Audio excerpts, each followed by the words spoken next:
I reunited with Don Hung and unexpectedly made contact with Screwlum. He warned us that Amphoreus was actually an experimental ground for the erudition and was rapidly falling into the path of destruction. A Lord Ravager would soon complete its evolution in Amphoreus. To tackle the crisis together, I stayed behind in Amphoreus as an informant, while Don Hung returned to the Express as planned to seek help. On top of that, Screwlum informed us that March 7th had... However, the current priority was the Era Nova. I quickly arrived at the Vortex of Genesis and met with Finan. The Era Nova ritual was supposed to proceed smoothly under the guidance of Lycus, but the appearance of the Flame Reaver once again left the fate of the world hanging in the balance. We struck down the enemy's mask, only to discover that his face was identical to Finan's. When his body was pierced by the ceremonial blade, a flood of memories surged forth, revealing the truth about Finan, the Flame Reaver, and Amphoreus. It turned out that all of us were trapped in the eternal recurrences, created by Finan and Cyrene. And the Flame Reaver was Finan himself, who had burned out after bearing countless core flames. Their goal was simple: to oppose the Aeon and rewrite the world's doomed fate of destruction. The eternal recurrences had already played out 33,550,336 times. In this final cycle, I promised Finan to take on the title of Deliverer and save the world in his stead, while he would fulfill the wishes of the countless versions of himself. Tear the sky asunder and confront the destruction head on. Thus, with Finan's help, time in Amphoreus reset once more. But I became lost in the chaotic flow of time. At the critical moment, Mem, who had regained all her memories, sacrificed herself to send me back to the beginning of time.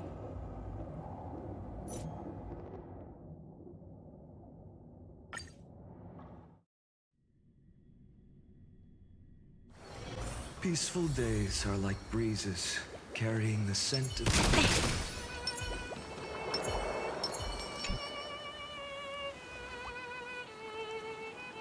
Hello. Your surprised expression is just like what the memories recorded.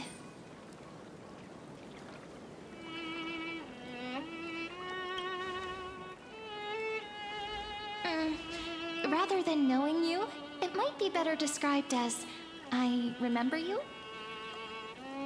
It's me, friend. Don't you recognize me? Or did I really change that much?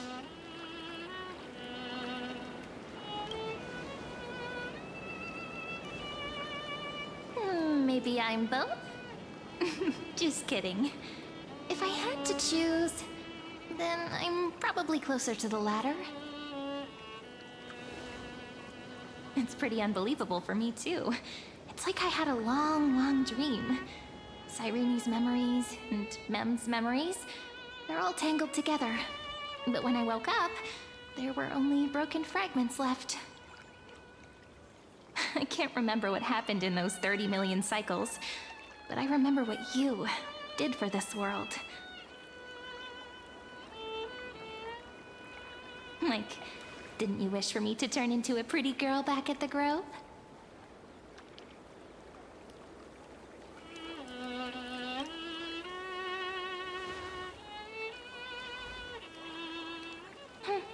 You didn't? In that case, just treat it as my own wish then. There's so much I want to say, but unfortunately, this isn't the time to reminisce. With the memories of the previous flame chase still intact, we've returned to this place at the beginning of time, so we can carry out our promise to Finan.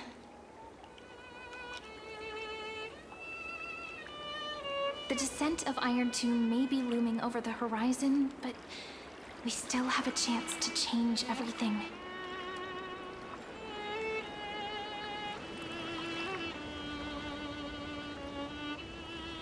Ide Silicii is so quiet. In Cyrene's memories, she always sits alone by the lake, gently swaying on the swing, like she's waiting for someone.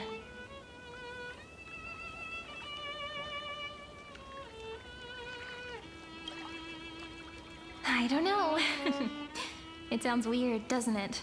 It's something that happened to me, but I'm talking as if I'm an observer. But that's just what those memories are like. Vague and unclear, as if encased in thick ice. The only things I remember are the days I spent with you. Amphoreus will fall into an ending of destruction after the next Era Nova. But those stories went out of fashion ages ago. In a proper romantic epic, the hero's supposed to foil the villain's plot, right?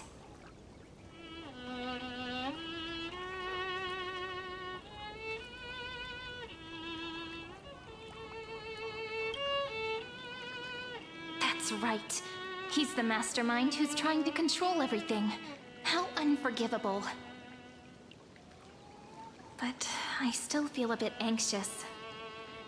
Lygus chose to walk into the spotlight and reveal everything, which means he still thinks the current situation is under his control. Maybe he still has an ace up his sleeve. Think about it. Even the name Lycurgus is a fake one. We have no idea who or what he really is. Which means it's probably time to borrow that treasure you're carrying, friend.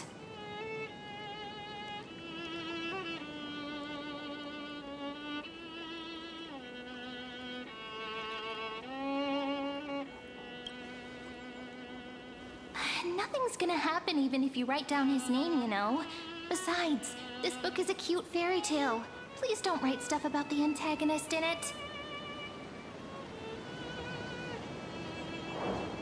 I'm talking about the chronocognitive anchor.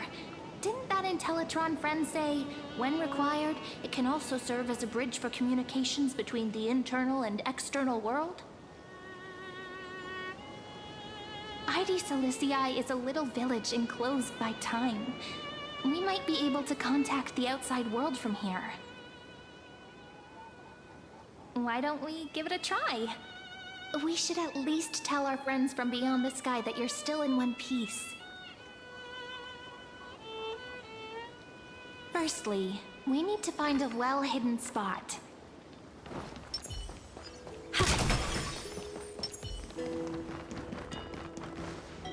It's super quiet here. Sounds can't get in or out. Back in Cyrene's memories, this room was her secret base. No one noticed her practicing Orynyx's prayer here, or trying to speak with the gods in secret. But today's different, isn't it? We aren't trying to contact unreachable gods, but humans from other worlds. Real people. I'm prepared to witness that miracle, friend. The way Cyrene talks is so similar to Mem. I have so many questions. I'm also worried about how Dan Heng and March 7th are doing. Here's hoping the chronocognitive anchor can still function normally, because I really need answers.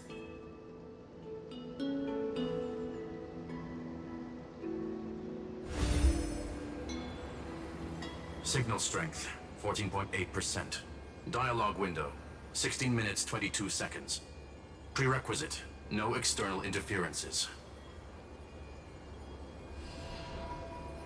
We are very glad to learn that you're safe.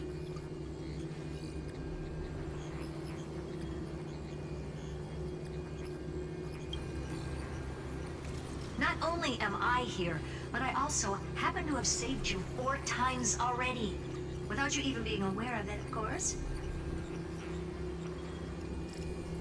But now's not the time to celebrate. When 2 geniuses show up at once, you know you're in deep trouble. Listen up, little one. The Destruction's eyes are gazing upon this place. No, I'm not joking, and no, it's not Droidhead. It's the real Nanook. Time is running out, so I'll explain in terms you understand. This world, Amphoreus, is in fact a testing ground, where the Lord Ravager, Iron Tomb, evolves through self-extrapolation. Hiding in this segment, unknown to other life forms, it has endlessly repeated the process of Era Nova, seeking a solution that could obliterate the erudition. For some reason, the experiment entered a prolonged state of stagnation. However, it has now restarted. Prediction. If effective intervention is not performed, Iron Tomb will complete its self-coronation in 14 system hours and initiate its plan to destroy the entire path of erudition.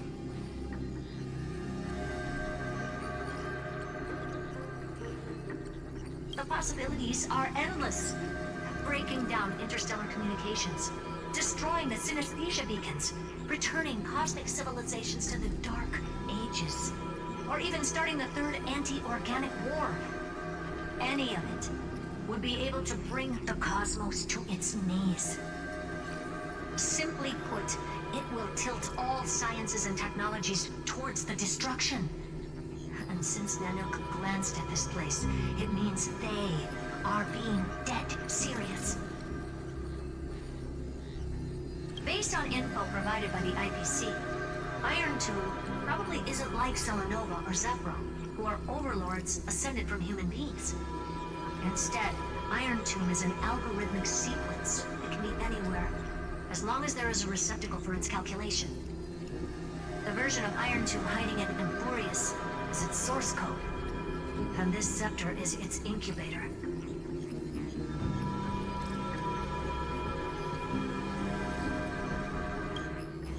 Yep. Think of it as the program having reached 99.98% completion already. And then it's over.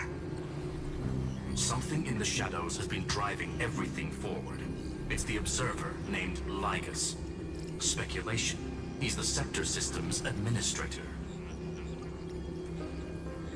He wants Iron Tomb to break through the knowledge singularity. I don't know why he wants to do it, but he'll remove interferences at any cost. You're the only variable within this world, and you're the only thing he fears. So listen closely, little one. The speed of time is different in Amphoreus compared to the outside. Destruction is just about to arrive, but you can still play Deliverer one last time. The cycles have already been broken. You've entered what is theoretically the last cycle Amphoreus will ever be able to run. And Iron Tomb will break out of its prison as soon as the process of Genesis is triggered once more. But now there's an abnormality within the experiment. You know what I'm talking about. One of the model's 12 factors. That is one of the 12 demigods. Destroyed himself using the power of the destruction. Fine and Signal disappeared from the cycles the moment Nanook cast their gaze this way. That means World Bearing's computational logic is currently flawed and bugged. Yet it's the factor directly related to the process of Genesis.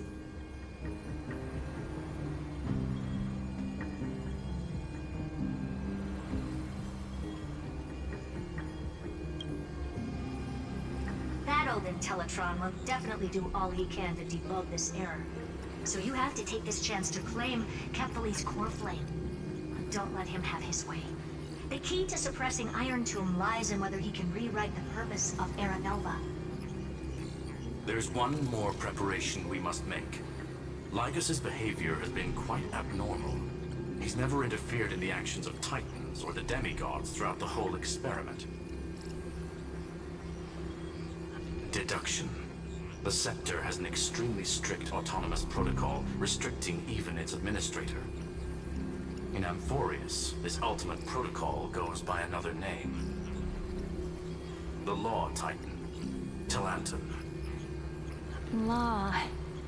They are the rules that restrain all things in Amphoreus, and it was the core flame returned at the very beginning of the last flame chase journey. Why do you have another little pink one next to you? Huh? Her path chart is... Is there something wrong with me? Never mind. Let's get back to the topic at hand. Light calendar 3960. Month of balance. We'll be locking onto this time period to find Law. You can either meet the Titan, convince the demigod, or take the core flame by force. It doesn't matter what you do, so long as you bend it to your favor. We still haven't figured out how you and Don Hung got inside this world, so influencing protocol is currently our best way to stop Lygus, or to call for more reinforcements into this fight. Once you've got Law in your hands, we'll discuss our next steps. Make sure the core flame doesn't fall into enemy hands. Herta, the firewall's interference is getting closer. Time is running out. Please ask any questions you still have as soon as possible.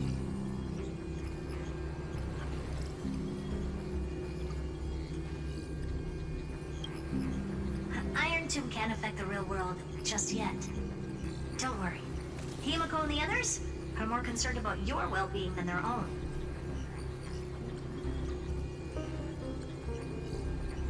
Mr. Don Hung did not enter the new world with you at the end of the last cycle. No, the flow of time inside and outside Amphoreus is not identical. 1,000 years in this world may only be a fleeting second outside of it. Conclusion.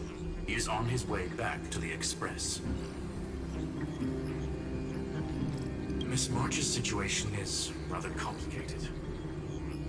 Madame Herta and I can detect her signal, but cannot ascertain her location. What we can be sure of is that she's still in Amphoreus. Don't worry about her. She's absolutely chock full of mysteries. Even if Amphoreus explodes, she'll probably float out perfectly protected in a nice thick layer of ice. Worry more about yourself instead. I believe in your capacities. The hands of the Trailblaze can create miracles, and will certainly be able to snuff out the flames of evil. I'm not going to give any motivational speeches. I just hope you bring good news the next time we meet, little one. No, not little one. Deliverer.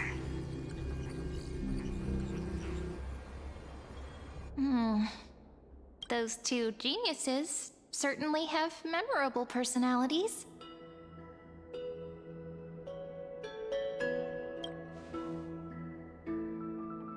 Yeah, I understand more than I should, actually.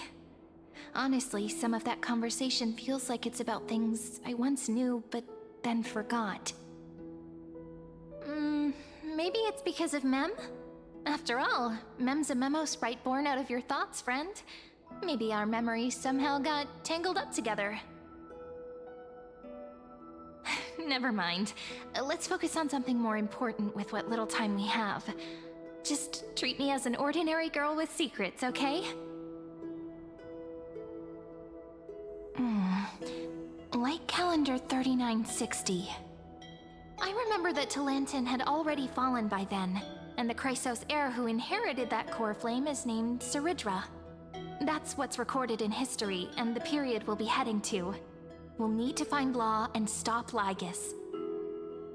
So, we've at least got a solid direction, right? Can you give me a little bit of time before we go? I want to pack some stuff. There's so much more I need to take care of in this form, and I'm still getting used to it.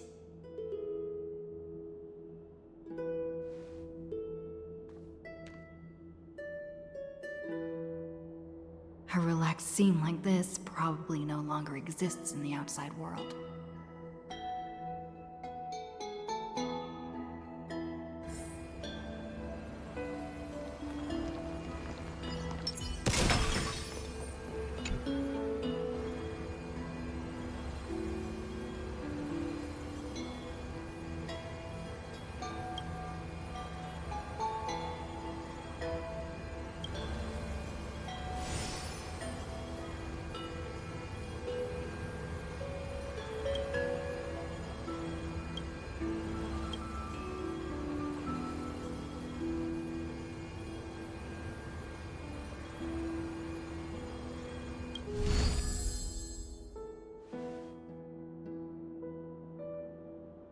Should I head to the attic to wait for Cyrene? Or should I have one last look at Ides Elysiae?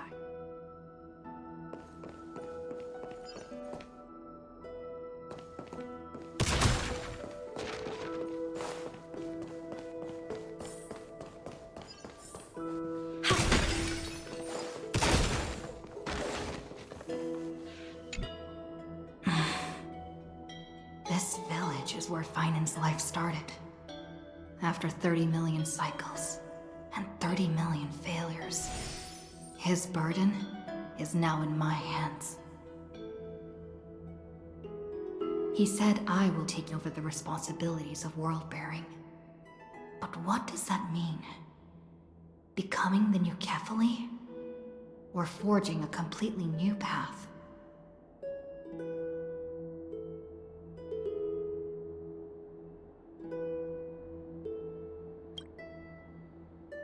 Calm down and think this through rationally. This is gonna be a very difficult campaign. We can't lose Kefali's core flame. And we also need to find either Talantin or their demigod, then convince them to join us in the fight against the destruction. But there are so many unknowns. We don't know what Lygus might be doing, and we'll have to face Iron Tomb after dealing with him. There's also Cyrene. What exactly is she? There's so many questions. I'll have to take it one step at a time.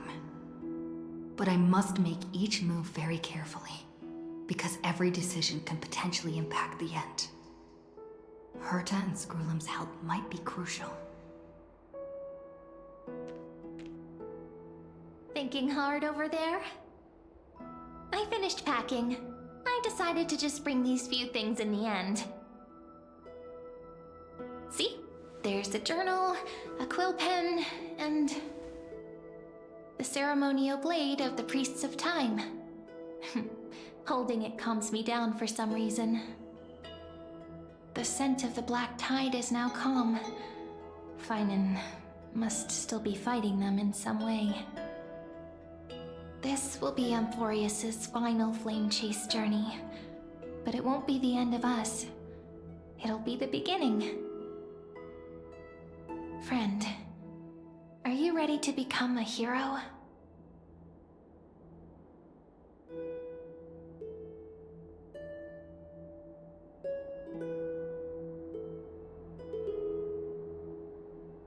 Just treat me like any other friend you have. We share, and we may also share a common future. A future that has never emerged in any other cycles before. I believe in you, friend. If you still can't get used to it, just call me Mem like you did before. Just kidding. Are you worried that the burden is too heavy for you? Don't worry. Maybe the answer isn't as complicated as you think. You've seen how every person regarded as a hero in Amphoreus was nothing more than a flawed human. They were just at the right place at the right time when the world needed a hero. But those aren't coincidences. Just like how your arrival kickstarted Amphoreus' fate once more after a stagnation of more than 30 million cycles. It's the inevitability of being a trailblazer. A person's personality is their destiny. Your own hero's journey already started the moment you decided to board that express.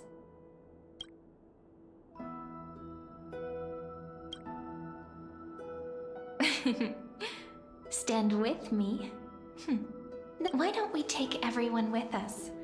I believe in you, friend. We'll never be alone, no matter what awaits us. In other words, since you've already saved so many worlds, friend, you should be used to being called a hero by now. Maybe you can tell me those stories as we travel. That way they can become our shared memories too. Let's trailblaze onward like before and create a future that's worth being remembered.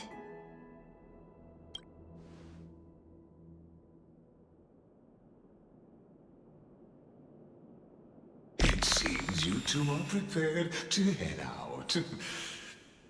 You should indeed treasure the view before you. much time left to enjoy such solitary...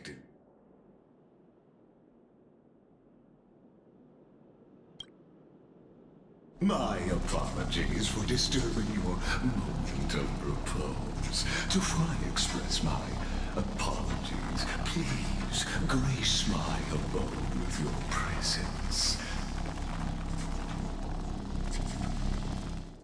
So I may demonstrate the full scope of my hospitality.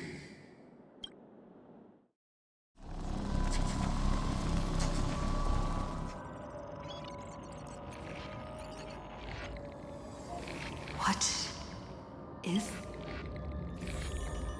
Farewell, then. May we all shall bid farewell to one. And that person alone will witness the miracle. The light of the Dawn device never fades. Kephal's protection has no end.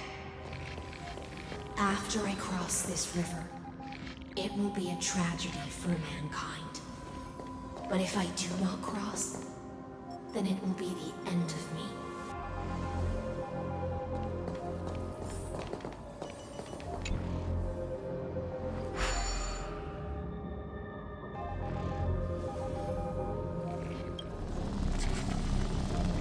Outlier. Executing command. Record.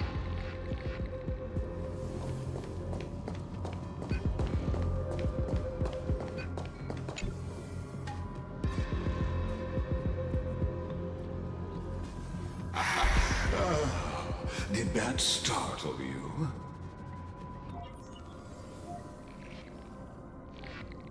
This is the intersection between Amphoreus and the real universe. The audience seat where I observe this experiment. You can also call this location the Exomyth. What you see is the true form of the eternal land and the 12 demigods after they've shed their disguise of legends. Doesn't it look marvelous? Amphoreus is like a microcosm of the cosmos. People love to portray the romance of the starry skies, but their tales often forget a different and far more truthful type of universe. The moment ancient Antikytherians sketched geometric shapes on the sandy beach and recorded the first numerals and symbols on parchment, the universe turned into a silent equation flowing under the pen of these relentless decoders. Erudition. It was once the mother tongue of the Creator, the pen of divinity, and the first lyrical verse ever written by free will.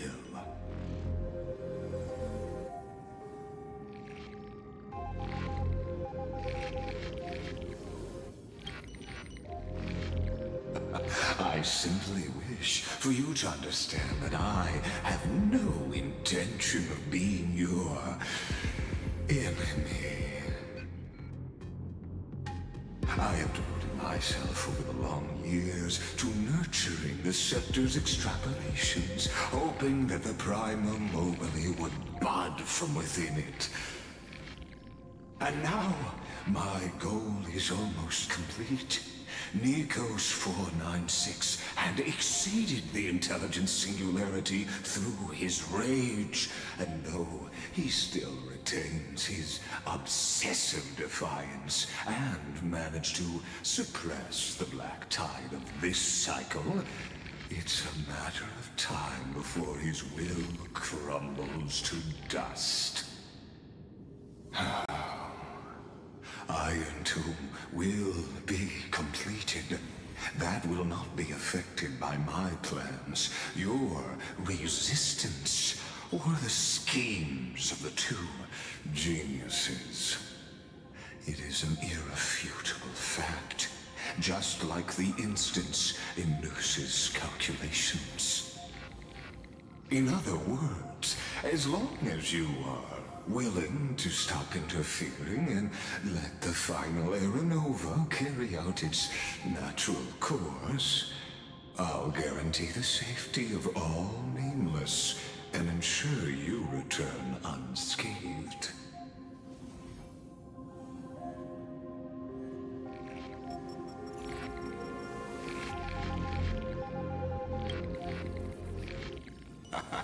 You are indeed worried about your safety and that of your companions.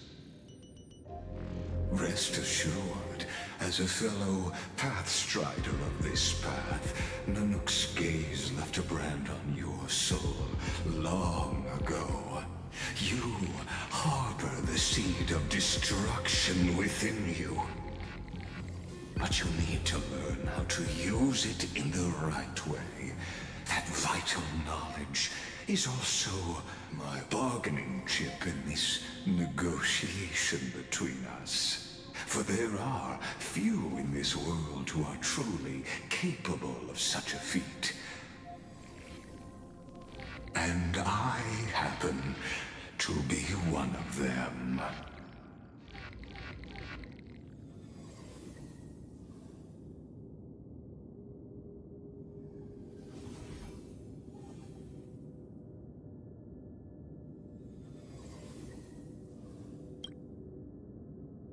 Someone who wanders the stars. Someone who seeks answers with abject despair. That is all I am. This matter is of grave importance, so please do not make your decision lightly. After all, the choice before you bears a 1 in 3 chance of elevating you to an unparalleled existence among the stars.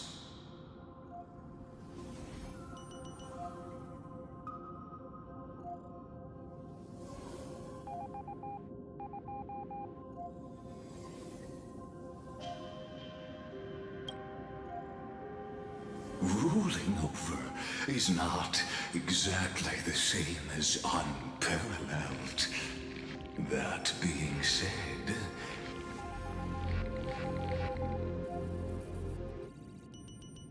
I now see the full scope of the determination in your words.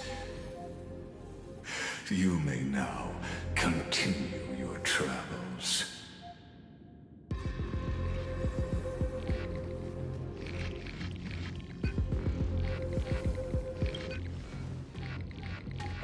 It seems you haven't realized something about this place. The Exolith is the Erudition's domain. You cannot physically interact with me in any way in this place, and vice versa. As negotiations have broken down, there's no more need for us to remain in the audience's seat. Let's return to the theater called Amphoreus, where you will meet me once again. Of course, this meeting was not without merit. Your presence has inscribed a new footnote in the Exomyth. As for its purpose, allow me to reveal it to you in detail the next time we meet.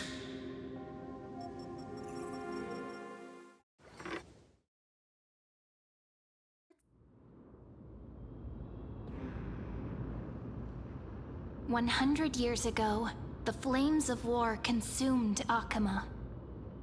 The Outland forces broke through the dawn. Golden blood flowed with greed, and enemies descended with Kefali's eternal slumber, painting the holy city's walls in scarlet. Its generals had vanished, and the elders prostrated on the ground. The throne of worlds kept silent to the pleas of the people. Until the heaven and earth cracked open. Not the gods answering the people's prayers, but a legion rising from the sea of blood. Dawncloud's spires fell in the sulfur rains, and the legion's commander stood atop the broken idols and roared. Compatriots, no more kneeling! Not to brutal tyrants, and not to dying gods! Those rebels have twisted the prophecy and ignited the flames of war in order to stoke fear in your hearts! A Chrysos heir she stood, divine blood soaked into the earth, quelling the flames beneath her feet. Their golden blood wrote of a tragic fate. Mine shall overturn it! Her crown burned bright, outshining the fires consuming the entire city. She raised her scepter high, and the people gazed in the direction she pointed. My blood flows in you now. Heroic compatriots, follow me, and we'll seize the reins of fate. Drive the enemy from Kefali's dawn. Smother their flames with their own dead. Win glory.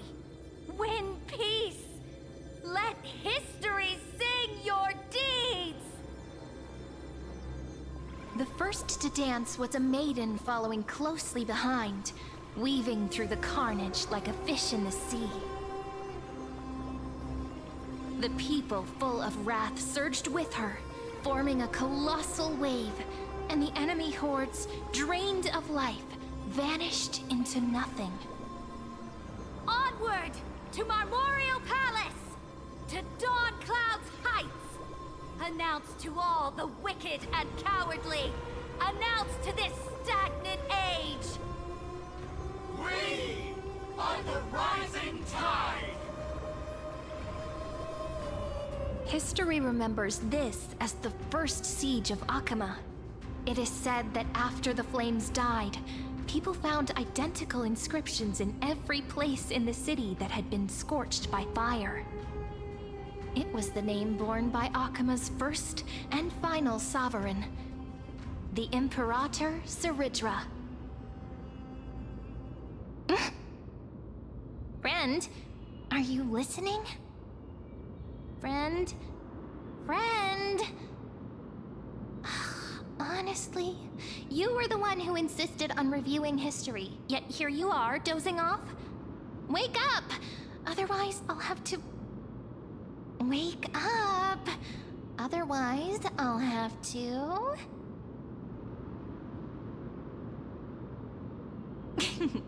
Awake at last? I guess I won't have to use my wake-up magic on you then.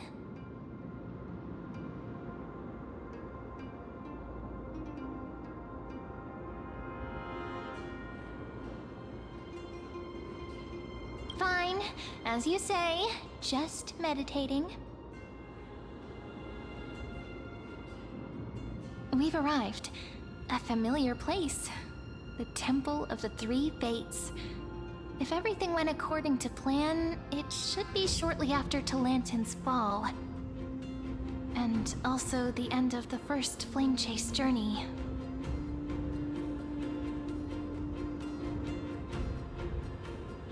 Perfect timing, actually. The first flame chase ended with the Trial of Law. We must find the demigod and gain her trust before the core flame is restored. It'll be tricky, so let's pick up our pace. To Akama first. We can learn more from the crowds there. Tyrant! You and your butchers are not welcome here. Get out!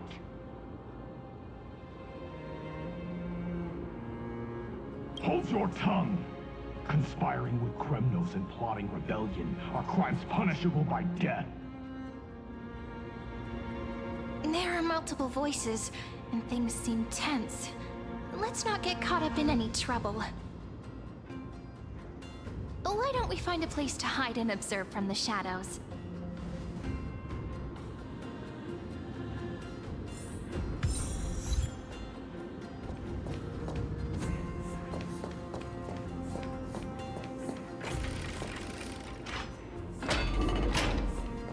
At least Cremnoans keep their faith.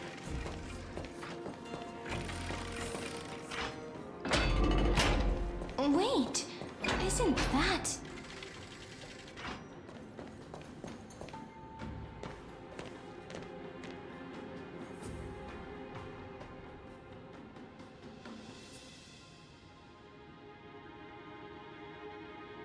Golden-blooded defilers, perverting the prophecy and trying to slay gods! Stars beyond the sky? Gods who created the Titans? What kind of nonsense? Look at this broken world and see what your atrocious acts have done! What? Did he just mention the stars beyond the sky? But how is that possible? You impudent! Dux for Goris. We're here to welcome the deliverer from beyond the sky. Stand down. Heretic! No one but the great Talantin can deliver this world from misery!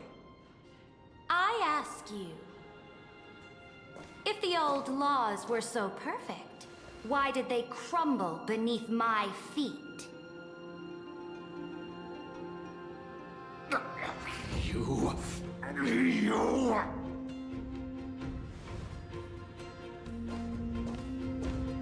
Talantin is long gone. Now I am the law. Challenge me, or submit to my judgment.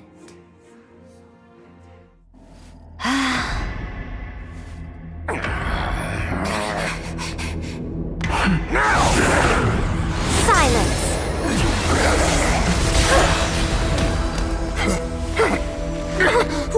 What gives you the right to judge a priest of law? That's because I came, I saw, I conquered.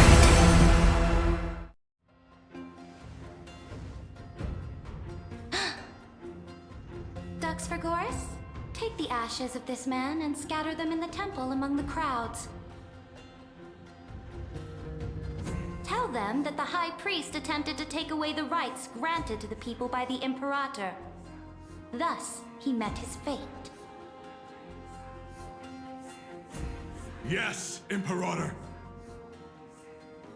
Now, these two accidental guests. Dux Gladiorum, if you please. As you command.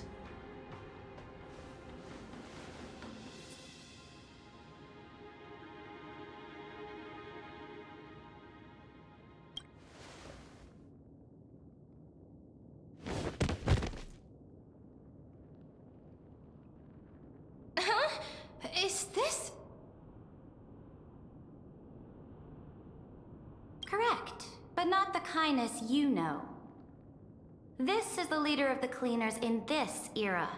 Since the start of the Chrysos War, they've made it their mission to wipe out the Chrysos heirs.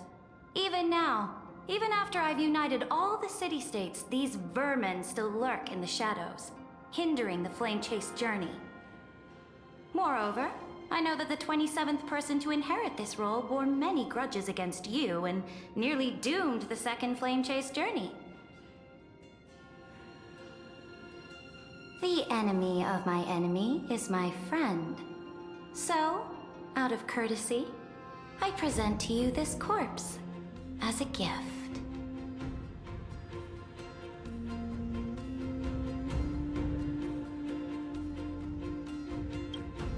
Careful.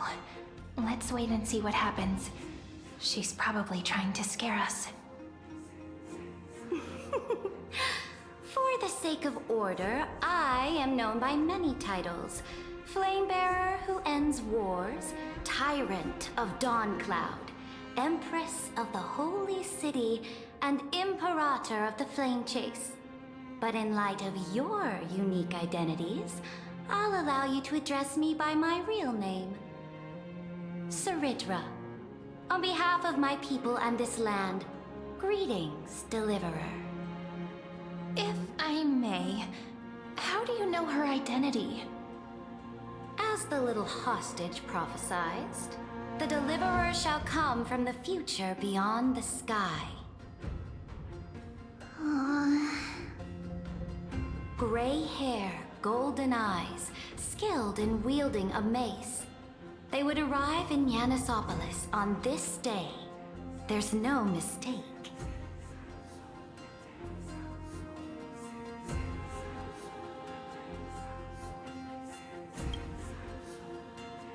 Your orders, Imperator. We return triumphant. Send an urgent message to all delegates. The meeting of the Flame Chase Alliance will convene early. As for you two, Akima knows what you seek. We'll confer in the Holy City. Doubtless you have many questions, but save them for later. Please follow us. This is not what I expected at all. The demigod we needed to find was just waiting for us, and she knows of things beyond the sky, even eons. How could this be so different from the previous 30 million Amphoreus cycles? Who altered history?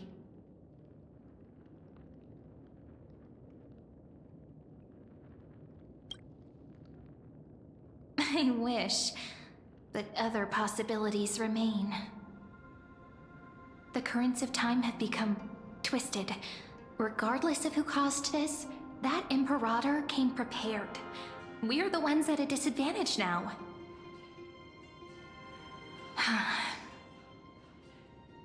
We might as well dance their dance. Let's go with them to the Holy City. We've received the Imperator's favor because of your unique background. As a result, the people of Akima will certainly respect you more. Just put that to good use, and add a bit of your experience and charm. Should be easier than last time, right? If we figure out what happened in this cycle, we'll be able to turn things back in our favor.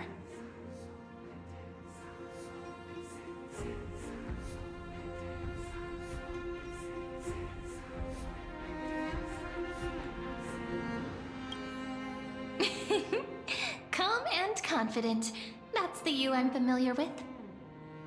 Guests, please. The journey to save the world starts with a single step. Let's set off, my friend.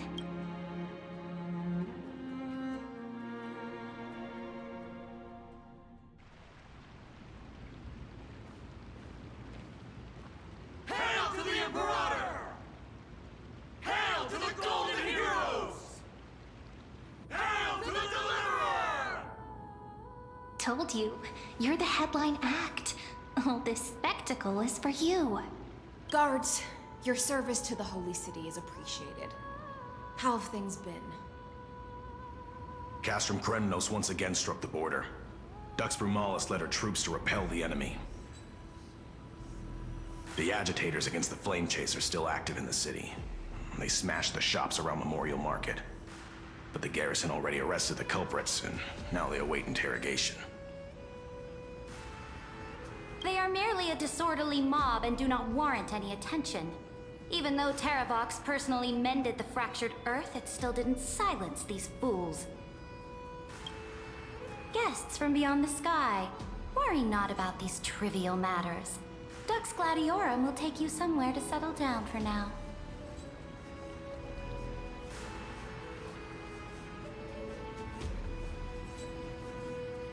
Please allow me to introduce myself. My name is Hycelans. and I am the Dux Gladiorum who swears fealty to the Imperator, as well as the Knights Commander of the Achaemen Alliance. Later on, the Imperator will invite you to attend the meeting of delegates to discuss the Flame Chase journey. Your arrival has convinced us that the future promised by the prophecy is certain. Under the Imperator's command, Amphoreus shall break its chains and reach the world beyond the sky. With all due respect, what exactly do you know about us and what's beyond the sky? As a humble subject, I cannot freely express my own views to you. Please forgive me. I knew it wouldn't be that easy. Time waits for no one. Please come with me and rest now before the meeting later. Achaemen, under the Imperator's rule, is no longer in the shadow of war. Indeed, Dawncloud stands as the hero's residence. The Imperator put much thought into its design, in order for it to serve as a sanctuary from the burdens of battle. Please experience its marvels firsthand, heroes. When the Imperator arrives, I shall come to summon you.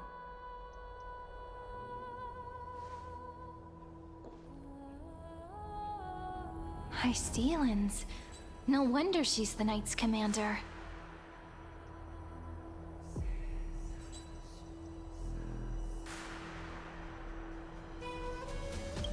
All right. We finally have some freedom to ourselves. Since there's still some time before the Alliance meeting, let's explore a bit. Look over there!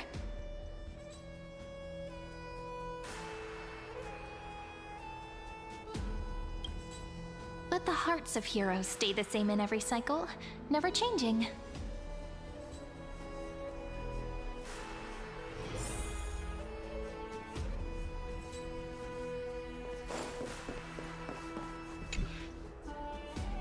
Dux Brumalis, our great Imperator, found the mastermind and executed him in public. Seeing that scoundrel burn to nothing should deter these miscreants from being so brazen again. So the great Imperator isn't afraid of getting her hands dirty? What a ridiculous display. What do you know? No matter what sins the people commit, they are still the Imperator's people, and it's only right that they be judged by the Imperator's own hand. Our distinguished trespassing guests. Seneca, the Dux Brumalis. Greetings.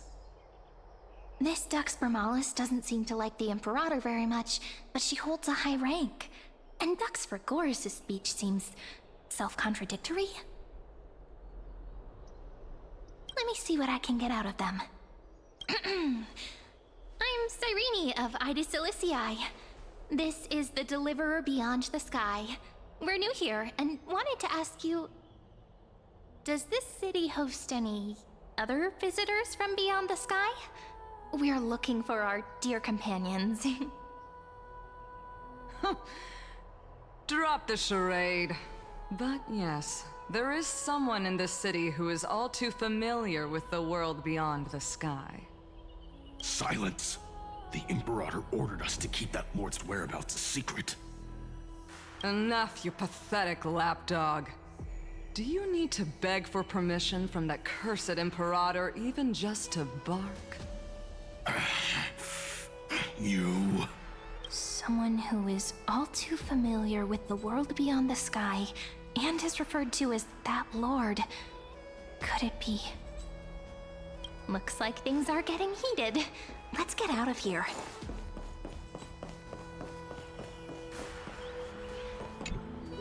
How are we supposed to talk to the heroes of deliverance?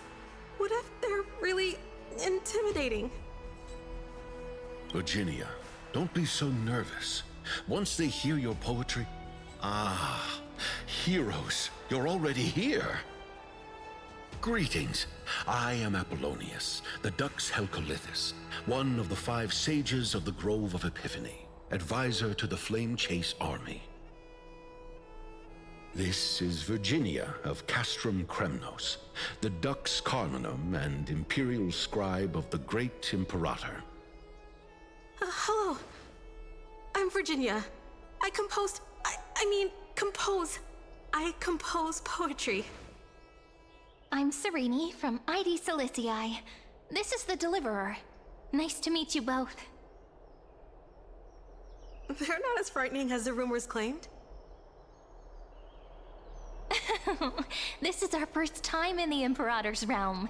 Akima is even more magnificent than we imagined. If you all weren't here to look after us, we'd be completely lost and confused. The Akima you imagined is long gone. Under the Imperator, this city has been reborn as the capital of the world. Bask in her free-spirited winds. For anyone who fulfills their duties to the Imperator, these winds shall forever remain at their service. But what if... Those who are loyal do not need to consider the consequences of betrayal. But if you're curious, why not head to the lake and take a look? Those elders who lie at the bottom of the lake are the best example of what happens when you disobey the Imperator. The elders of this cycle were all... Looks like that priest who was sentenced to death wasn't an isolated case. Aggie, you're still so listless today. Did you have trouble sleeping again? Yes. We know. The Titan's prophecy haunts you. If you want, you can talk to us, just like when you were young. No matter what, we'll always remain by your side. I know. I also understand that fate cannot be changed. It is not the future that I worry about. I spent all last night weaving clothes and linen for the refugees. The Chrysos War is born of injustice and has shattered their dignity. They deserve at least some basic decency. If Amphoreus one day abandons this, then all of us, commoners, Chrysos heirs, Titans, become no better than beasts. Oh, we have guests. Welcome. I am Aglaya, the Gold Weaver. These rags on you are not worthy of the title of Deliverer. I must prepare some proper attire for you.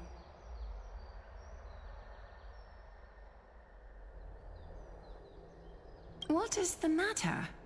Your gaze seems somewhat unsure. Does your Aglaya differ so much from me? Greetings, Deliverer from beyond the sky. We are Trebi of Yanisopolis. It's very nice to meet you. Although, introductions are probably unnecessary. We know you've witnessed the future of the Flame Chase journey, even more clearly than we have. Witness the future of the Flame Chase journey? The prophecy also told you about that? Indeed. Orynyx reshaped Amphoreus through the prophecy. Although, regarding the Deliverer, there were not many details beyond your appearance and the time of your arrival. So, please, don't worry. Feel free to relax and relax some more. Kefali issued prophecies too, but it was Orynyx who told mankind that the Deliverer from beyond the sky would descend upon Amphoreus. More crucially, they revealed a future entirely different from the Aranova. Though we still must challenge the gods, in the Time Titan's prophecy, this path leads not to a new world, but to the true starry skies. This is also what the Great Imperator has been striving for all her life. Your arrival further confirms everything. This can't be real. Even you find this surprising? Fate really is unpredictable. Perhaps the upcoming meeting will hold even more surprises.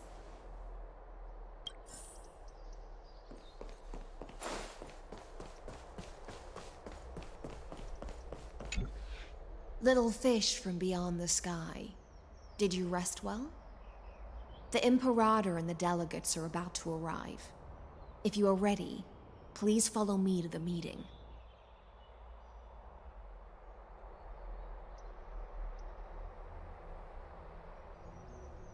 The Chrysos heirs here constitute the elite among the Flame Chase army. Dux Halcalithist Apollonius and Dux Carminin, Virginia, serve as the army's advisor and historian respectfully. One offers advice and counsel to the Imperator, while the other writes verses of her supreme glory.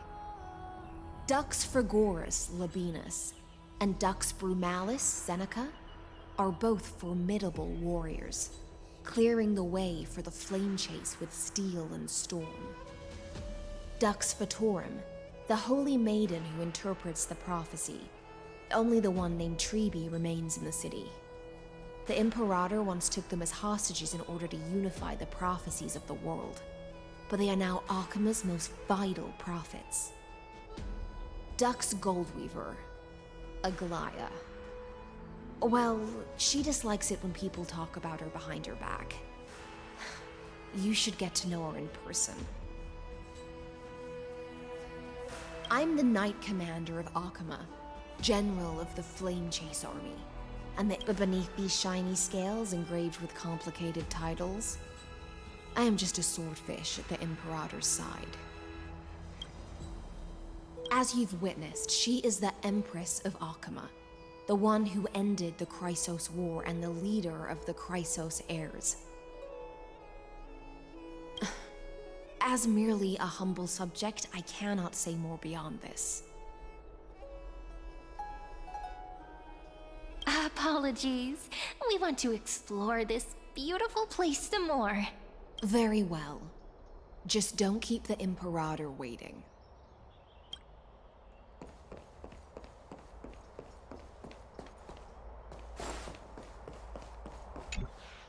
Little fish from beyond the Imperator and the Then come.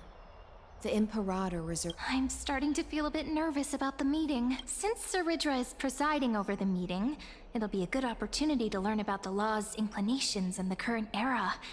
Let's keep our ears open.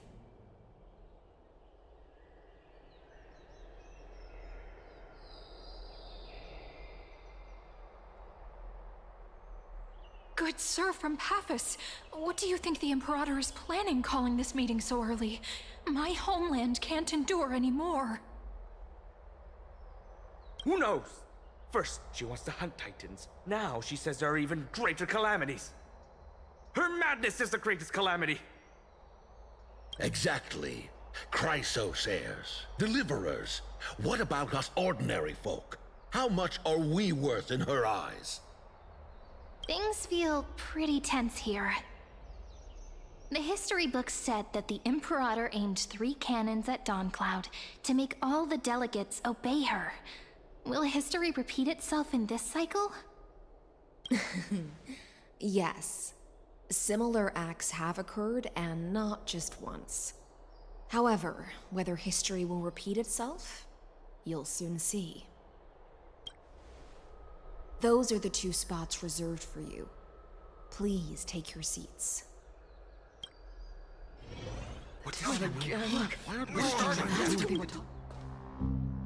Ladies and gentlemen, silence, please. The Imperator has arrived before her faithful council, and the Alliance meeting is about to begin. All right. In the names of Talantin and Kefali, the Akama Alliance swears upon the gods. Cease the pageantry. I pray not to the vanquished. What? Kefali, of course, needs no further explanation. As for the law, at the entry hour 2 days past, a scout should have brought news of the conquest to all of you. Unfortunately, guards found his corpse among the rocks not far from the city. Moreover, the poor soul was buried with a Paphos curved blade. It pains me to imagine what agonies this loyal warrior endured before his death. Delegate from Paphos, do you have any insights? I know nothing of this. The evidence is irrefutable, so there is no need to waste your breath. However, let us set this trial aside for the time being. Witness, even within the most sacred and dignified council, there were those among us who wished to draw their blades, brazenly challenging the Alliance, seeking to shatter our hard-earned peace and unity. Fortunately, I uncovered this plot. Now, to protect this beautiful city and her people, the Imperator's legions are ready. They will escort each of you to the Temple of the Three Fates, where you will receive the highest level of protection the Alliance can offer.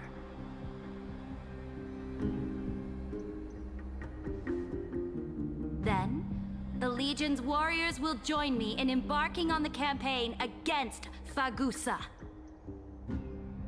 This is clearly a trap! Imperator, did you summon us here just to trample on the dignity of your allies? Enough!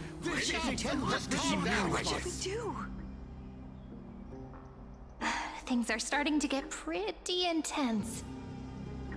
Comrades, you've all seen her true face now. According to the ancient laws of Akuma, only with the consent of 2/3 of the elders can the legions carry out the commander's orders. The ancient laws. Didn't you destroy them long ago? You defected during the first siege of Akuma, voted unanimously in favor of the Council of Elders restructuring, and just yesterday, you desecrated them with a blood-stained blade. The decaying old laws fell with Talanton and are no longer deserving of respect. But if you still insist on proclaiming yourselves defenders of the law, then be silent and offer up the highest respect to this core flame in my hand. That really is the core flame of law in her hand. Since there are no objections, then the original agenda of this meeting, the campaign against Fagusa, is hereby passed. The Flame Chase Army's hunt for the Ocean Titan begins today. In order to prepare for war, all allied city-states must surrender command of their militaries and pay all war taxes by the end of the month of Evernight. At this moment, I would also like to introduce to everyone the newest honored guest to join our alliance. The Deliverer, revealed in the prophecy of time, has descended from beyond the sky. With her aid, we shall shatter the Chalice of Plenty and return Fagusa's core flame to the Holy City!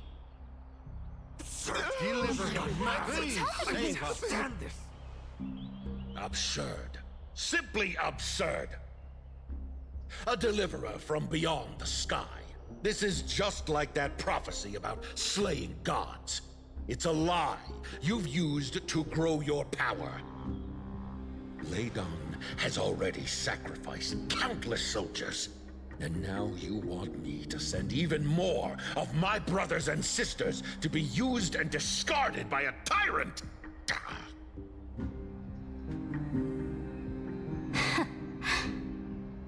Are there any other objections? Then I bid you all farewell. Meeting adjourned. Deliverer, please wait. I still have important matters to discuss with the two of you.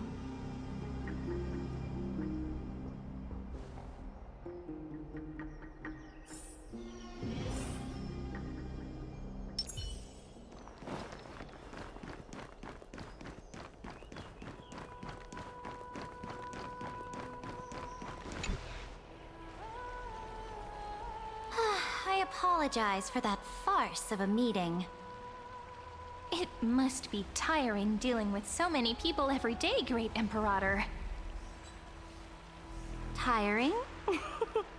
You're mistaken. Moving chess pieces, placing wagers. This game of strategy adds a dash of color to our heavy fates. Much like how rule and conquest are always accompanied by sacrifice. Is the war with the Titans also part of that sacrifice? After I glimpse the secrets of this world... No, the secrets beyond the sky. The divine authority of Amphoreus no longer held any significance. Let me ask you, Deliverer. Is it true that beyond Amphoreus' sky, there are magnificent deities called Eons?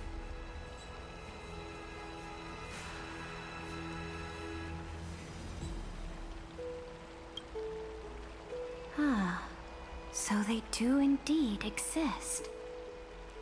Then, please tell me more.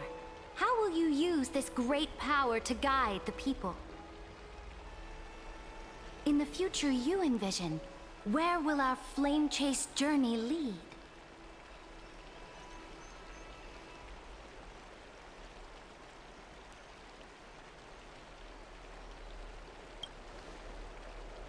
Oh? What you require now is the power of law? Exactly! Just as the prophecy foretold, she is your deliverer from beyond the sky. And she also has reliable allies. If they can intervene in Amphoreus' laws, we may have a chance to alter this world's impending fate and reverse its destined end.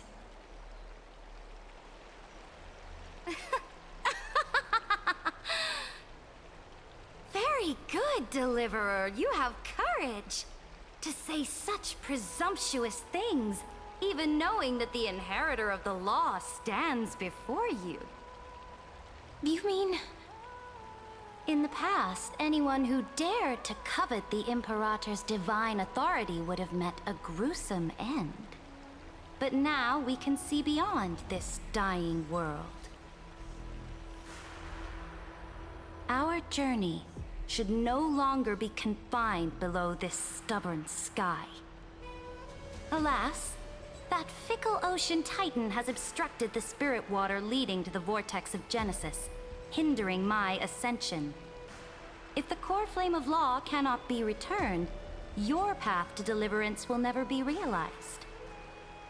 Now that things have come to this, we must resume our once stagnant journey and force the waves that block our way to recede. So, you agreed to cooperate with us? Cooperate?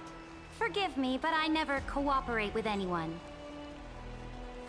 Though I will permit you to join me as subjects, and together, we will forge the most perfect law. This is... The Flame Chase Medallion, a symbol of the Flame Chase Army. Every noble in Akama carries one.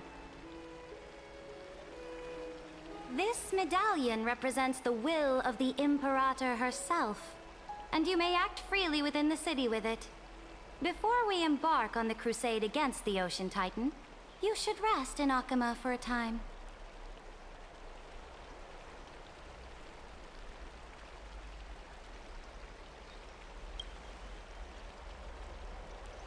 Oh?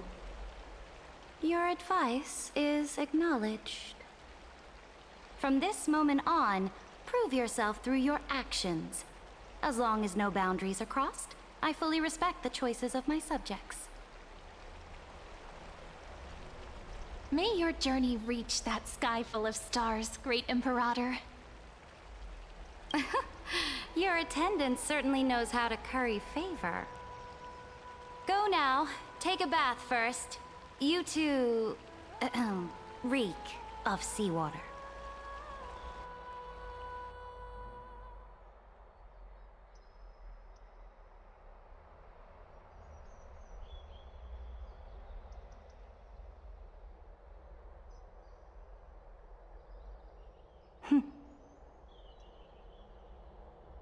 forth, Theoros. Yes. Great Imperator. Now, perhaps you're willing to hear my counsel.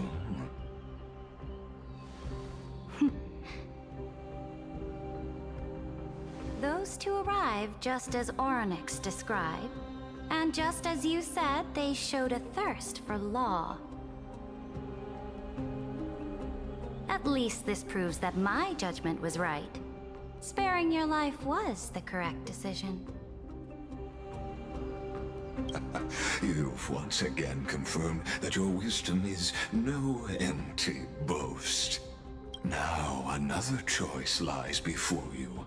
With whom shall you ally to tip the scales of law? Me? Or that deliverer?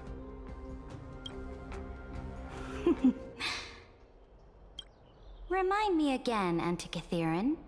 What kind of future do these two paths lead to in your view? I shall tell you.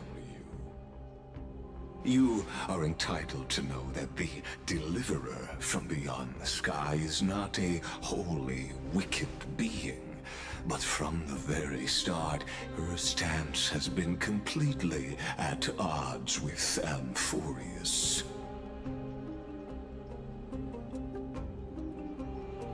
The road they have chosen will bury Amphoreus' grand aspirations.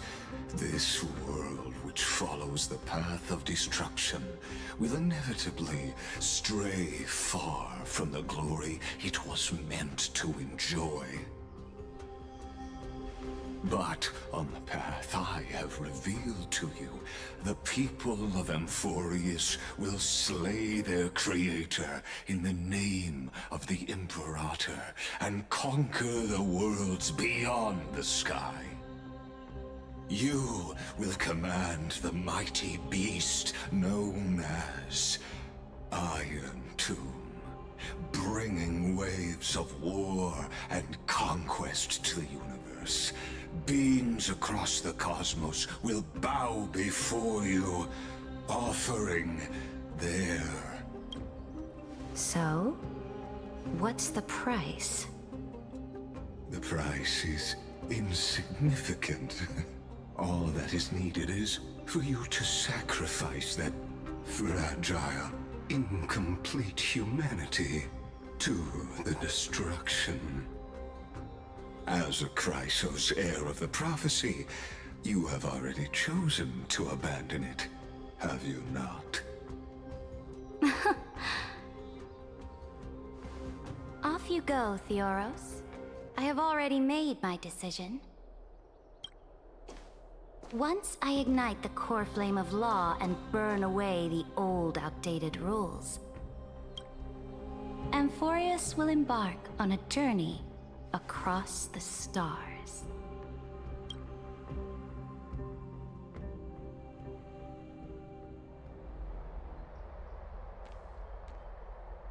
The Imperator is quite forceful. She didn't give us any chance to ask questions. And she's clearly hiding something. What do you think?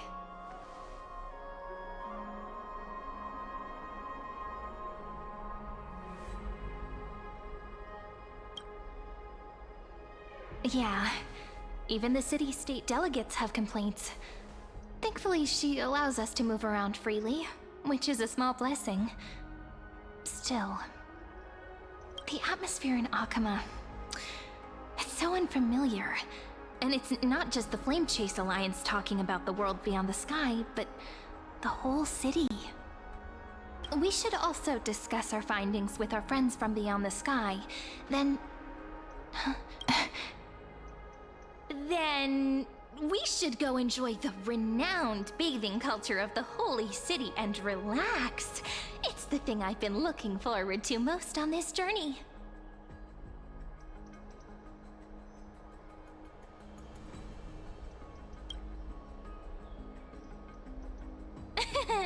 Work and rest are both important. You see, everyone agrees, right? So someone's watching. Can't let our guard down for a second. Let's use taking a bath as an excuse to find a quiet corner to update Matt. We can also check out what's happening in the city. Since the outcome of the meeting was just announced, people must be gossiping. We can kill 3 birds with 1 stone.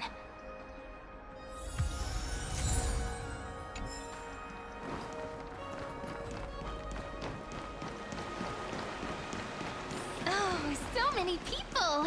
The holy city is so lively.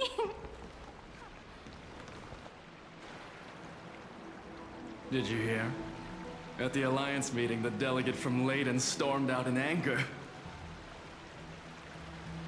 As expected, the Imperator is always hiding things from everyone. When has it not caused a ruckus? Silence! That's treason! If it weren't for the Great Imperator, you'd have sunk into the lake with those corrupt elders already. And you wouldn't even be alive to speak like this. Oh no. It's the Imperator's loyal dog. Let's go. We can't talk in front of this guy. Ugh. How disappointing.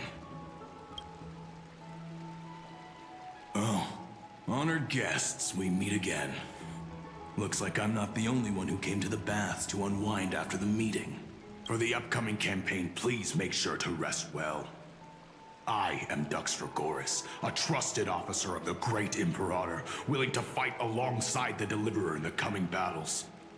Ugh. Another war? Ever since the Imperator took control of Akuma, we haven't had a day of peace. Idle chatter. The atmosphere is a bit tense, with rumors flying around the city. You must be troubled. My apologies. After every Alliance meeting, there are always some pests in the city who get restless. I prefer to ignore them. Pests on the ground don't affect the sky in the slightest. They just complain from the shadows that the sun's light is too harsh. Besides, the Theoros has already promised the Imperator her fate. And these clowns will eventually realize their foolishness. May I ask, who is this Theoros? The Imperator has ordered us to keep his lordship's whereabouts a secret. Ah, so it's his lordship. Stop trying to get things out of me. Leave me alone. I didn't even need to try. Big and strong Dux Fragoros really can't hide Theoros. What an ominous name. Bad news. He's been staring at us the whole time. Let's move to another place. We don't know how much Saridra has concealed from us. In the worst case scenario, we may have to face more than one enemy.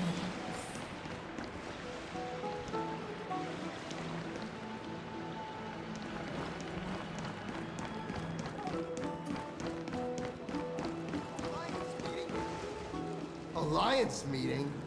More like a cage where creatures with golden blood claw at each other. And Flamebearer who ends wars? Clearly, a tyrant who doesn't deserve such a title.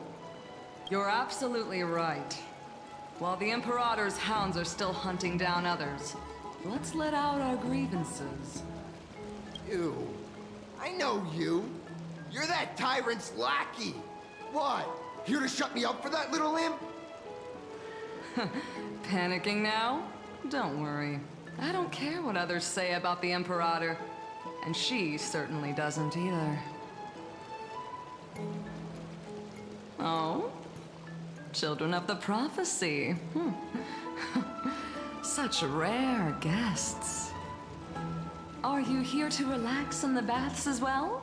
The temperature is just right today, so be sure to enjoy it. You should rest well for the next campaign. What? Children of the Prophecy?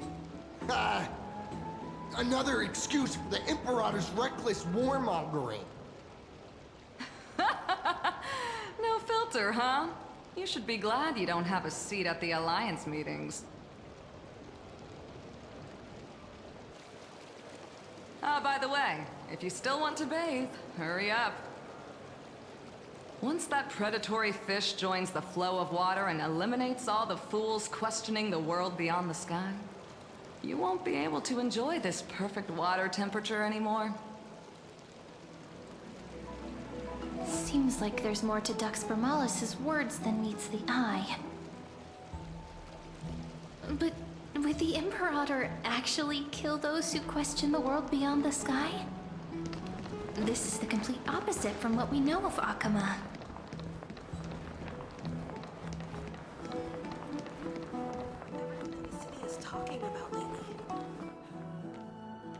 Huh. These two are... So many guests today.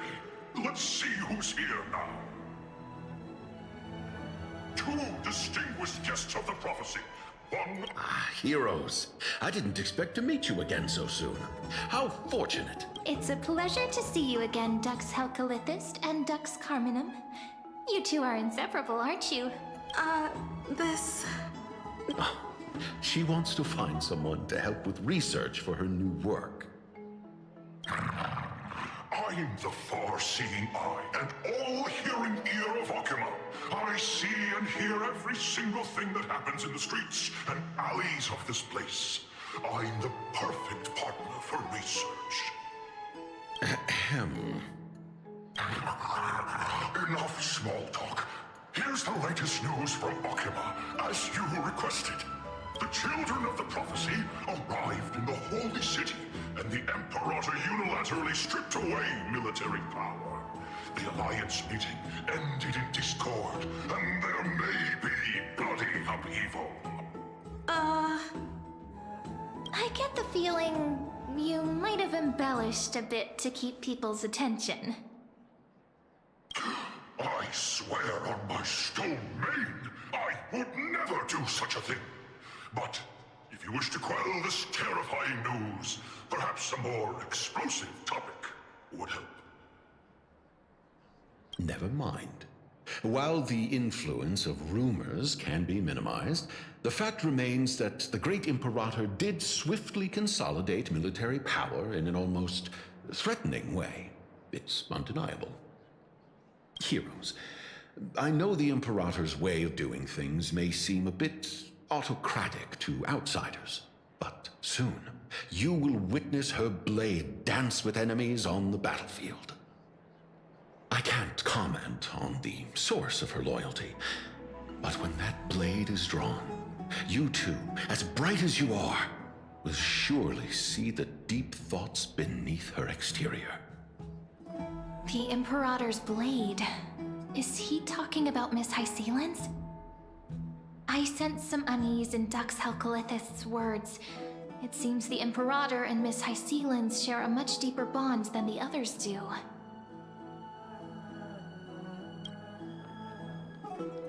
There are eyes and ears everywhere. Is there any place where we can have some privacy?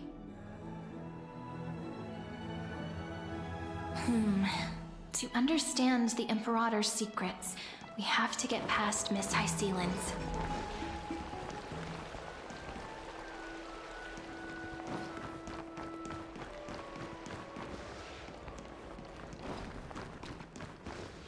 This place was your original bath chamber, perfect for avoiding prying eyes.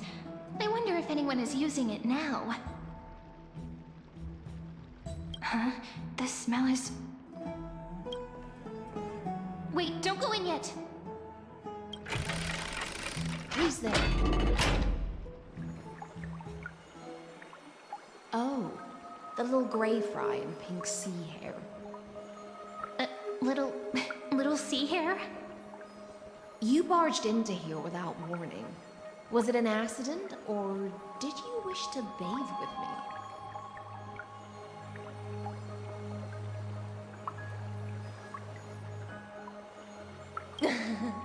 What's wrong?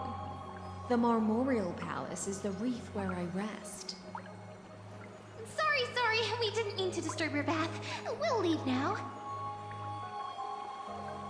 It's no big deal. There's no need to panic. This is the natural state for me. People on land force themselves to wear clothes, adding unnecessary constraints. Forget it. If Duck's Goldweaver heard that, she'd scold me again. All right. Please make yourselves comfortable and wait a moment. Let me first wash off the blood of the hunt, and then I'll attend to you two.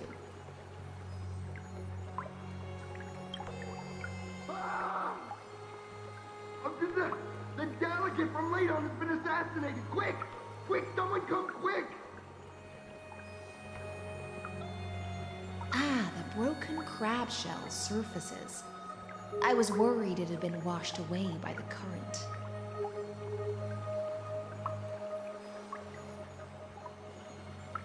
Please go ahead. But let me remind you.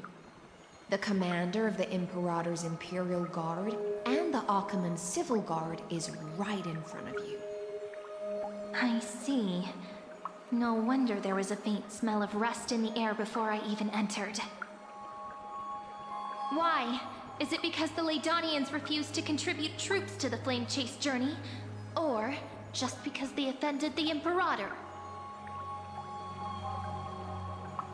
Because the new era of the Flame Chase doesn't tolerate stagnant blood. For the ignorant masses who cling to outdated laws, only bloodletting can wake them up. Right now, the rebel forces on the frontier are rising, and Ladon has been secretly supporting them.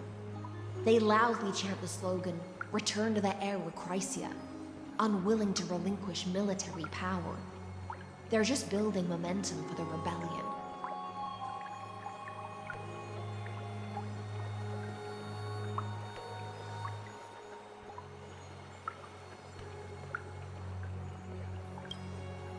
Thinking is a right given to citizens by the Imperator.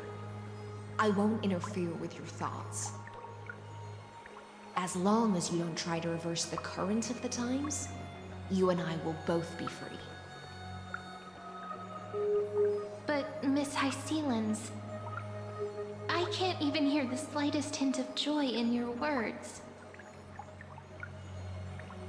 Because I've already tasted ultimate freedom. Long, long ago, I lived in the sea. In that lightless abyss, far beyond civilization's reach, the great fish consumed the small, and when the great fish perished, their bodies became sustenance for the newborn, nourishing the whole ocean. This is the tide that carries civilization forward. Anyone may be devoured, or meet the fate of inevitable decay.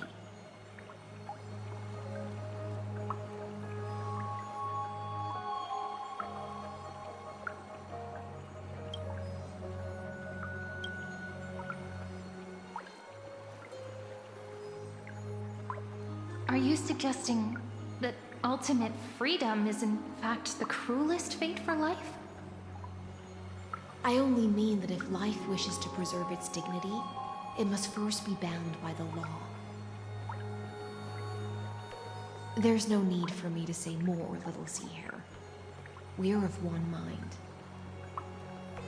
Whether the Imperator's law can guide the schools of fish and lead us to a truly free ocean, let us wait and see. But for now, let's pause this heart-to-heart. Another fish has come, following the scent of blood. Being your subordinate is such a tragedy. I'm always having to worry about the messes you leave behind. It's simply our duty to the Imperator. All ready to go in an instant. Miss Hysealans, you truly are impossible to predict. Yet you, a golden trout who's always busy all day, suddenly have the time to visit me? Do you think I wanted to come? I suggest you burn some more of the incense offered by our allies, lest my creations be tainted by the reek of fish. I'm only here on the Imperator's behalf to remind you to prepare for the banquet. Fine. But I must retort. What you call the reek of fish, to me, is the unique fragrance of the sea.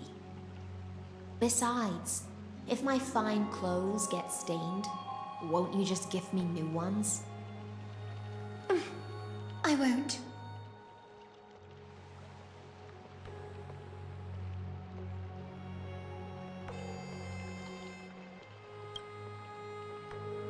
You mean future. The future ruler of the Holy City, Lady Goldweaver, is quite captivating in her own way. By the way, you both just mentioned a banquet. Could you elaborate on that? Oh, right, you don't know. Every time before a battle, or after a victory, the Imperator holds a grand feast for the Chrysos heirs to lift our spirits. For us warriors who swim constantly between life and death, these feasts are more worth looking forward to than victory. A banquet to prelude the hunt for the god of banquets, and honey brew as a tribute to commemorate the ancestor of honey brew. How absurd. Don't look so grim. All has been decided. Since it's a banquet for Fagusa, why not take a leaf out of the Titan's book? Live in the moment and enjoy life to the fullest. I'm not as carefree as you. That little Dolos kitten is already causing enough trouble for me. And on top of that, I still have tailoring commissions to complete. By the time the cool flame illuminates my eyes, I might not be able to focus as I used to. Glaya's eyes. Curious about these eyes? People often compare them to jewels. But I've already made my decision to ask romance for eyes that can see everything. I wonder what this world will look like when I take the Divine Authority.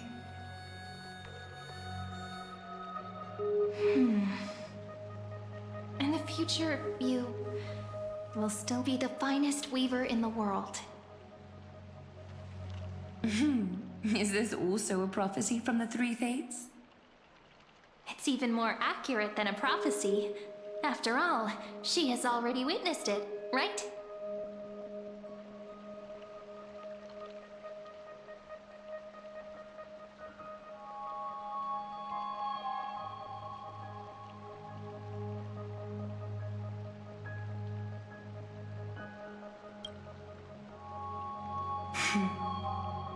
Become a demigod and lose your humanity.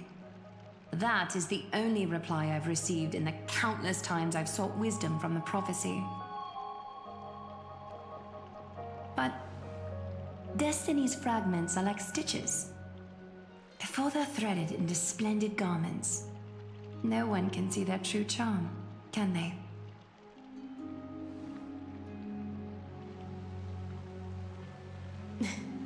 Aglaya has always been troubled by the divine duty she must bear. But thanks to you, she seems to be in much better spirits.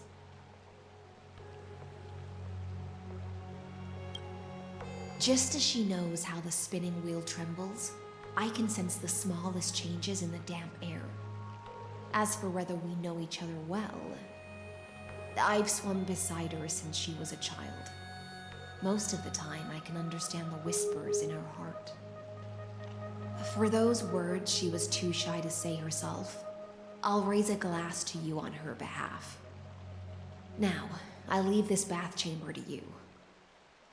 Rest well and prepare yourselves. After all, every time we drink and talk could be the last celebration we have in this life. Miss High Sealance has given us the bath chamber. It seems she really does do whatever she wants.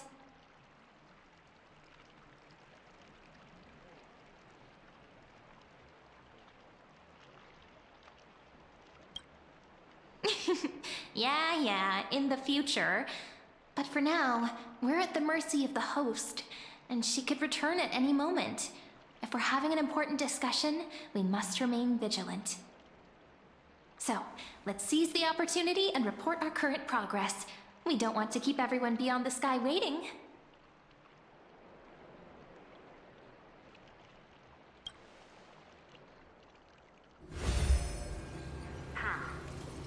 First, while that little empress with a candle stuck on her head didn't explicitly say it, she firmly rejected your request to take over the law.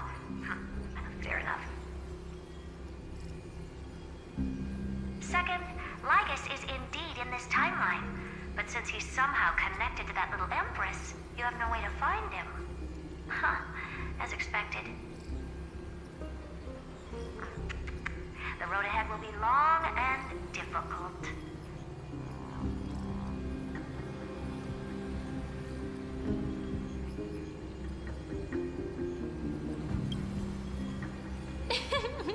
Not a bad invitation. Since you didn't refute anything, I'll just assume I guessed it all right.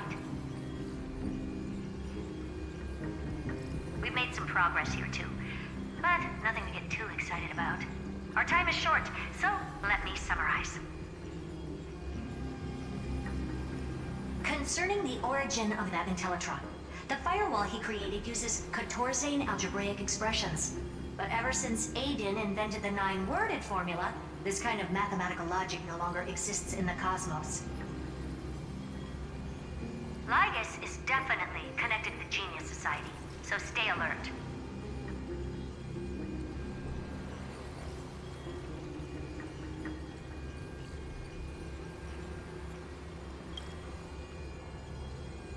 We can first exclude Droidhead themselves.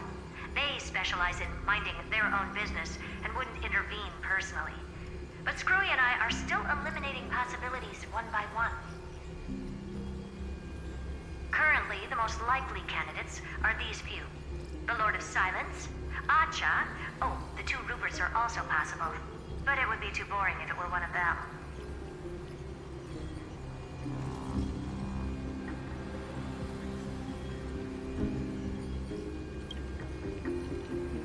We also have the same suspicions for now, but further verification is needed.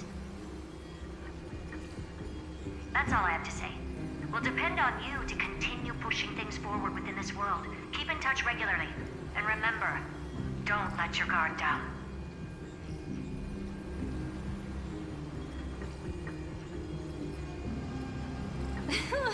Madame Herta is a real whirlwind.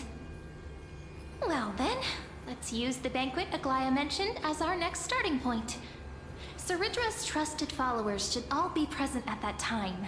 It'll be a good opportunity to get closer to them.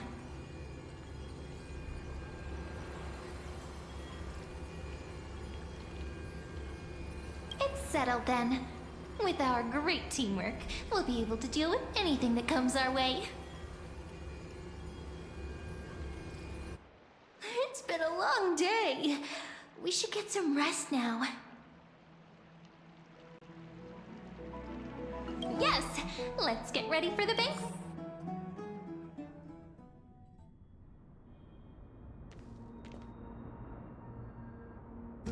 Look, the venue's right ahead.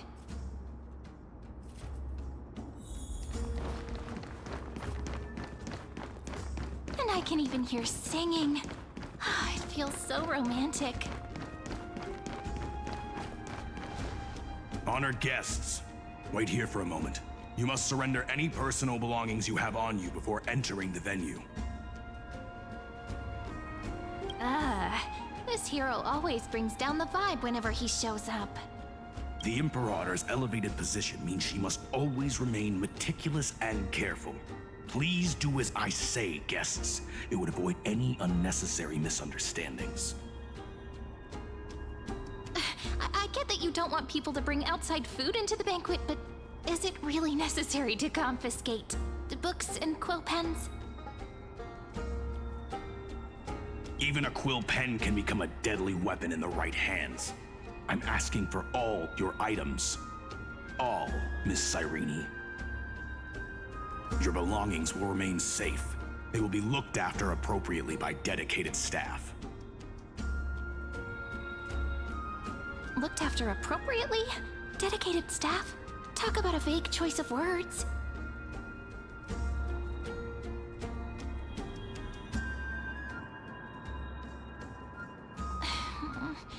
It seems like he's aiming specifically for the chronocognitive anchor.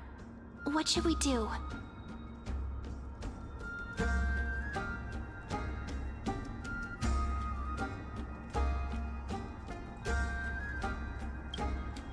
My gut feeling, huh? Why don't we go with their plan and hand over the chronocognitive anchor to be looked after?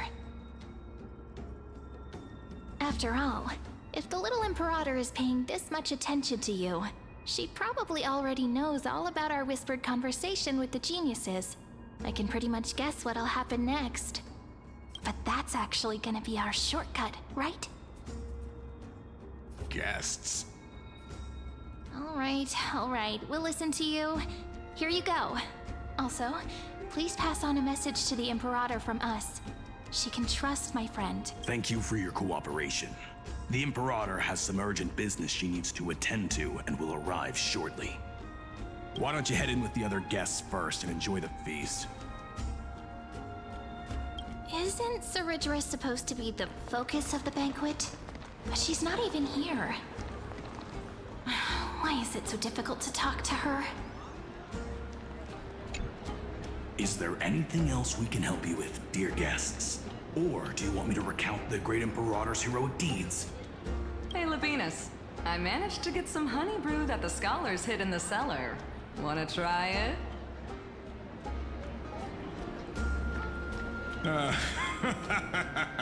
I'd never refuse to share a drink with Dux Brumalis, especially if she seeks me out first. Don't worry, dear guests. The banquet's security won't be compromised. I'd never get drunk before her. This banquet has a never-ending flow of honey brew. You're welcome to try it and see whether our drinks are as good as those from beyond the sky. Thank you for the offer, but we're more interested in knowing when the Imperator will be back. The Imperator? Who knows? Maybe she's hiding somewhere, thinking up weird ideas again. If you ask me, she's never treated us soldiers properly, even though we put our necks on the line for her. Hey! I can't pretend I didn't hear that, Seneca. Either retract your statement or duel me. Fine by me. Attendant, bring us 10 more jars of honey brew. I'm gonna make sure he can't even stand straight by the end of this. You wish. Be careful you don't get drunk first. Actually, there are so many people, we wouldn't be able to find the Imperator even if she were here. I know. Let's look for seats that are raised up higher than others. Aggie, if you can't get used to the honey brew, we will go ask for a pot and cook some oatmeal for you. No need for that. This banquet is just too loud. And nothing and no one here is interesting. I just don't really want to be here. Lies! You were pretty energized when you came back from the bath chamber. Let me guess. Are you worrying about someone? About High Sealins? Or Little Cypher?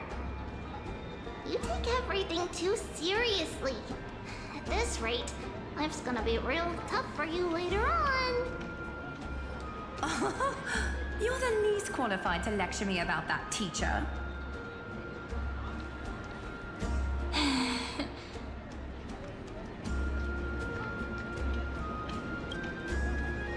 Dear guests, are you here for us? I mean, are you here for Treaty or Aggie? No. I'm just wondering whether you've seen the Imperator. The Imperator? No, we haven't. Our sovereign has always acted however she pleases. Though she gave us ranks, she'd never tell anyone her whereabouts. Perhaps the only thing she tolerates are chess pieces. And the sky reflected upon her crown. I see. Why do you two look so distressed? That's not what the deliverer should look like. Why don't we have a toast? While we still have time for pleasure. Then we will toast to the tomorrow that will set Fate free!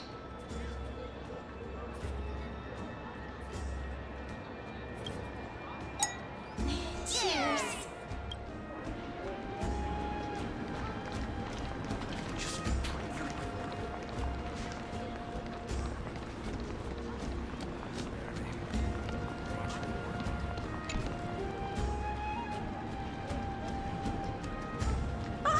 Hello.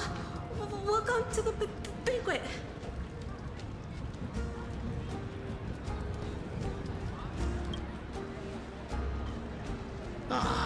So the Deliverer is attending this event, as expected. Little Virginia here was just wondering whether she should go find you. As the great Imperator's historian, I'm responsible for composing poems and songs for everyone in the Flame Chase army. But I have no idea how I should record myself in the annals. Little Virginia is wondering whether you can let slip a hint or two about her future, so she can find some inspiration to write about herself. That doesn't sound like a good idea. Besides, we don't even know her in the future. But she'll probably get really disappointed if we tell her that. What should we do?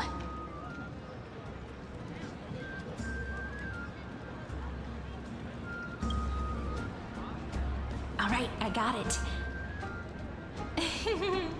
We can't reveal too much, but I think it wouldn't hurt to start your poem with the future.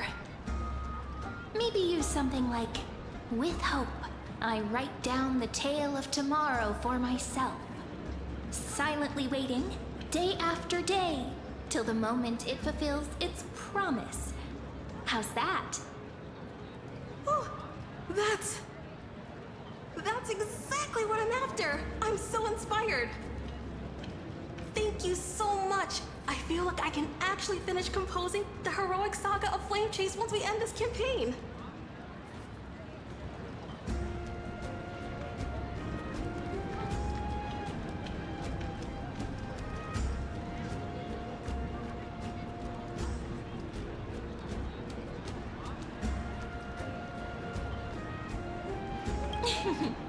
And that's the art of conversation.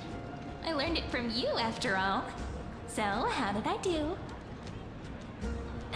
By the way, in return for that, are you able to tell us where the Imperator is? The Imperator? She usually wouldn't arrive this early. She believes that rulers should stay silent in places where their subjects hold private conversations. Why don't we have a toast before she arrives? To reason, which is held but not revealed. To romance, which will surely be returned.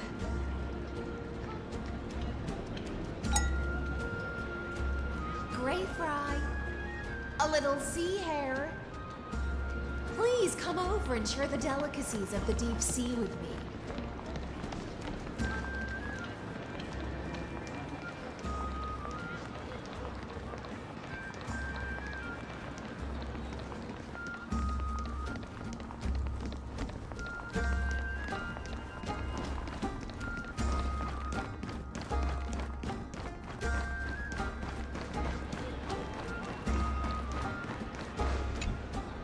You two have been wandering around the venue as if you have something on your mind. Have the attendants not taken care of you well? No, we love it here. It's just... we're a little concerned, seeing how the Imperator still hasn't arrived. Don't worry. I know what you've been waiting for.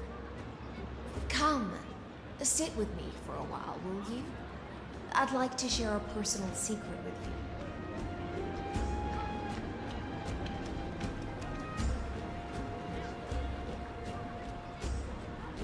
See here? This is Fagusa's dew of divine blood. the sweetest of all the 12 bottles. On the night before such a historical event, I'd like to share this marvelous drink with the Deliverer.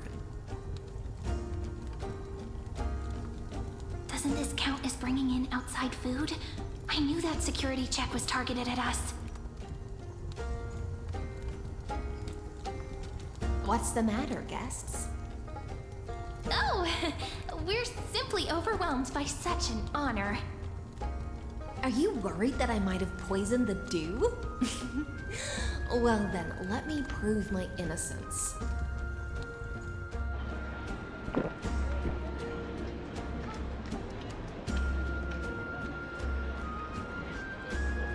See? It's completely safe. I feel like Miss Hysealins wants to talk to us about something. Why don't we go along with her for now? Worry not. Honeydew's not alcohol. It won't get you drunk. On the contrary, it can make your mind even sharper.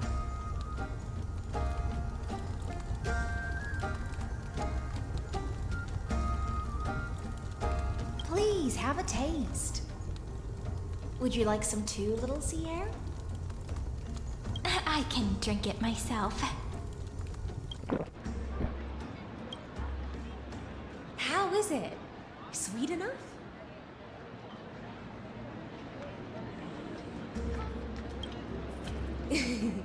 As long as you like it. Calm at times, tempestuous at others. That's the taste of the ocean. It'll do you good to understand Fagusa's fickleness before we set off to face their waves. Just like how you're about to understand the secrets within this dew. Now, please turn around. Very, very quietly. Don't make a single noise.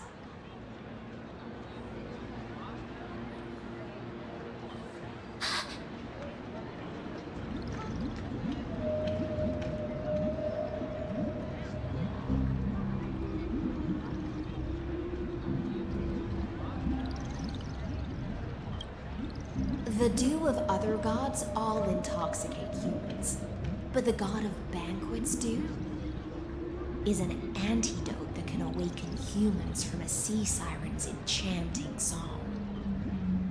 Since the start of this banquet, all the guests have been under the spell of my song. None of them can see the Imperator and that Amphoreus. But you two, I wish for you to see the truth. Is this also what the Imperator wants? This is my personal request. I can't bring myself to trust that Amphoreus. The Flame Chase army changed after he descended with Orynyx's divination and brought the prophecy of the stars to Akama. His seductive whispers harbor something malicious within and will ensnare those of us blinded by ambition. You are the deliverers of the prophecy and know about him far more than I do. Perhaps only you can find traces of the truth from his actions and words. Then we can show the Imperator the right path forward. Oh, but isn't this acting behind her back? Amphoreus has become far too weak. Even heroic actions protecting her from harm must be conducted under the water's surface. I am the Imperator's blade, and I must clear the way for her while remaining concealed in the torrents. Then, ensure I'm pointing my sword towards the true enemy. Can you promise me something, Miss Hysealins? Ask away. My friend has in fact come here to stop that villain's evil scheme. Our goals are aligned. But as to the decision the Imperator must make, she has no wish to transgress her authority. We just want to tell her everything we know. I believe the Imperator will be able to tell right from wrong. I never doubted your loyalty. I'll pass your words faithfully on to her. Provided we can gain the advantage in this tug of war, that is.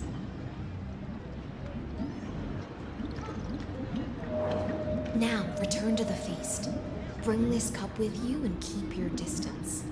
Pretend you are still immersed in the sea siren's fantasia. And I'll control the moisture in the air. That way, you'll be able to listen to sounds from afar as if you are a whale of the depths and hear every word of their conversation. I wish you a victory in this first skirmish. It's the exciting and thrilling undercover part of the adventure.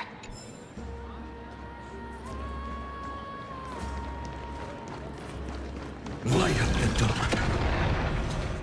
Let's mingle in the crowds here. Relax. Relax. Try to act natural. Where's the Imperator? Still not here. That little imp is always acting so high and mighty towards everyone.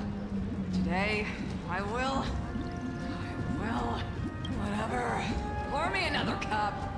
Though she has succumbed to drunkenness, she still does not dare challenge your authority. A criticism of my height is a grave enough insult already. She should be dismembered. Do you often test the loyalty of your subjects like this? You jest. The Imperator does not need blind loyalty. As long as one can prove they have value, I am willing to be lenient towards them. Let's cut to the chase, Theoros. If I pass the trial and grasp this world's law in my hands, what will you do then? The answer is simple. I will connect Amphoreus with the stars. Don't waste my time. Be precise. Be specific. I won't ask a second time. Allow me to adjust my statement. I will correct the regulations within the old law that sealed off Amphoreus and merge the black tide with the torrents of Era Nova.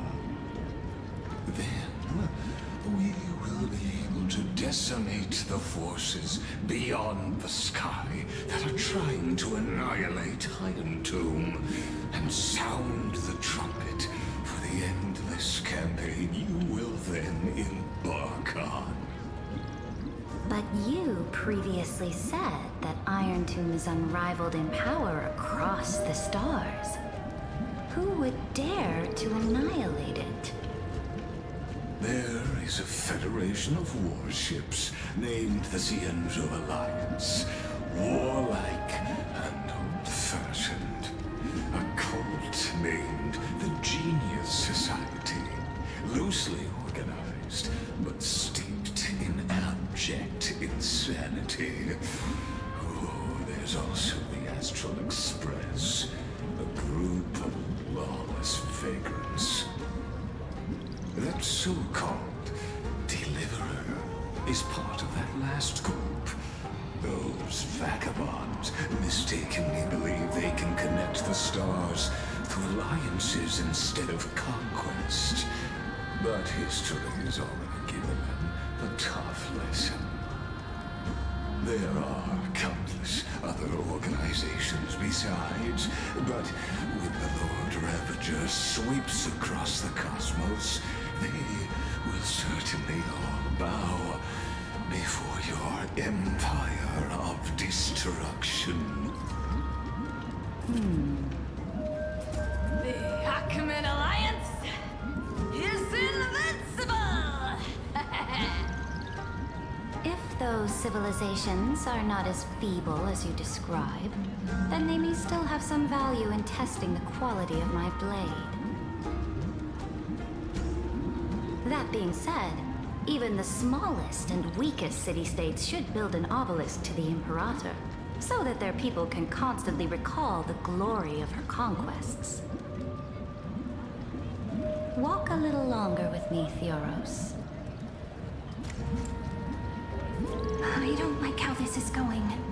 Our little Imperator seems fascinated by the destruction. Grapevine! Little sea hare? It seems like they're still talking. Get closer. I'll keep carrying their voices to you.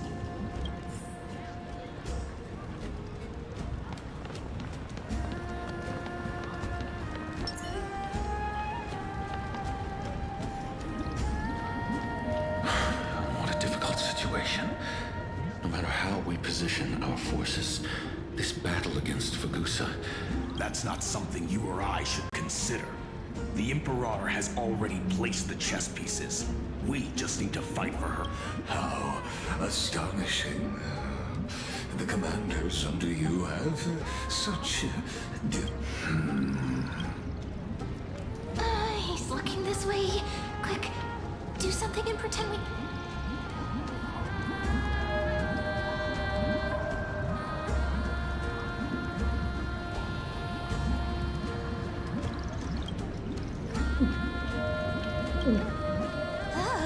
Slow down. Are you okay? What's the matter? My apologies. I was just checking. And it seems like all is well. Let us continue our previous conversation. Are they aware of the price they must pay for the trial of law? If I recall correctly, you've already lost a bout against Talanton due to offering insufficient sacrifices. You dare mention my name alongside the word lost? Forgive my transgression. Watch your words and actions. All you need to know is that my victory in the trial is guaranteed. Even without the trial of law, they've already sworn to give their lives for my conquest. So if everything happens according to our agreement, how would you recommend I deal with that deliverable? Good question. Do not let her fool you. That woman from beyond the sky contains a seed of ruin within her body. She must not be allowed to tarnish your glory. Therefore, the wisest decision would... You plan to torture her? Calling it experimentation would be more appropriate. The guest's patience is running thin. I plan to remove the Fantasia and head into the banquet. I will heed your advice. Leave for now, Theoros, and go back to Akama. You don't want to confront those two directly either, do you? Indeed. It's a pity that Antikytherians are lightweights when it comes to drinking. Before I... As I expected. That Theoros' scheme. Thank you for your bravery, guests. It's time for me to dispel the Fantasia. This will be the Imperator's last public address before we head off. And therefore, likely, the final chance to change her mind. I will try to get you a chance to speak, and I'll also prepare for any contingencies. The rest is up to you. You should head back to your seats for now.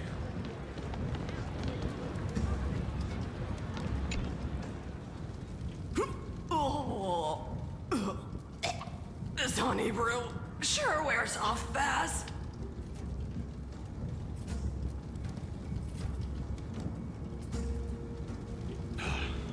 The Imperator!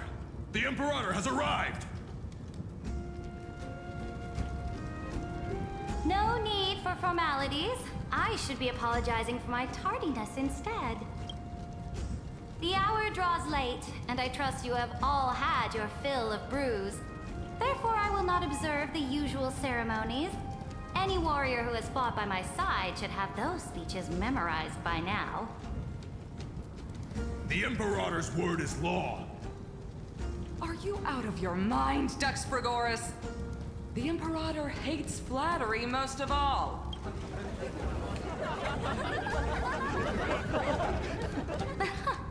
A joyous atmosphere is a better fit for showing me your resolve. I believe that you, my dukes, will do all you can to assist in the campaign against Fagusa, just as you always have. However, it's a pity that I have never tested your loyalty.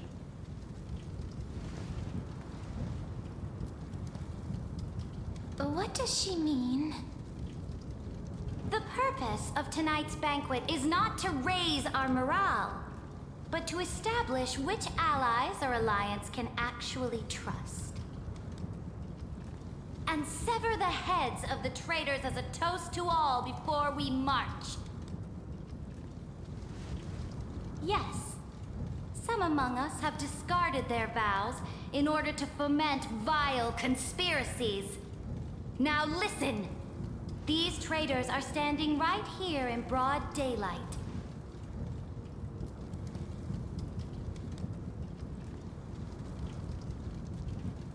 Dux Gladiorum Hycelans. She used the Sea Siren song to immerse the crowds in an illusion and conceal her whereabouts. She then worked with those from beyond the sky to spy on confidential matters, hoping to rob the core flame by force and harm me, the Imperator!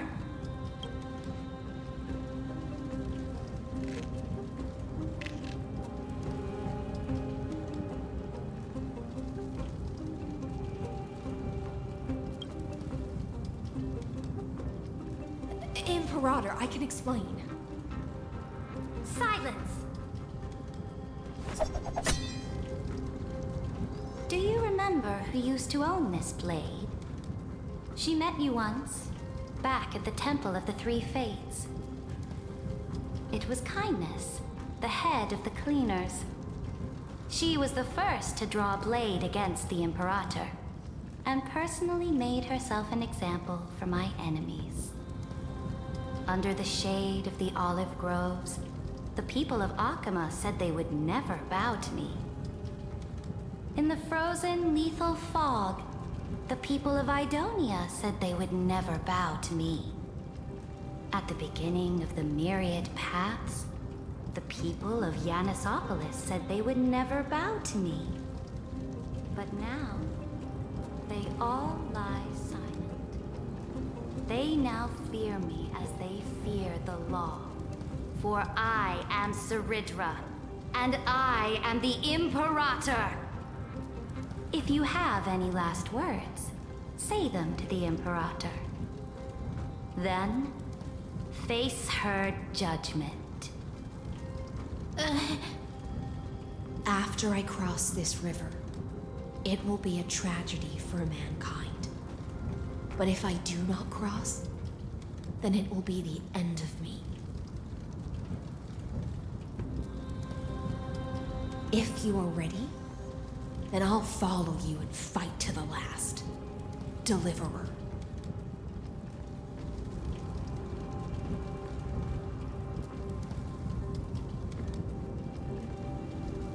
That's right, friend. Now, use your identity and add in a bit of experience and charm and testify to the Imperator as we promised.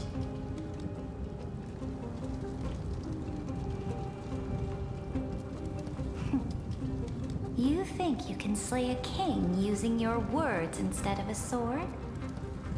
I'll have it. Show me the weight of rhetoric from beyond the sky. Will it weigh heavier than 3 human lives? Let's try to watch our words carefully.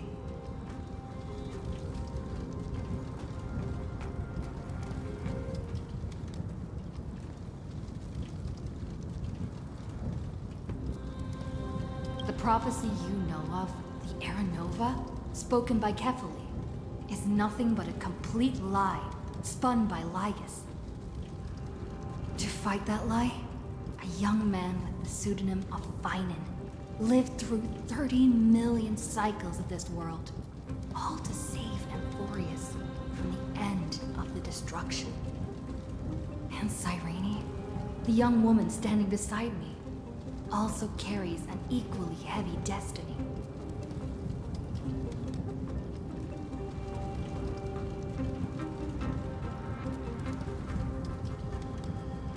Iron Tomb is the ultimate end of Amphoreus' destiny. It is an embodiment of pure horror that walks the path of destruction and can never be tamed. That is the only thing Lycus cares about. As for Amphoreus, pure glory and campaigns, he doesn't care about any of those. He will most certainly betray you. When that time comes, all of us will be ground to dust by the destruction.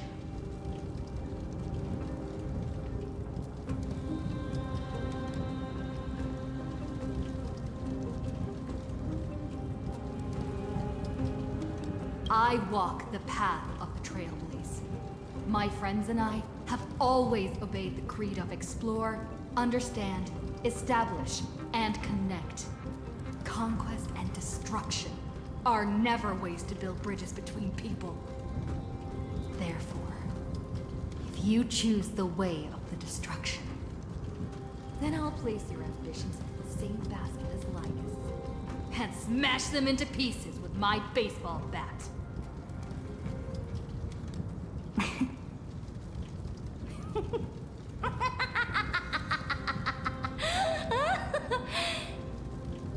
That was truly a chaotic speech.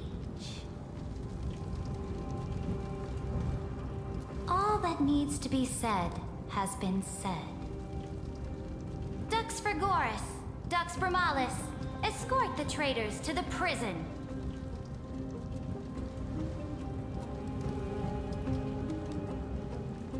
Before the next entry hour, I will give them an end befitting of their betrayal.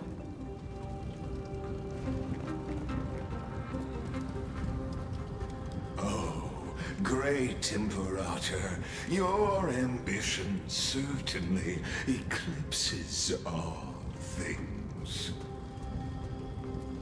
You're still here, Theoros. Of course. As the Theoros, I simply cannot miss this moment, miss witnessing the fall of a nameless one. Or perhaps I am waiting for you to give me an answer. Why would someone as powerful as you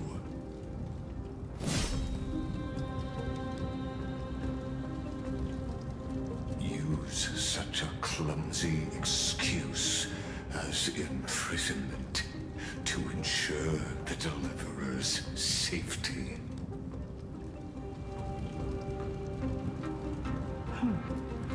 So you finally tossed aside your act. I must point out that you are just as impressive an actor. This banquet was always going to be a game of chess, where you would try to control both sides and turn both them and me into your pawns. That's right. That little Imperator never trusted anyone.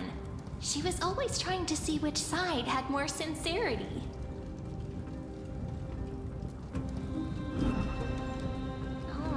All right, we'll listen to you. Here you go. Also, please pass on a message to the Imperator from us. She can trust my friend, anywhere, anytime. But as to the decision the Imperator must make, he has no wish to transgress her authority. We just want to tell her everything we know.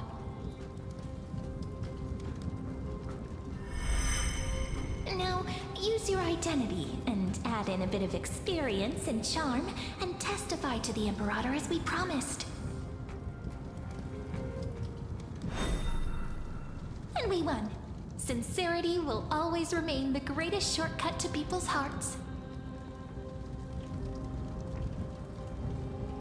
I can toss your words right back at you like Kyrgyz. Why would someone as powerful as you pretend to be a mortal and kneel before me?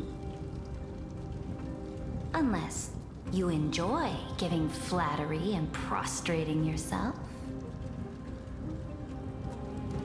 You are mistaken.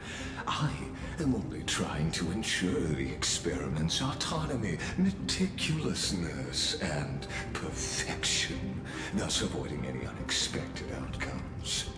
A forceful intervention will only create larger errors, reduce efficiency, and introduce ugliness. Had you fulfilled your promise of giving the law to me and completing the Era Nova, then Amphoreus would not have deviated from destiny's course. Oh, but you broke your promise. What a pity. In that case, I must carry out my duty as the administrator and eradicate all factors steering the experiment out of control. Factors such as you and her. Careful. Careful. What was that voice? Was it Orynyx? I found you. I finally found you. Be careful. This land will face disaster.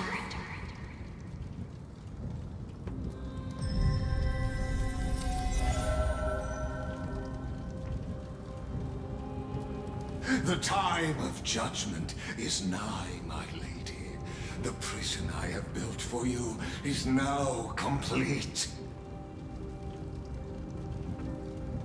In the name of the erudition, I invite you to step into the same cage as mine.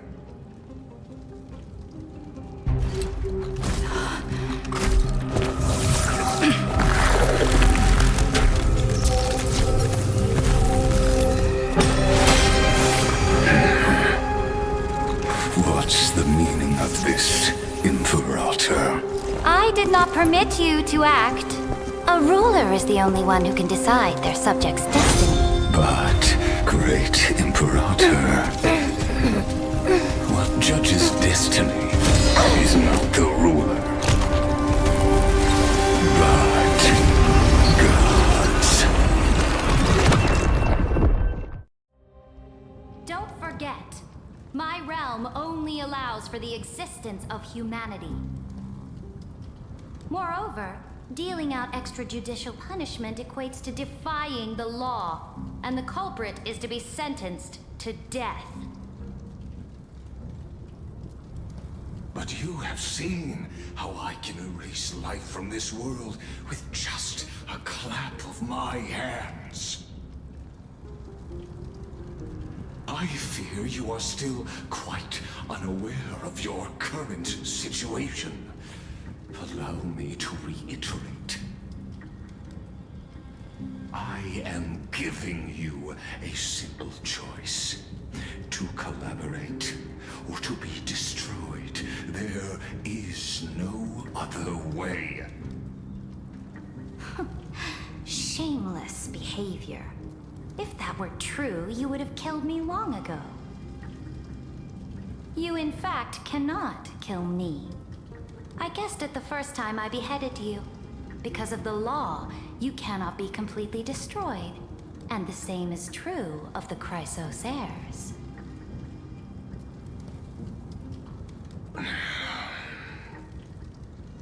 The more you bluff now, the more you are proving that conjecture to be true. What magnificent foresight. I once regarded this precious quality of yours as a sure sign of my ultimate victory. But now, I have to admit that I made a mistake. Yet, as a mere mortal, how will you contend against the Theoros? We are both slaves to hubris. But do you know what differentiates us, Lycurgus? I will never be blinded by my pride. If I wish to break the scale's balance, I only need to appeal to external forces and use them for my own ends.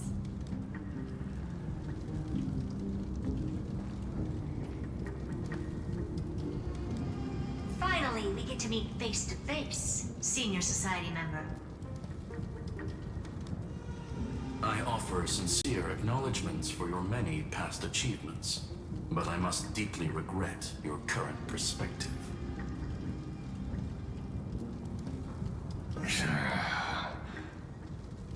Trust me when I say that you aren't the only one feeling regret right now. Screw them. So you two are the allies from beyond the sky the Deliverer spoke of, and why she demanded the divine authority of law.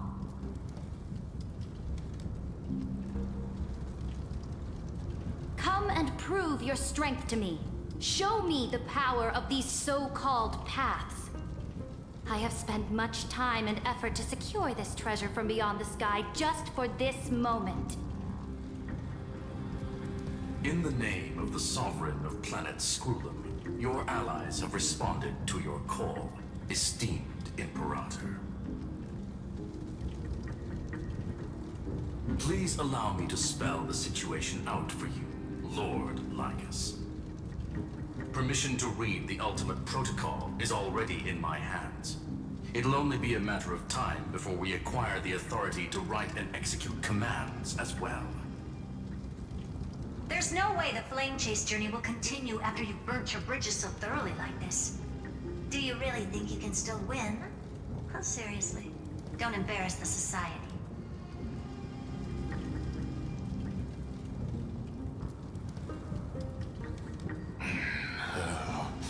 I understand that a mere zero possibility does not equate to zero. That argument is very persuasive to me. Which means the same principle also applies to you, my dear peers. You will never be a match for me in a world constructed through Catorzain algebraic expressions. And as for Aranova, why don't you entertain this possibility? What if I reduced Akama to rubble and ground her people into minced meat? Would the heroes then once again desire the power of demigods so they could fight against me? Listen, Iron Tomb is fated to be born.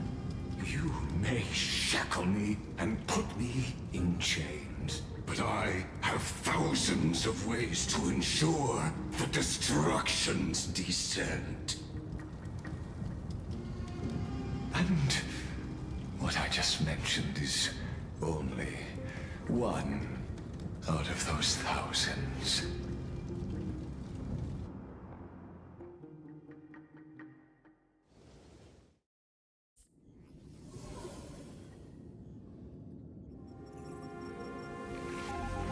This is the place outside the legends?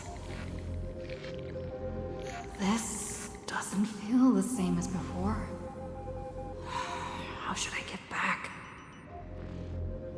Warning! Warning! Warning! Warning! Warning! Warning! Command isolation? Since we parted ways last time, I have modified the exomyth into an audience area exclusive to you. Now, you'll be able to silently wait here for the final act of Amphoreus to begin.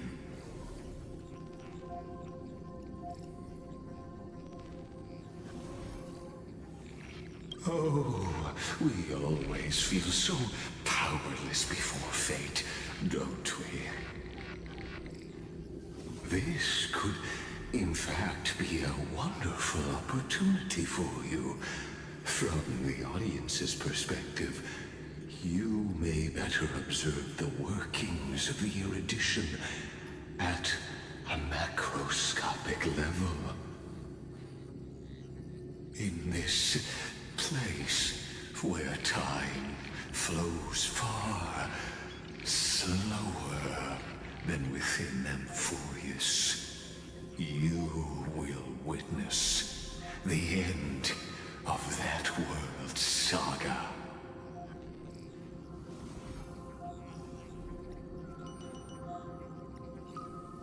Oh, I am not doubting your capacity to create miracles. The answer concerning the prime mover of life and the total destruction of the erudition.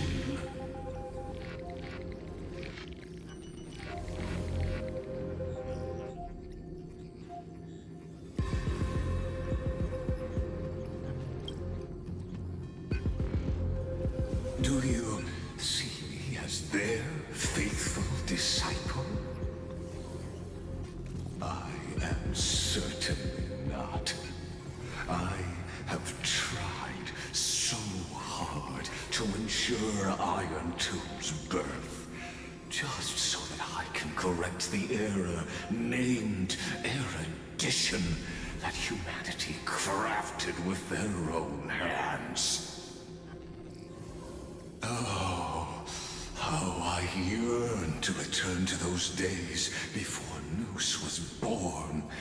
Back then, the boundaries of knowledge were like the starry skies, evoking feelings of longing and delight among humankind. But now, truth has become the sacrificial offering required to gain an audience with them. And the geniuses would say that Noose already knew. That arrogant Eon was born from the primal mobile of humans' desire for knowledge. Yet, they themselves sealed off humanity's capacity to seek enlightenment. I am simply cutting down a tree of doom that we planted ourselves. I must admit that the process of answering your questions has reminded me of the happy days of learning in my youth. However, it is a pity that my true form must now descend into Amphoreus to deal with the accident that arose because of you. But you won't have to wait long. When the curtain falls, you'll surely understand mine and Amphoreus's ardent wish. Where time flows slower than within Amphoreus? If Lygus spoke the truth, then I don't have much time left. But how can I get out of here Can you hear me? Little one! Is that... Warning! Warning! Warning! Hurry up! Put some speed into it! I can't keep this up for much longer!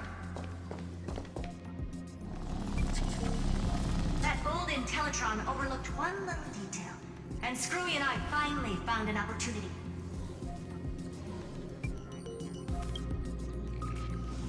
Let's keep it short. While you were gone, well, in those few years, Amphoreus... Yes, time dilation, resulting in an uneven flow. Don't you know this already? Let's stick to the main points. The Chrysos heirs activated the chronocognitive anchor and helped Skrullum and me open a hole in the firewall. We made some adjustments, so he can't attack us immediately, but it won't hold for long. Critical warning. Critical warning. Time is running out. Here's the conclusion. It'll probably take a long time for Screwy and me to completely break this cage before Chrysos heirs have a full grasp of the law. To be safe, we'll continue to launch side-channel attacks on the system to give you opportunities to escape.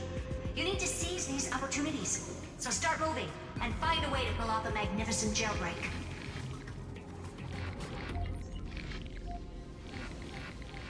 We detected another... Critical warning. Critical warning. Its power is strong. Maybe it will use the path's power. Make it detect you. Unauthorized communication terminated. Is Herta saying a certain path's faction has arrived in Amphoreus? And I mastered the powers of different paths in my previous journeys. Think hard and figure out exactly which faction has arrived at Amphoreus. And which are these? Showing my memories? With the Stellaron in my body, I woke up a world that'll give rise to a Lord Ravager. Would definitely draw the attention of the destruction. The Stellaron in my belly is gonna be super useful. But what if I end up pulling in the Antimatter Legion? Or the Annihilation Gang? Can they really help?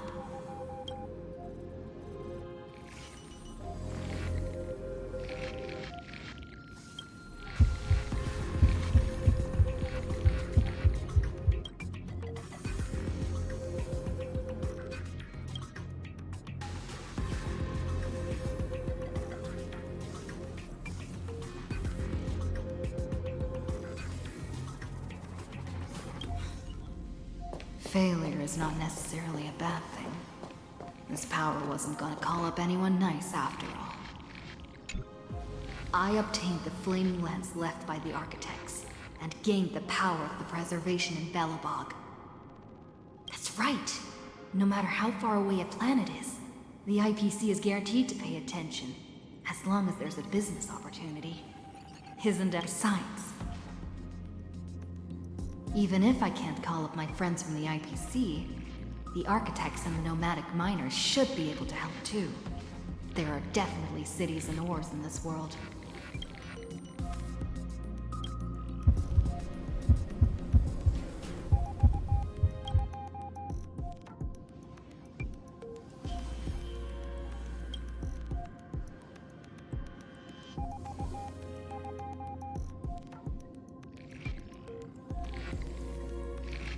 Seems like since Amphoreus has no overseas market, the IPC's hand can't reach it. I received the Watchmaker's hat in Penacony, and declared war against the Order, then gained the power of the Harmony. That's right! The benevolent family must still remember me for saving them. Their music echoes throughout the stars, and they'll definitely want to help. Come, dear hat. I've put you aside for quite a few chapters already. Sing with Clocky. The world is in harmony and the stars shine bright.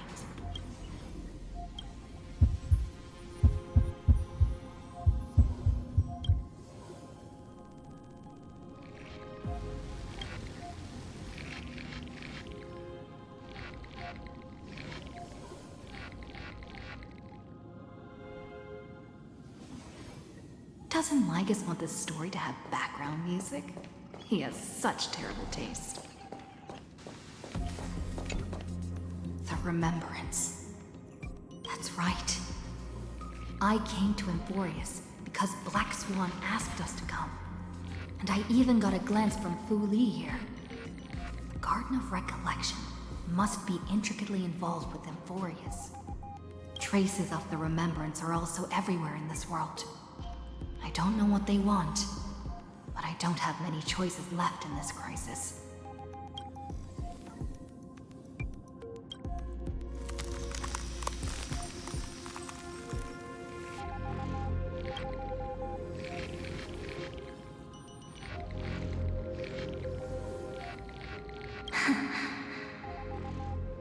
I finally found you.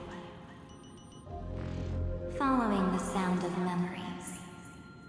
A pathstrider walking both the Remembrance and the Trailblaze.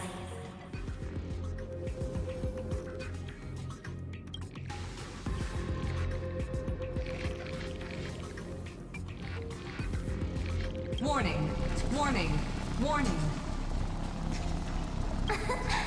Erudition's prison cannot stop us, for we lie outside the logic of zeros and ones. Come, leave the cage of Logos. The mythos of Amphoreus waits for you to continue its story.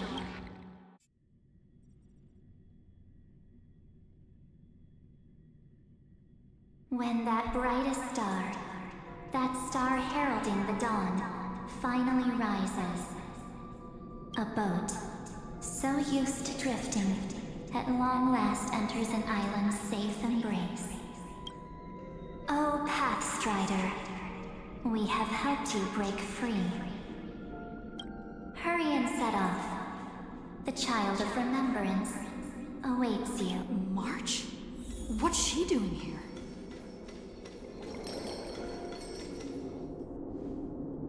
Oh, you're finally here! We haven't seen each other for such a long, long time. My good buddy, I've really, really missed you.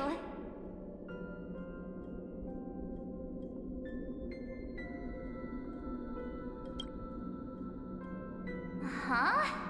When was I dead? It's been so boring waiting for you in this place. There's no one to chat with, no internet, and not even anything to eat or drink. It's basically a prison. Now the great hero is finally here to save me. Yippee! You must have seen a lot in Amphoreus during this time, right? You gotta tell me all about it.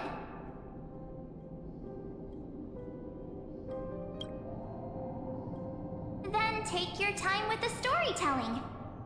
Or do you not want to talk to me?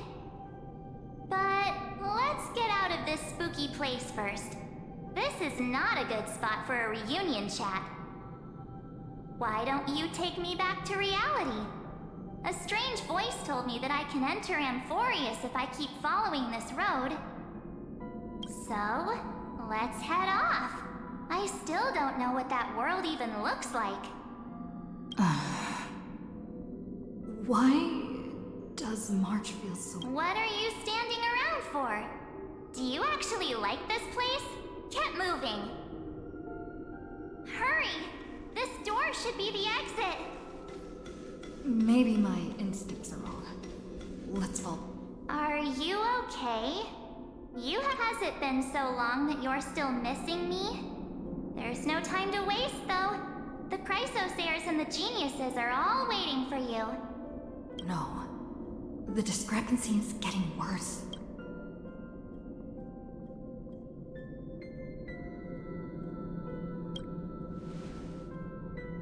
Huh?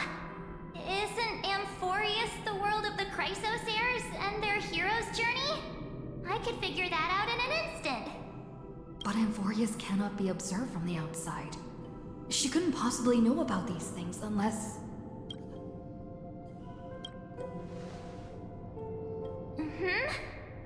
No, he's not. Maybe I just happened to miss him. Never mind. Don Hung's super reliable. We don't need to worry about him. He's probably waiting for us somewhere. All hail and hearty. No.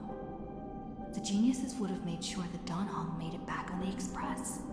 Besides, the March I know wouldn't be so dismissive about her companions. Something's not right. She's not March 7th. I guess you have something you want to say to me? Then there's no need to feel things out first. With questions. Let's treasure the time we have together and be frank.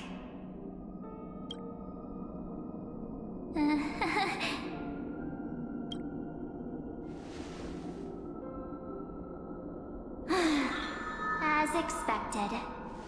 A glimpse of memory is not enough to deceive the bonds of friendship forged between the Nameless. In that case, there's no need for further deceit. You're right. We are not the March 7th you are acquainted with. But we can send you back to Amphoreus, as long as you are willing to help us.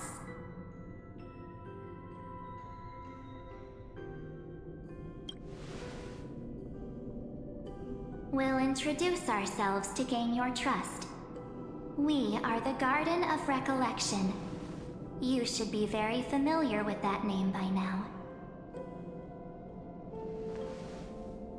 Just as a reminder, while you hesitate, time is quickly ticking away in Amphoreus. Working with us is the best way to stop the enemy of erudition.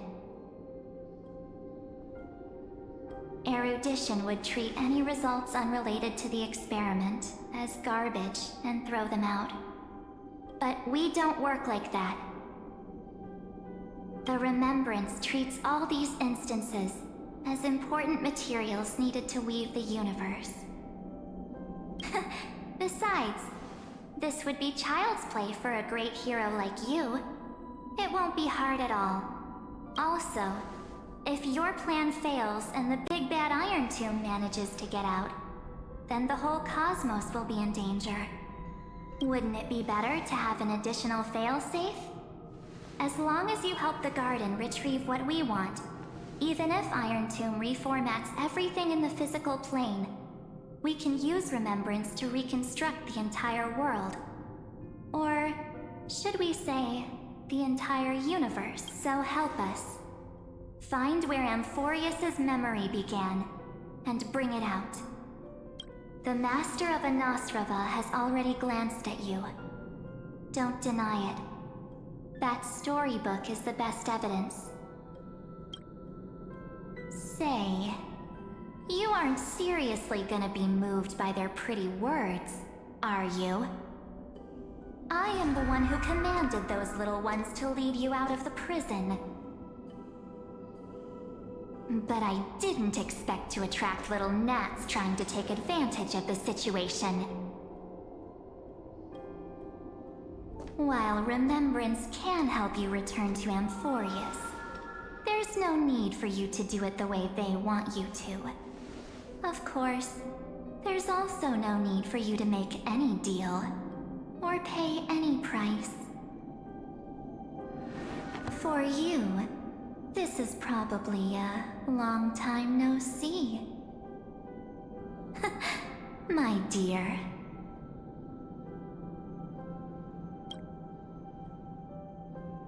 Shh. There's no need to say anything. I know. You have so many questions swirling around in your memories at this moment. And you feel so helpless. Put them aside. For now, all you need to do is trust me.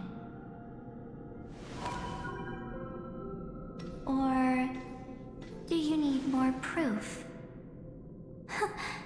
That won't be hard. Wait, stop it! They're awake! I'm gonna keep our first photo, alright? Won't come to pass while we're around. And now, The statue. Is that Don Hunter's brother?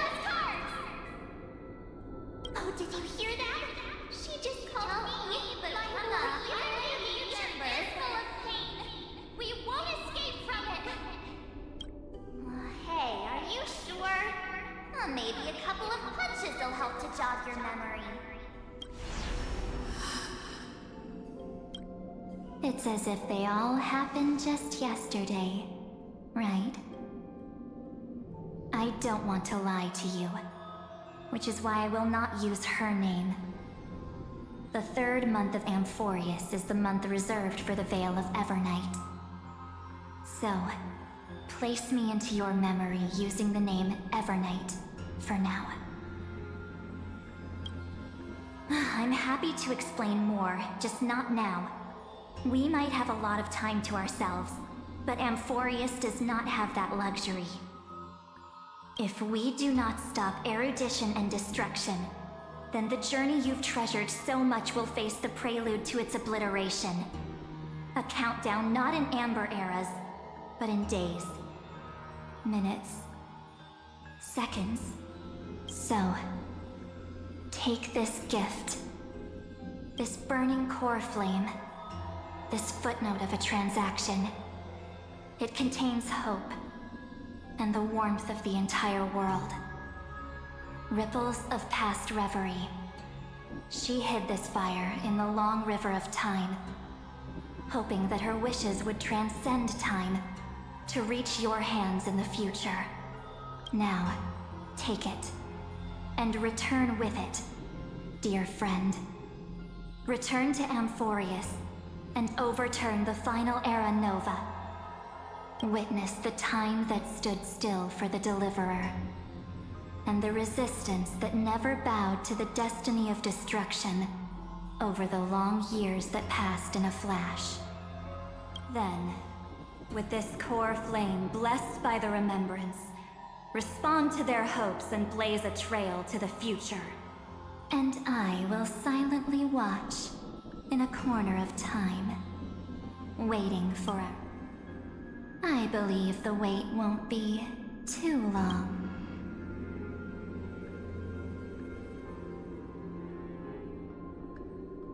What exactly?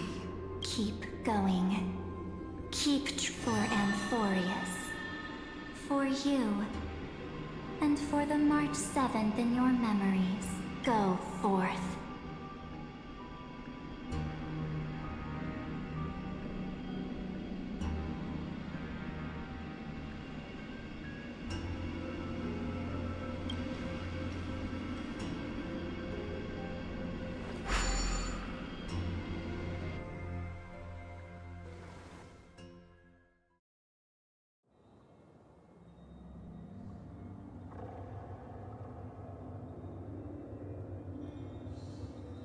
Is this...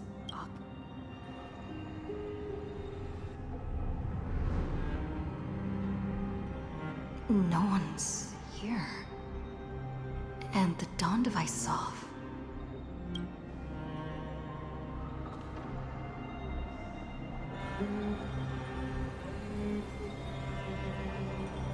Am I...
The chronocognitive anchor?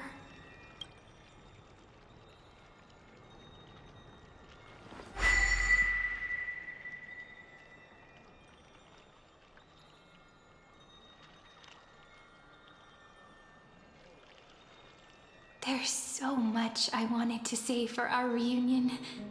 Yet now that you're back, there's only one thing to say. Welcome back, friend. It's been such a long, long time.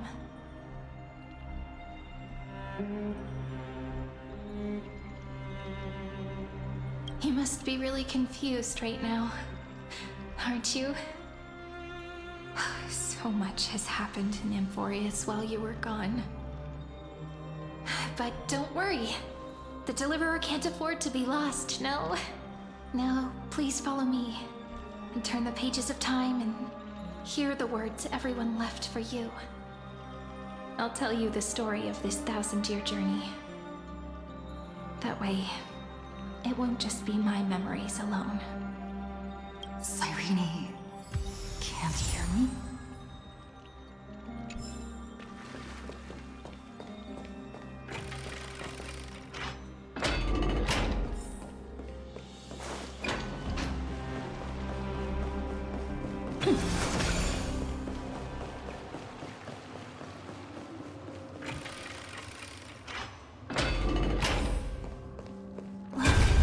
Scenery of the past has resurfaced.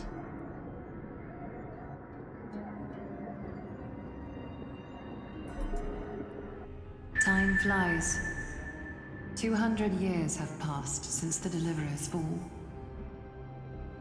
We had to return 3 core flames of law, romance, and ocean to stop Lygus, but even so, Terravox has fallen. The 2 geniuses vanished without a trace, and Zeridra embraced her fate. At this rate, Era Nova will come, and Amphoreus will fall into the destruction.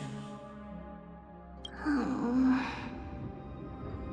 It seems the key to rewriting the end once again lies in the core flame of world-bearing. According to the instructions left behind by those 2 geniuses, we must get it into the Deliverer's hands, no matter the cost. But how? We need to find a way to hide the core flame. And we must buy enough time to keep Lygus at bay. About that, Rini might have some good news. She had that dream again last night, but the Titan's voice was clearer than ever this time. She said, pass the flame into the future. Is that a prophecy from Orynyx? She chose to side with humanity this time and hide one of her kin's core flame? It seems Amphoreus' fate isn't sealed just yet. You're right. History has changed. Humans and Titans are both giving their all to keep this world going. Perhaps a relay across the ages is finally about to begin somewhere out there. Unfortunately, life will never go smoothly. Layden's army is already at our gates, and their commander... that Lycurgus. He's right outside Akama. Light calendar 3960. Zeridra, under the pretense of a campaign against Vagusa, sacrificed 500 Chrysos heirs to complete the trial of law. This tragedy shook everyone in Amphoreus. That same year, Zeridra the Imperator was assassinated, after which Aglaya the Goldweaver took command. Thus began humanity's second flame chase journey, a path hanging by a thread. Come, this way.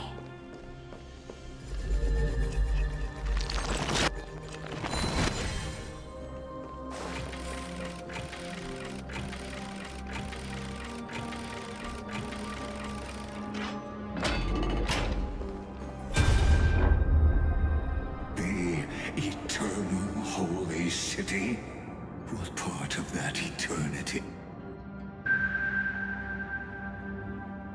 The Marmorial Palace lies in ruins. Countless mortals have perished because of your stubborn resistance. It's time you learned the cost of refusal.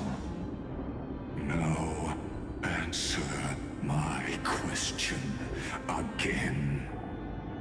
Where is Ketheri's core flame?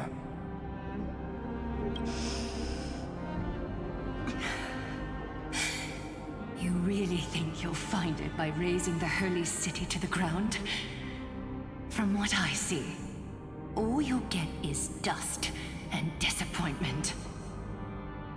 Don't forget, you can't kill the Chrysos as mentioned in the prophecy because of law. I have never denied that. Which is why I now place my hope in the faithful citizens of Akama. For now then, I'll be cutting open your chests and using your scalding golden blood to baptize the masses. Allow me to apologize in advance. We shall start with you, blind and foolish Lady Gold. Leave this to me, Lady Aglaya. You...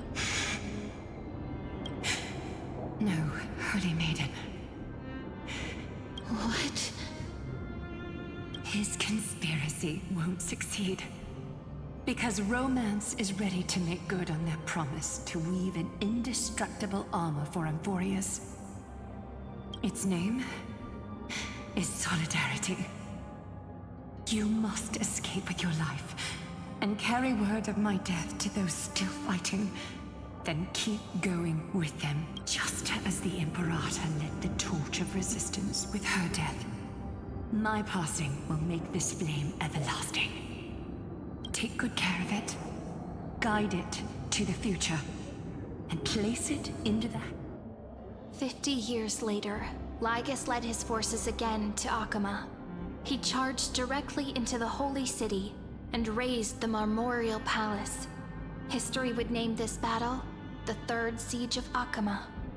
90,000 brave souls gave their lives for Akama that day, including their fearless leader, Aglaya. Go forth, Deliverer.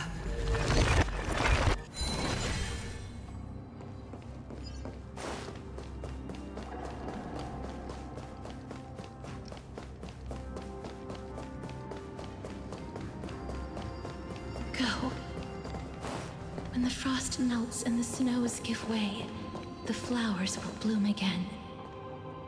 You'll find me there. So what you're saying is... Princess Homebuddy is never coming back, is she?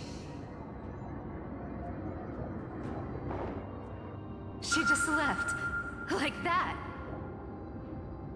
Since Cass has made up her mind, we can't let her resolve be in vain. But... between staying in Akama and going to Styxia, what difference does it make when it's death either way? I'm against relocating. With Ketheri's protection, isn't Akama far safer than that dead city? Cass's plan doesn't involve any relocation at all. Huh? Like you said, Akama is humanity's refuge. We never intended to get everyone moving to Styxia. It's just on Cass, Hysealans, and me to prepare the final trump card for the Deliverer. Wait, what kind of trump card needs all three of you demigods to throw yourselves away? We must lay down the path to the future, so when the Deliverer returns, they'll have a clear road to reach the location of Aaron Nova. Styxia sits where death meets the ocean, There, with the combined powers of ocean and passage, we can summon a current that leads to the vortex of Genesis. And the demigod of death will forever guard that secret path until she returns.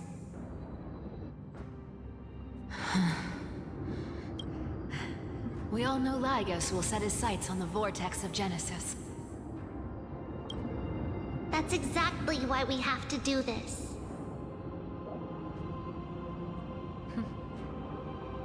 Guess I underestimated Idonia's Maiden of War. She's got way more steel than I thought. And Cypher, we need you to head to Castrum Kremnos as soon as possible. By any means necessary, forge an alliance with Strife. The prophesized Crown Prince has already been born. He shall become the new defender of Akama, protecting this land after we leave. You don't need to worry about that. I just came back from Castrum Kremnos. Only a step ahead of the news. Treeby, something's flying towards Akama, and it's really fast. What is it? It's a spear! It's the Kremnoans. Their king's already here.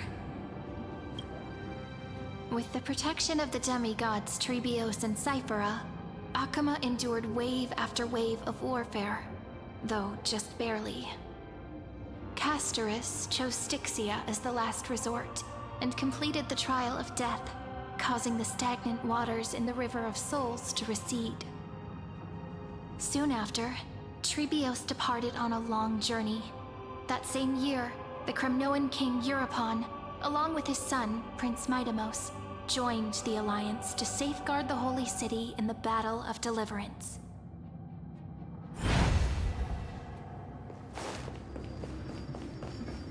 Go on, and see you tomorrow.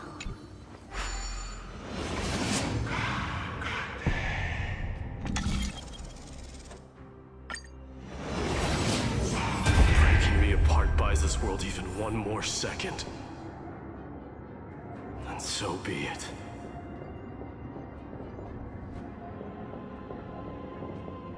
But it's gonna hurt a lot! Pain brings endless torment. But it can never. I believe that you were thinking the same thing when you stepped through the gate of infinity and jumped off that.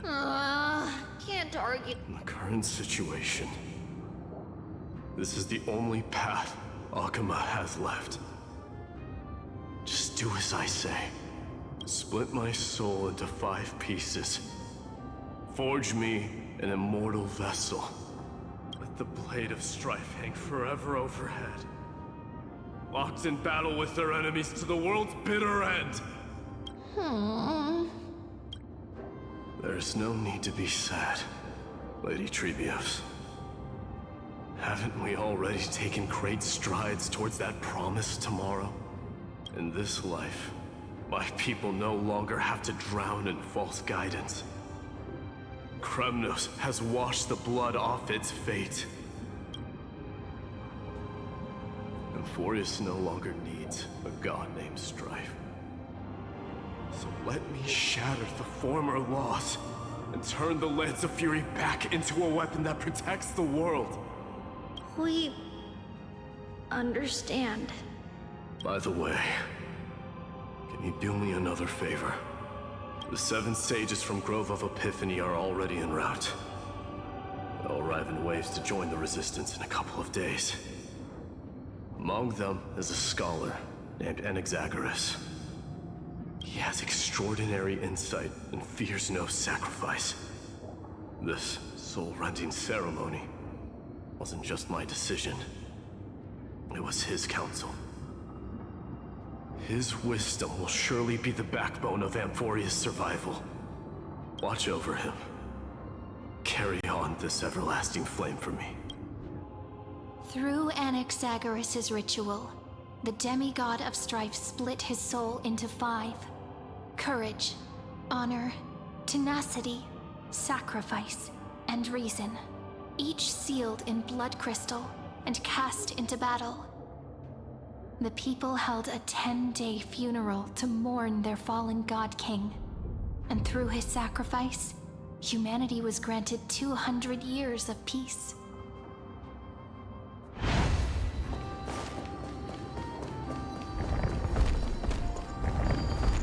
Keep moving forward. My blood will pave the road ahead for you. Keep moving forward, little Gray. See you tomorrow.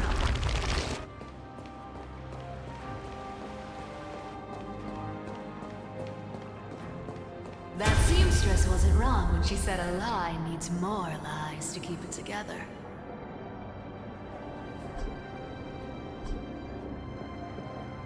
Reason and trickery.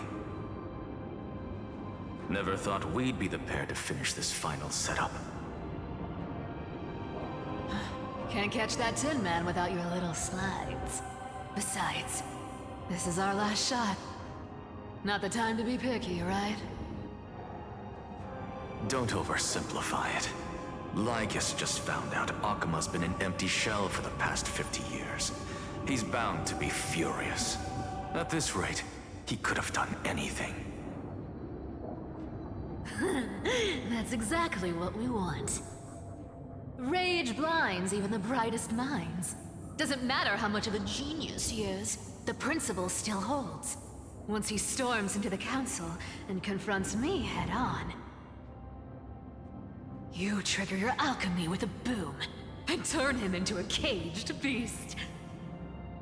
Easier said than done. You still have to pass yourself off as the deliverer without anyone catching on. And you really think a human alchemical array can bind a godlike being?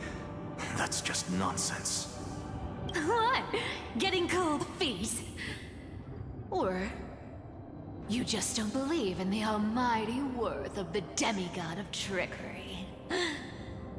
Just tell me straight. Can you do it or not? Of course I can. And it'll be child's play. But I've got two conditions. Since this is the final act, if we're doing it, we go all in. No half measures. Oh, I'm listening. First, shift the battlefield to the vortex of Genesis. It would be more convincing if the deliverer were to appear there.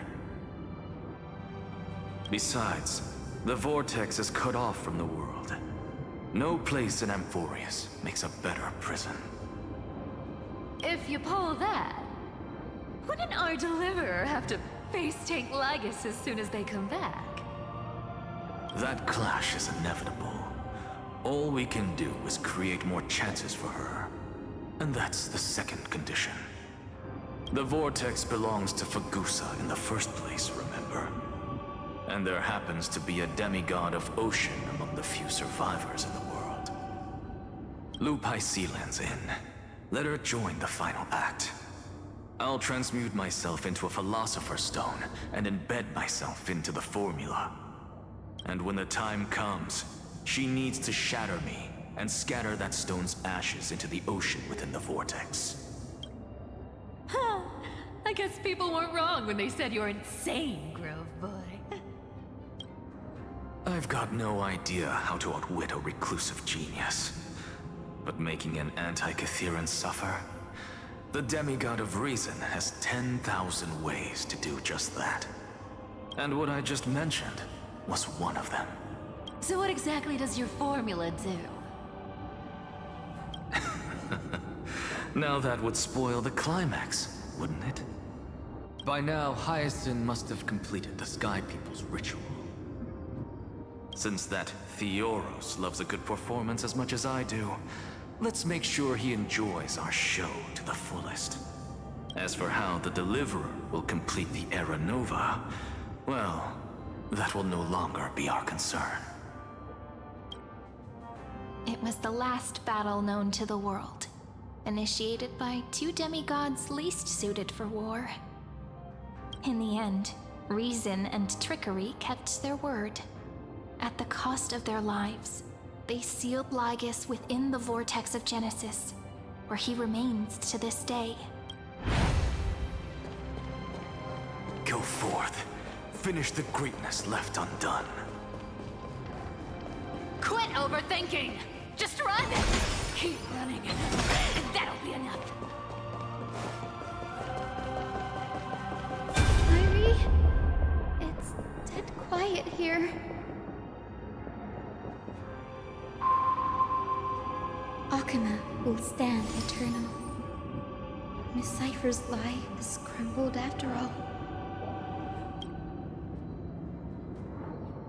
But it's all right, because all of us have fulfilled our purpose by now. When the Deliverer returns, no matter where she is, sky will turn clear, and a rainbow bridge will rise, carrying her to the final battleground. Cyrie, this arduous relay is finally nearing its end. Now, I'm passing the final baton of fate to you, okay?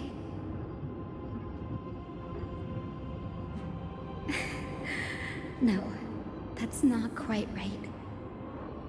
After all, it was you and her who lit the first spark of this journey, wasn't it?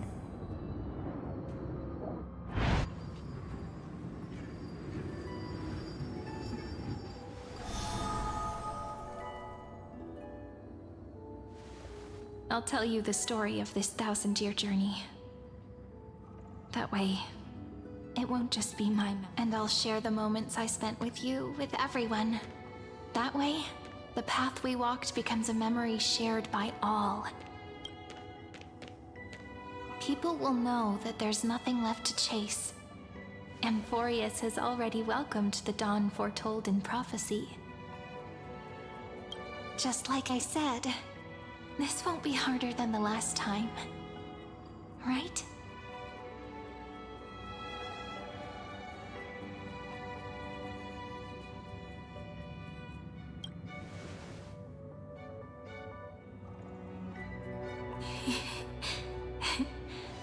I wonder what kind of expression you're wearing right now.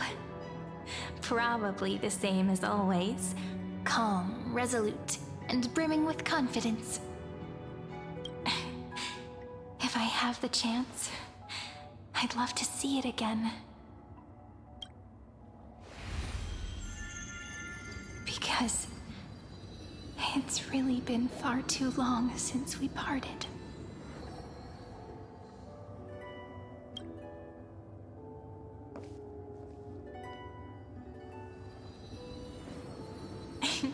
Someone as sharp as you must have realized by now that this isn't reality, but a maze of time. As the last link in the relay, I will return to the Temple of the Three Fates, tell Orynyx all of our stories, and bottle every page we've written into the little flask of memories. And then, may it set sail in peace, drift down the river of time along with the core flame of world-bearing, reach your side, and lead you back to Amphoreus. Just like the first time we met, right? Even though this cycle has no demigod of time, time has always stood on humanity's side. This is the only way to make sure that the Era Nova won't happen before you return.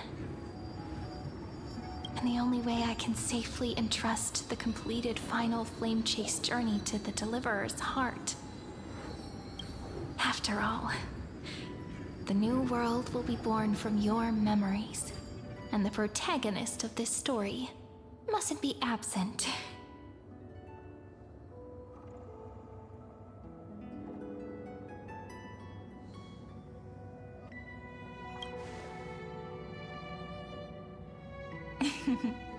I believe you will never let us down, just like always. Do you remember when Finan sent us back to the beginning? When you and I got separated? But in the end, I returned to you, carrying all that we've been through. That's what memory is. It may wear down and fade in the river of time, but it never truly leaves. When that hidden corner of the heart is stirred, the past returns even more beautiful than before. So don't worry. Let the 33,550,337th Flame Chase journey become part of you too. I've gotten a lot better at it with the experience from the last time. Next, you will head to Styxia and find the Vortex's entrance guarded by the demigod of ocean before charging toward the final battlefield.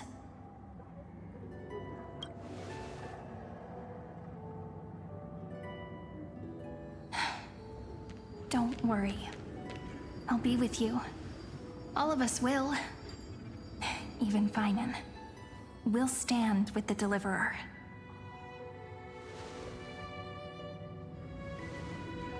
So say a short goodbye, then set off, just like we promised at the start. Toss away all unnecessary worries and troubles, and bring our smiles and determination into tomorrow.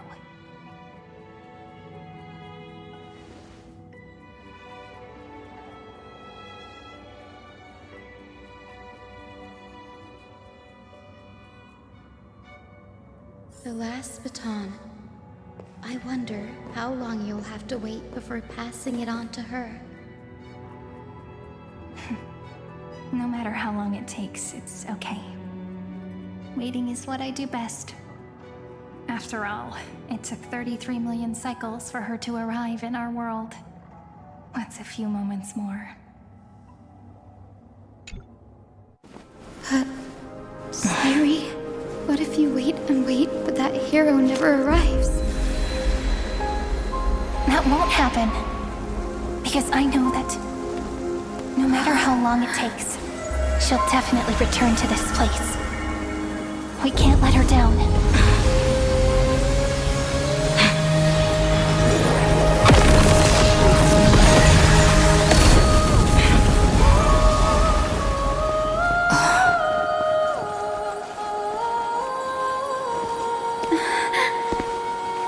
Sky shall rain rays of dawn for you.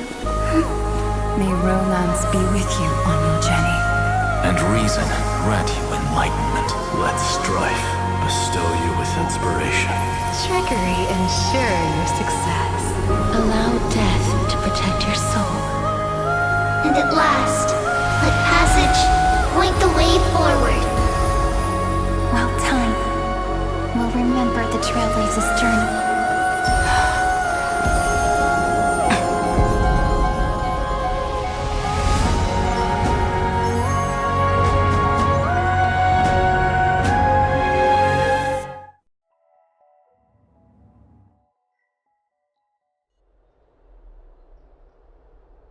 Is this Styxia? What happened to this place? I need to find the entrance of the vortex, guarded by the demigod of ocean. High Sealens. Is she still there? Long time no see, Trailblazer. Generation after generation of Chrysos heir heroes have tried to defy fate with their blood and tears, either voluntarily shattering their souls or waiting in eternal solitude. But alas, fate can never be defeated.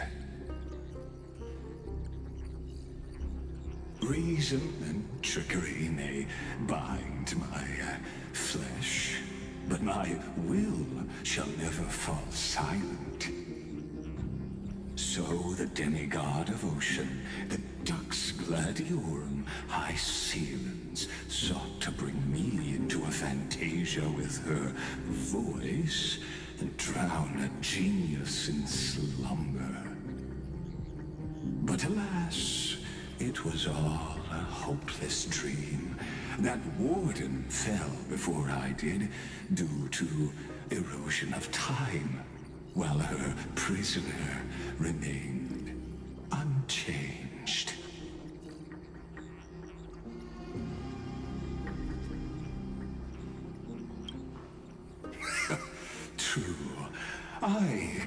save this place, but what of it?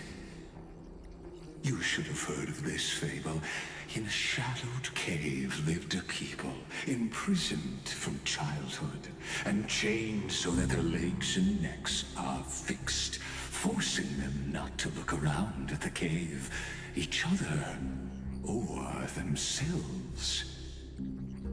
Behind them is a fire, and before them loomed the stone wall of the cave.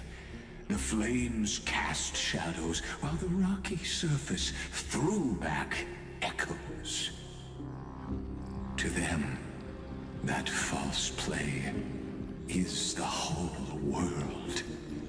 Yes, I'm trapped in the cave, but I know it's all just a fleeting illusion. I don't struggle in dreams. I wait.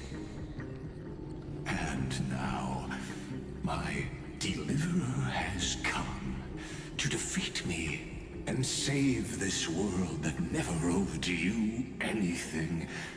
Oh, you'll need to awaken the singer here and unseal the prison called Vortex of Genesis. You'll be the one to unshackle me and bring the cave crashing down. Of course, I don't mind waiting a little longer. Let me guide you through this next illusion. One last memory from that prison warden. I hope you'll watch the stories of this Fantasia closely. Logically, the Deliverer must see the world for what it truly is. Emotionally, this memory captures the fate of everyone in Amphoreus better than anything else. Only by feeling it for yourself can you understand my point of view. The meaning of destruction.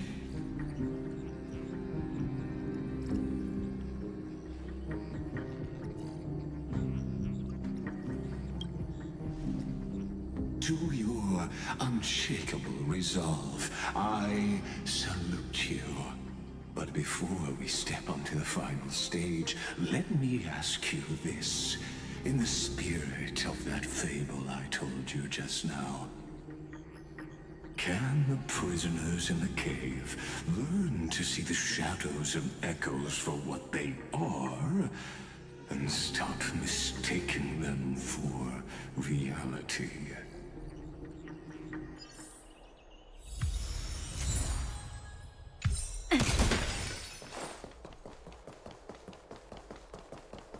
Look, the fire projects the face from Emily's actress upon the stage of this play. The dark tides flood the sea, and our kingdom teeters on the edge. Fear not. Our queen has gone to the borderlands. She'll quell this calamity herself. This is the scene when the Chrysos heir of Ocean was born. She was once of a Titan-kin race named Sea Sirens. At that time, Kozlana had suppressed the Black Tide's rise, but he was unable to remove Iron Tomb from its roots. The Black Tide still roiled in the depths of the world, and the kingdom of Sea Sirens was the first to face the destruction. Listen, I heard Electra's voice. She's calling to us. Let's go. Her voice carries the queen's command.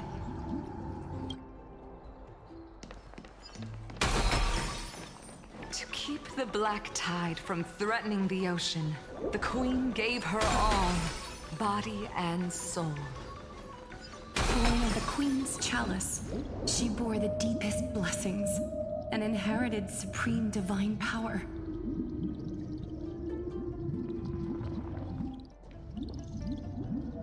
My sisters! You're finally here! Of course, Electra. Your beautiful melody drew us here. Her true name is Electra. This is a reflection of her... The Queen summons us. She must be near exhaustion. The Black Tide will soon enter our borders. Then what do we do? Will our seas fall to darkness and terror as well? Don't worry. We shall lift the chalice in her stead to catch the Black Tide, and stand together to safeguard our realm and its people. Such tiny Titankins. Thinking they can stop the tide of truth. How naive. And that naivete is the root of all suffering.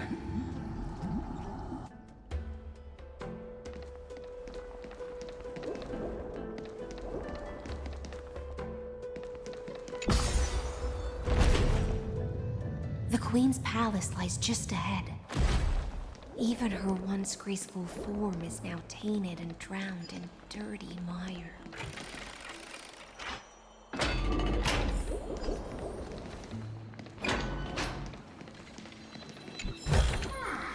The fruits of a long journey.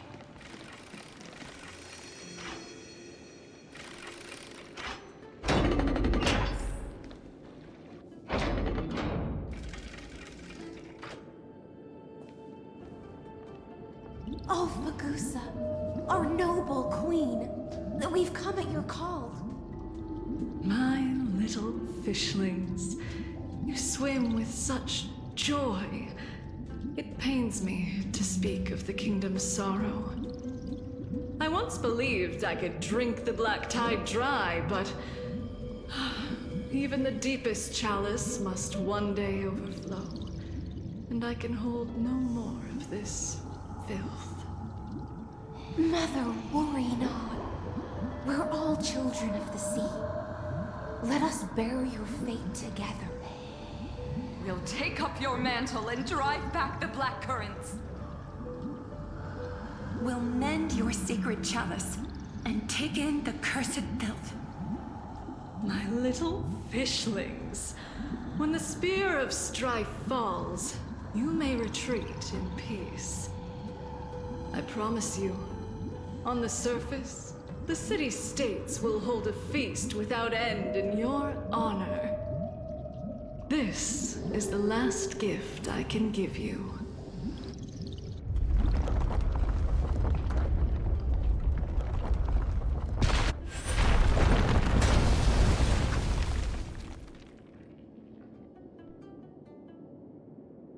Fagusa sank into the abyss. With the chalice shattered, their intoxication spilled into the black tide, birthing the first madness in Amphoreus. Sea sirens followed one after another, hunting for the Titan's fragments, until their flesh decayed and their bones crumbled, all for the promised final feast. Keep watching, but tread carefully, for the stage ahead is crumbling with age, just like her shattered fate.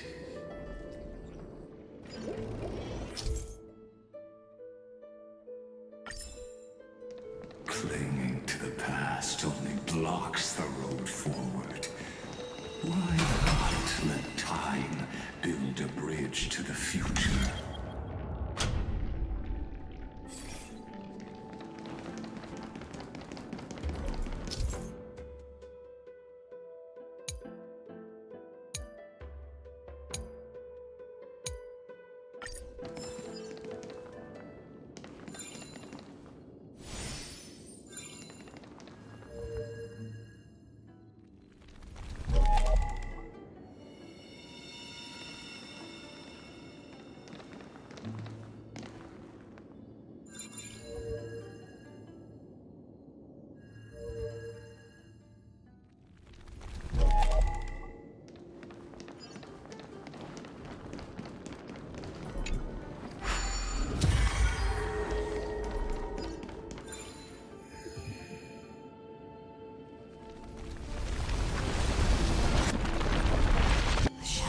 still giving way. Maybe the chrono vessel nearby,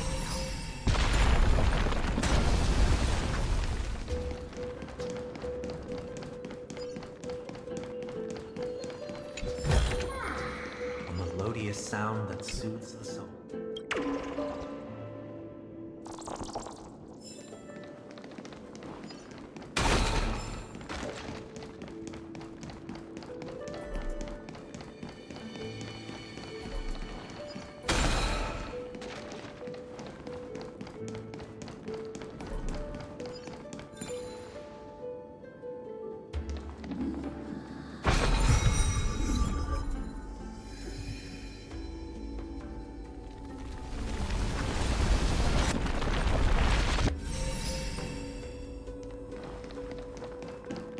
Your wisdom far surpasses even the bounds of reason's model.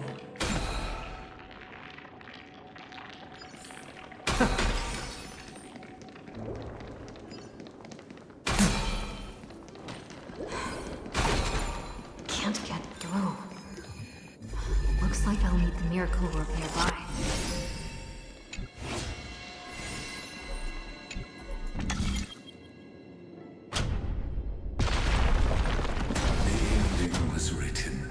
Long ago.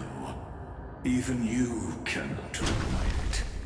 Just like this poor chandelier.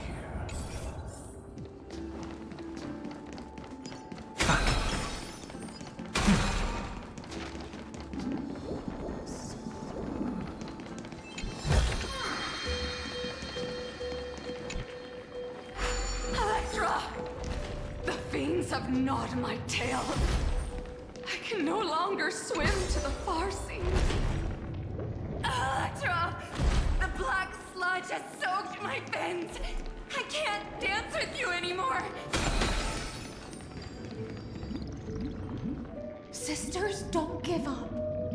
Remember the Queen's promise of a feast in the city called Styxia. I haven't forgotten. It visits me in dreams every night. I dreamed of a shining city. Its lights piercing the deep gloom of the seabed. I dreamed of children placing garlands on our bone horns. And poets praising the sea sirens. But what a shame. We can go no further. Please, sing to the humans for us. Sing of the deep sea's legend in our place.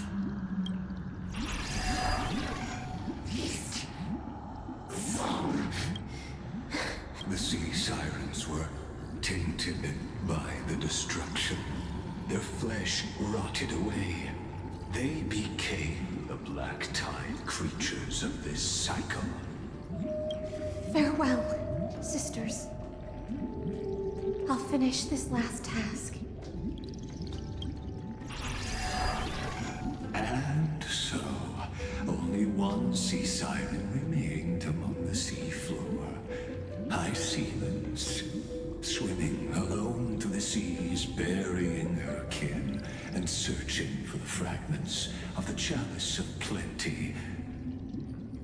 Though most of that journey was in vain, why not use the power of time to leap ahead toward the journey's end? To reach the spirit basin, I'll need to call upon the power of the chrono vessel.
The Chalice of Plenty is whole again. The Lance of Fury emerges from the River of Souls, and the gods reclaim their duty to hold back the Black Tide. I am freed from endless toil, and now walk toward the rites at Styxia. I bore my sister's dreams upon my back, took on a graceful human form, and hoped to find a grand celebration on the shore. My fins became legs, my scales became skin, and the sea foam on my body became a shimmering gown. But when I stepped onto land, there were no festivals with honey brew, nor poets plucking harps. Only silent death, drifting gently along the River of Souls. When she fulfilled her wish, she only found Styxia to have already repeated the mistakes of previous cycles, and was swallowed by death. Hopes and promises are nothing but the foam of dreams. I am a sea siren, a vessel born to contain the tides. Now that my task is done, and the promise is broken, how am I to go on in a world drowned in shadow? Fagusa, my noble queen. She evaded my questions with drunken stupor. She told me a grand feast awaited me in the surface world. So I wandered lost, groping through the dark. The feast she spoke of. Where is it? Lonely Blade, I shall grant you everything you seek.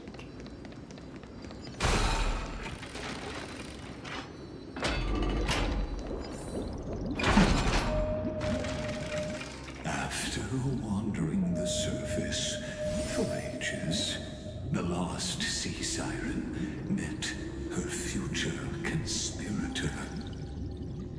You quelled the wars alone and forced strife into retreat. This swordfish that commands thousands of legions, whom does she serve?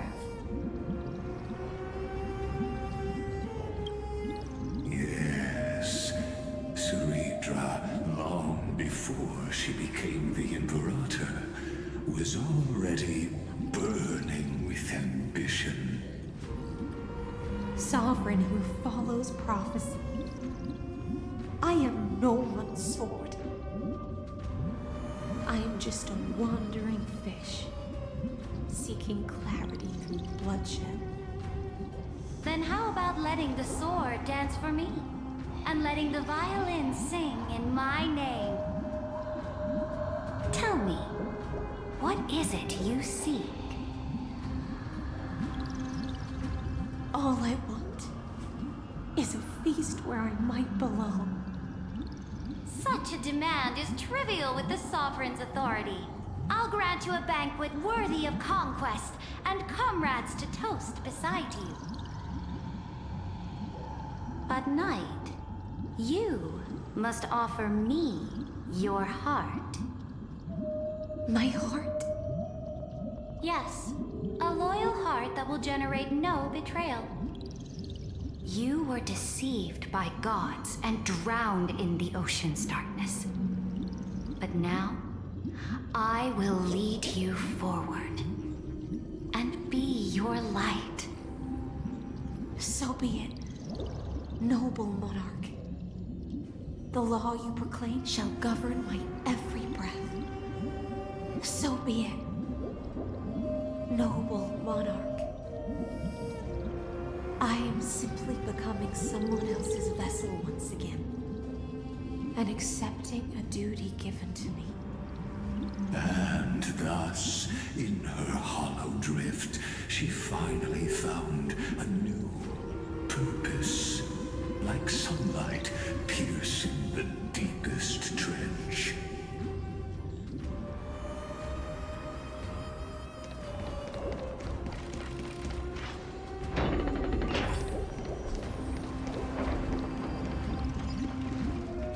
Noble Monarch, I've cleansed the foulness from the road as you commanded.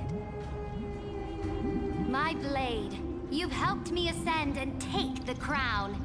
Ask, and you shall have your reward. What I desire is the same as before. A feast. Look, I've prepared you a grand banquet. The finest honey brew and tributes await. Fish are drawn to light by nature, for the deep sea knows only gloom. Now I found a flame. It may scald and burn, but it's the only light. Come, let us join the feast. Perhaps the path forward lies hidden among the revelry.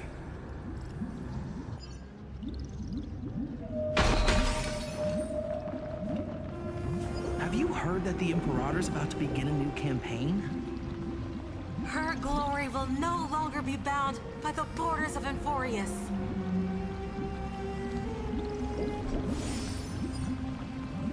My faithful subjects, tonight's feast is not just for the past. It's a toast to the future! Born from our golden blood is an unstoppable colossus. Our iron beast to trample the universe! Great Monarch. I've heard the universe teems with great threats. Can we truly remain invincible? Fear not. Before the troops of the destruction, such rabble is no more than cosmic dust. Surely there's a planet draped in oceans out there in the stars. Once I claim it, it shall be yours to rule. And to the rest, your triumphs will not go unrewarded. I promise you a new age, free of fear. Now, raise your cups to our conquest among the Sea of Stars! Sea of Stars! Sea of Stars! Conquest among the Sea of Stars. What a grand vision. Yet, to the Siren Knight, only feasts still stir her heart. Come now, join me. Witness the end of this futile dream. Where's the way out of this illusion? Come quick! Let's celebrate together! I've saved the finest brew! Come taste it with me! Noble knight, you are truly a blazing spark. It is my honor to share this banquet with you. Noble Knight, you have earned victory with your blade. And you have every reason to revel in this moment of triumph. Let me pour you a glass of honey brew. Noble knight, with the sovereign now enthroned, this triumph is yours as much as hers. Let me raise a toast to you. Noble knight, your strength is boundless. Lead us to conquer the universe, and let us— Then drink we shall. Raise. In the deep sea, I never knew what fire was. But when I set foot on land, the first light that I saw, it scorched my fins, made me feel pain and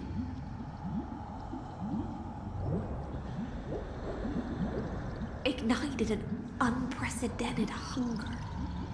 A hunger that flickers in every hero's heart. So bright. It's... Look! The Monarch herself has taken her seat! Hear that? The court sings her praises! Come! Join us in...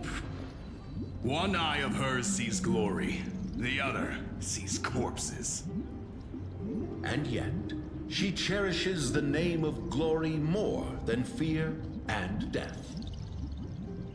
As they say, the coward died 1,000 times before his end. But the brave face death but once. which gods stand with. On the eve of war, we sang our hymns and set our sights to sail beyond the stars. The legions will climb aboard the beast, riding it like currents across the cosmos. Planets after planets flew the flags of her crown. Realm after realm was ignited by her flames of war. As the final resistance fell silent, a vast empire rose from among the stars. And this small pond at last embraced prosperity and peace. That's how the story ends. Tell me, visitor, in this...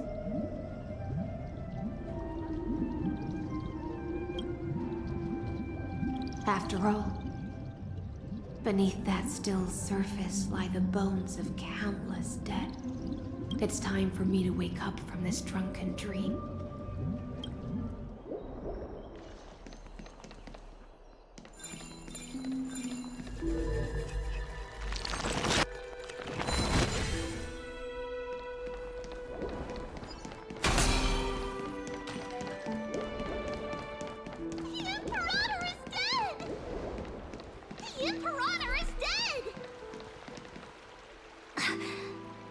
People once cheered for my ascension. And now they cheer for my fall. The cosmos. The battlefield that I cannot reach. Before the Sovereign's conquest reached its end, her life and ambition had already been swallowed by the deep sea. This is the true ending. Her grand designs torn apart by the blade. Her regal robe soaked in golden blood. And the one who struck her down? The one who struck her down was her most loyal Gladius.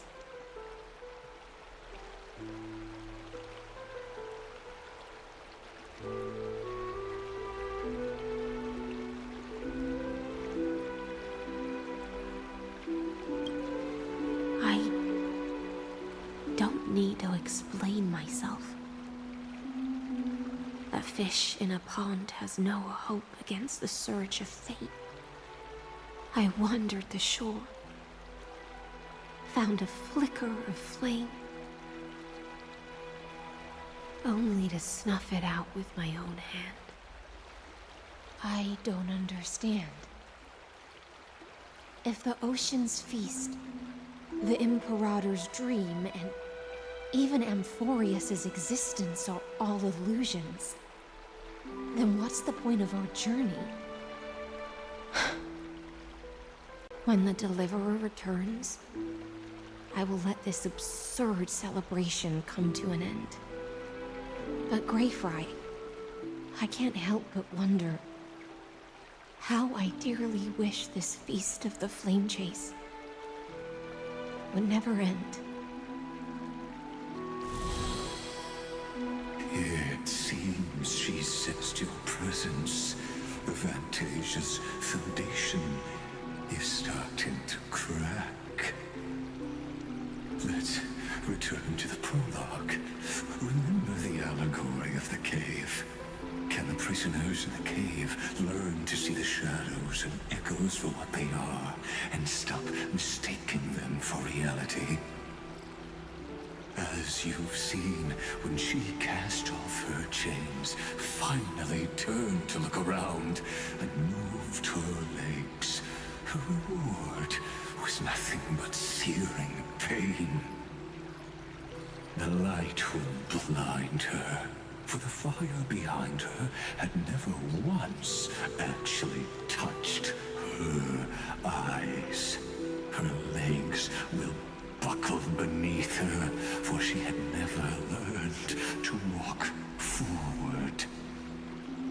And so she fell into infinite confusion and fear.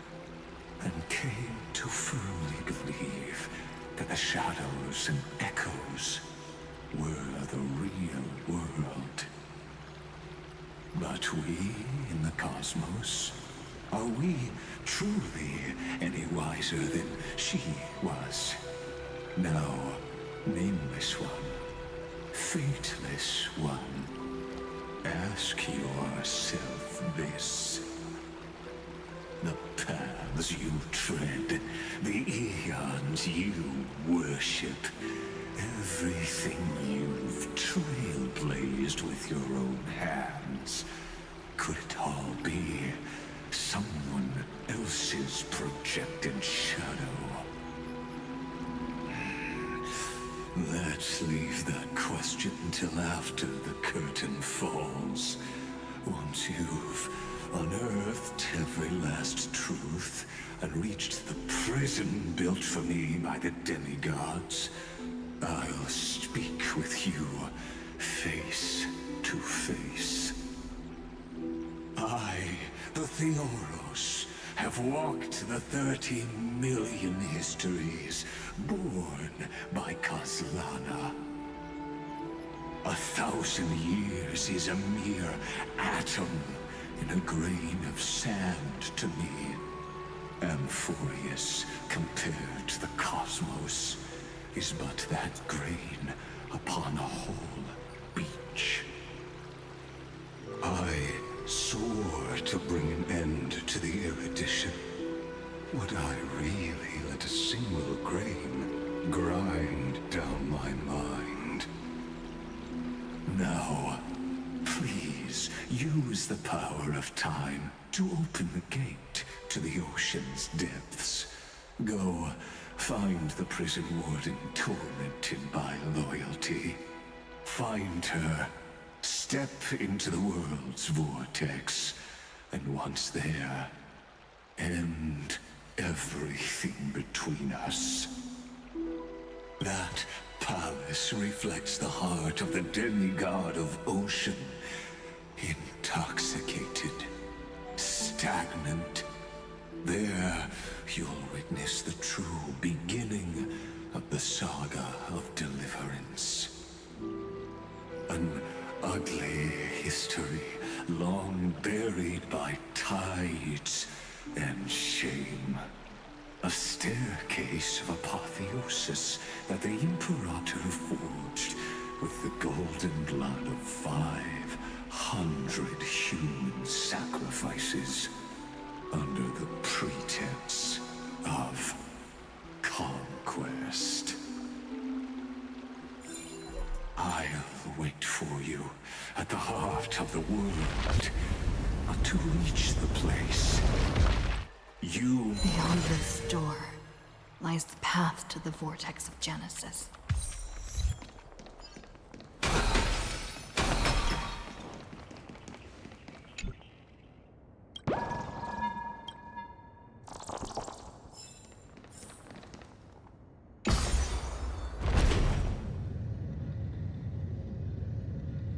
Now step away from this false banquet. And then onto that bloody stage.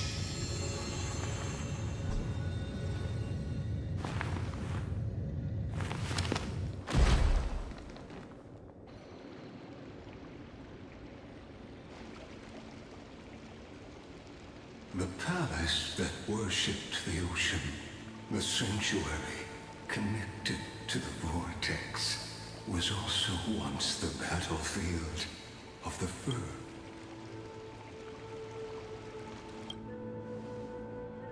Her exuberant song halted the passage of time in this place, imprisoning my body and shielding my soul from deterioration.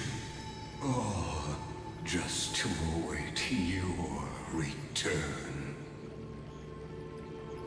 The twisted time and space reflected and so the Imperator's crimes veiled. Stay away from Apollonius! It's done, Virginia. Dux Hakalithist! We can't.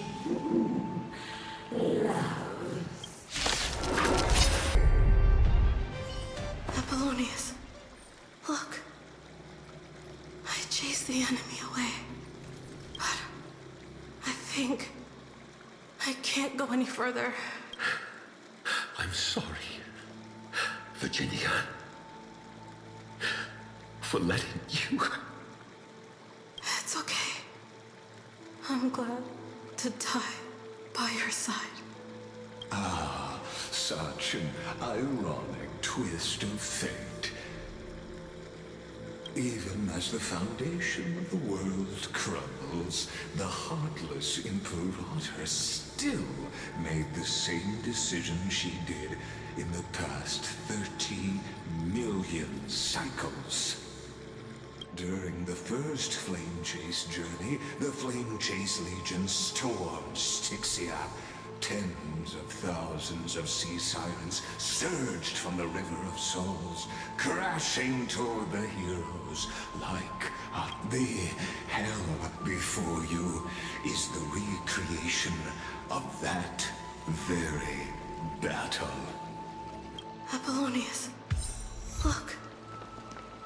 I chased the enemy away.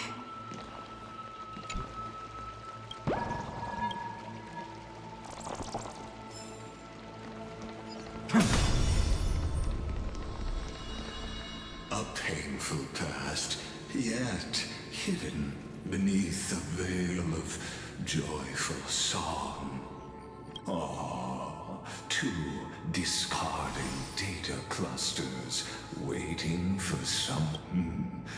Relive the history, then pass through the temple's waters and come to my son.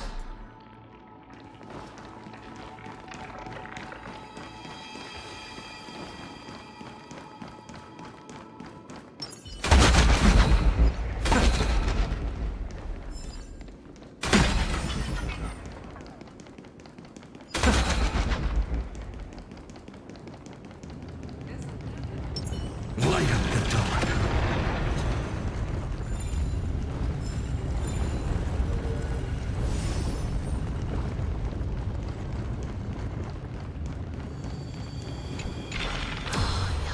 What a wretched way to die. The Flame Chase army, devoured by warbling fish, never saw it coming. Look, the cruel Imperator and her Knight Commander, the pitiful Warden. What a perfectly matched duo of test subjects. Their hands drip with blood, golden blood. Raise the bridge and cross the river of fate. This path of the prisoner is far. Imperator! Imperator! Did you see my gallant deeds, Imperator?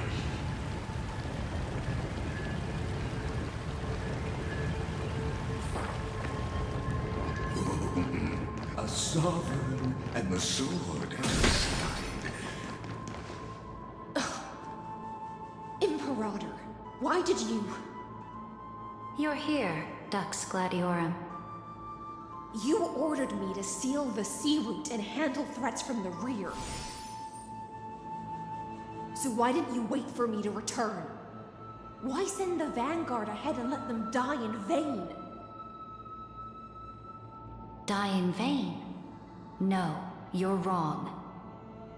Their golden blood won't be spilled for nothing. The other dukes have paved the road for me to become the god of law. The trial of law? You never spoke of this to anyone. What is... The one who wishes to bear law must purge this world of its curse, and offer the blood of the accursed as sacrifice. I pondered long on what Talantin meant by blood of the accursed. Then, I found the answer. You, I, and every Chrysos heir summoned by the prophecy are the accursed ones. Just like that arrogant Theoros said, our golden blood is the agent of destruction, the antithesis of the world's fate. Dux Frigoris, Dux Brumalis, Dux Helcalethist. Their fate was sealed at that moment. Dying on a glorious campaign was the final gift I could give them. You speak as if they didn't die because of your cold-blooded schemes. Was their loyalty meaningless to you? Losses are a constant on the Flame Chase journey, among which even life itself holds little value. If a subject marches to war without that conviction, then yes, as you said, shallow loyalty means nothing. And what about my loyalty, Ceredra? You sent me away under the pretense of guarding the rear. Was there any shred of humanity left in you? Because you still have a duty no one else can bear. Only you can uphold Fagoos's divine authority. The choice is yours now. Cast off the chains of loyalty and drive those blades through my heart. Or stand with me and sever the ocean's last breath. If you no longer share my vision or believe in the new law I seek to weave for Amphoreus, then go on and end me. The Imperator of Amphoreus may be ruthless and cruel, but never a liar.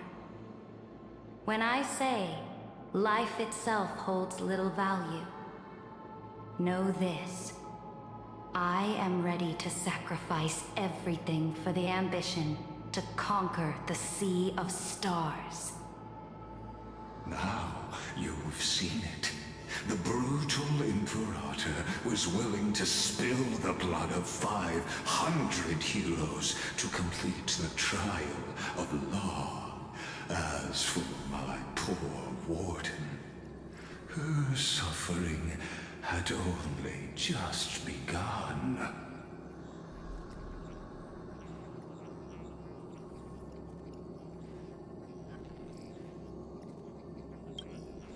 I'm no storyteller.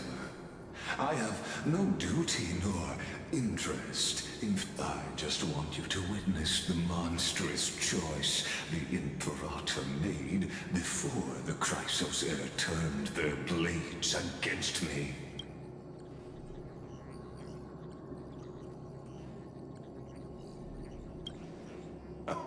You've always had a flair for lightening the mood, haven't you? I gave up on using words to solve conflicts 2,000 years ago. But I won't squander a chance, not even a sliver of one. If there's even a crack in the walls of your conviction, then my victory is already assured.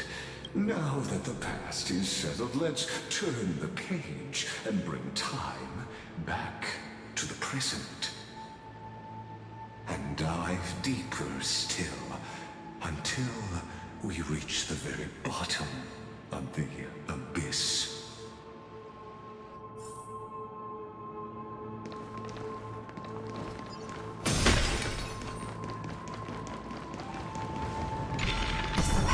Underwater? I need the Ornyx orb to bring back the chrono vessel from the past.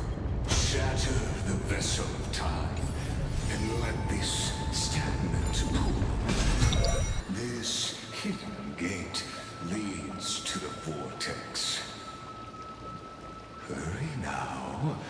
The time of our reunion draws near, Deliverer.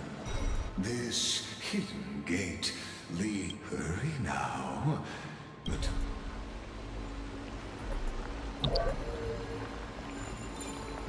Light up the dark.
been silent a long while, Dux Gladiorum. Starting to doubt your decision? Save your breath. The vortex of Fagusa lies just ahead.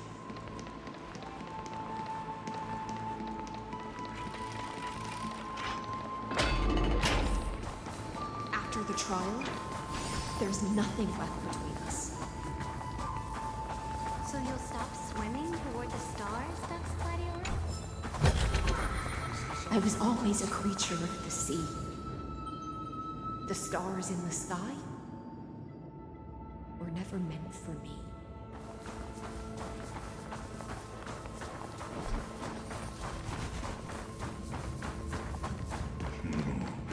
Look, a gravestone. But whose name does it bear?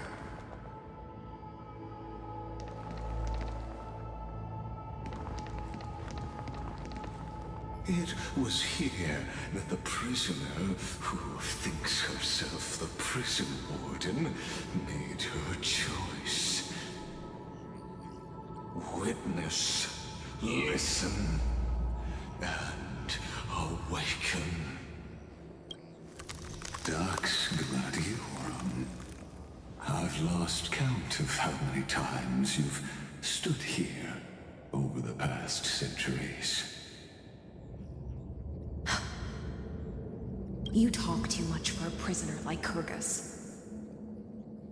Two geniuses who defied law and all the Chrysos heirs who sacrificed themselves in this cycle, worked together to chip away my strength. But they, you, can never affect my will. And as long as my will remains intact, I am free. Don't get ahead of yourself. I still have ways to chain your divine soul. Please, do surprise me. But I'd say your mission is nearly done here, isn't it? Oh, it was here you gorged out the core flame of ocean from Fagusa's body. It was here you and that Imperator both completed apotheosis, becoming pillars of Amphoreus. And after that, you drove your blade into her heart. A loyal subject turned regicide. A demigod committing deicide. Or so the history books paint that tragedy.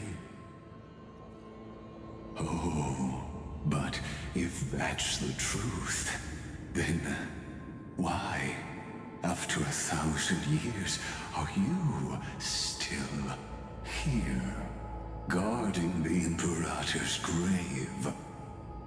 Still bound by loyalty? Come to think of it, perhaps I'm not the only one imprisoned here. Your calm does stir the rage in me. As if the one paying the price here isn't you, but us. The ones who lost everything. That's only because I've waited 13 million lifetimes for my vision to be realized. Countless millennia. Loneliness never once showed me its fatal side. In fact, for a prisoner of the cave, it's more like an old friend. One that helps me think. But you're different, Dux Gladiorum.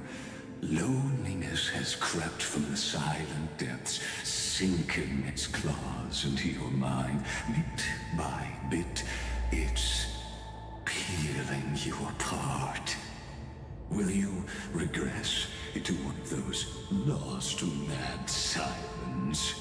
Oh, what a shame that will be.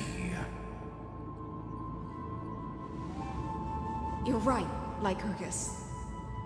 Loyalty, curse, the fall of my kin, and this endless waiting. These shackles are too heavy for a fish that cannot perceive any light.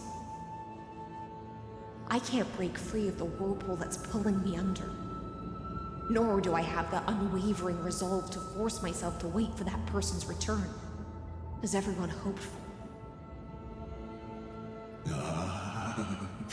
Deliverer from beyond the sky, my executioner. How much longer until she arrives here? Or will she ever return? I don't know. And I doubt anyone does. Then, what will you do?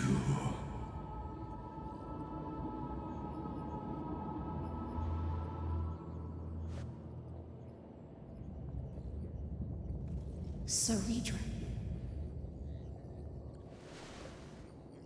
This will be the last time I carry out your decree. Ever since you took me under your banner and made me the Dux Gladiorum, my music has belonged to others. Time and time again, I use the siren's song to lure the unwary into illusions for your schemes and strategies. Now, let the siren Electra sing for herself. Let me step into an endless dream of my own making.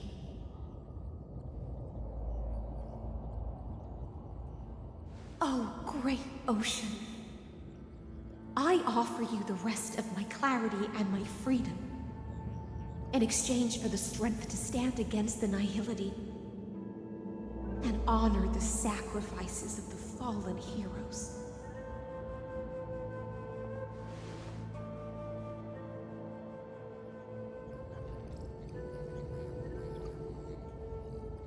Greyfry, deliverer from beyond the sky.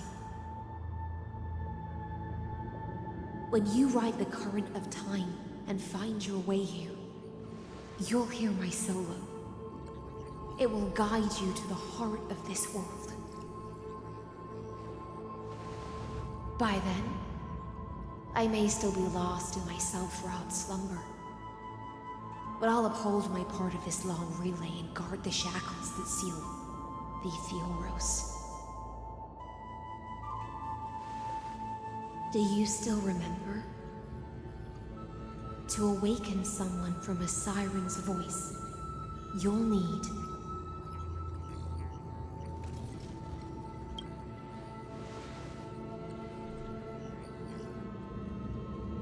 the gift I once gave you. May you still have it when the time comes.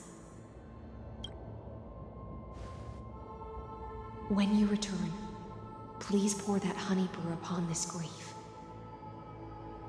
It holds the story of all our struggles and sacrifices. May you see it one day.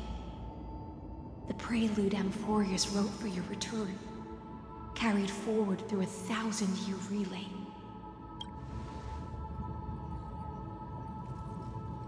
When your morning ends, I'll likely wake from my dream as well. Then, follow the trail of echoes and find me.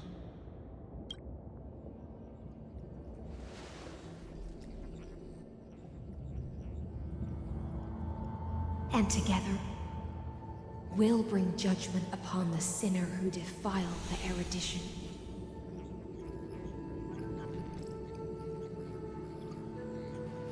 At long last, 33,550,333 36 cycles and 4,931 years later, Amphoreus's final curtain is ready to fall. The shadows within the cave gave everything, yet all they did was mimic life outside its walls. A futile effort steeped in sorrow. Enough! They were no shadows. Everything they did shattered the darkness of this cave, and unearthed the core flame of Trailblaze. And now, with that core flame, I'll light the dawn of Amphoreus!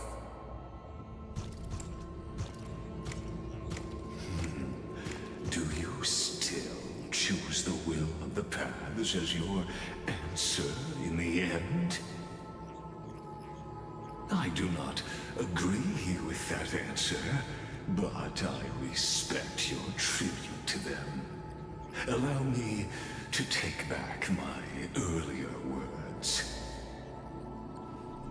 As an apology, and in the name of Theoros, who saw all destinies in this world, let me join you in mourning.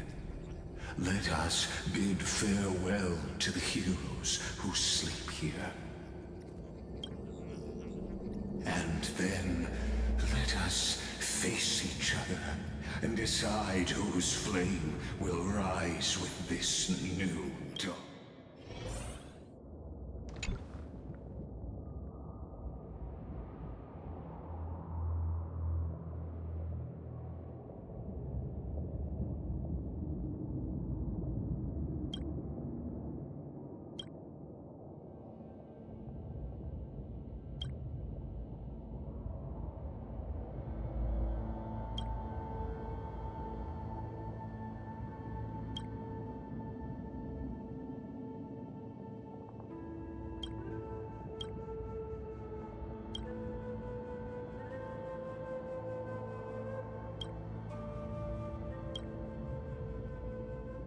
To Virginia.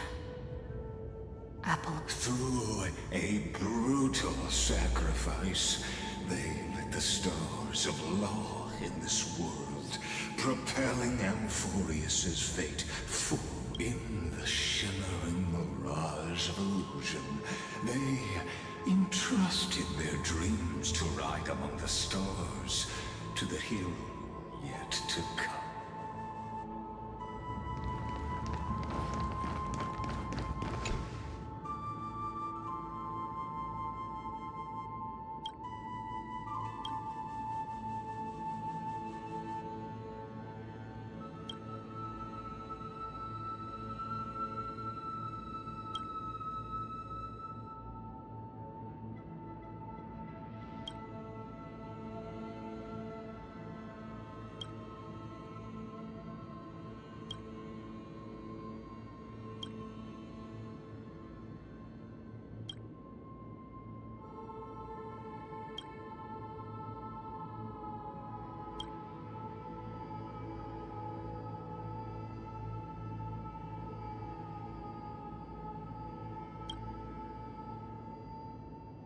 To Aglaya.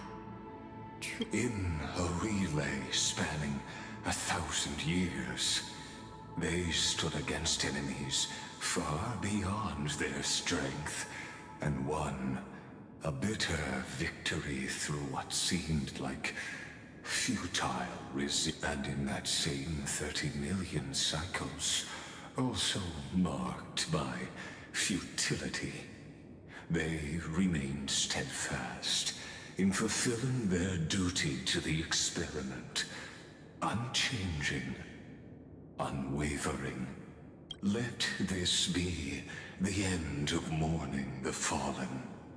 At last, allow me one final toast to the lost prison warden, a prisoner bound by loyalty. That voice. Bathed bathed in the honeydew of Fagusa.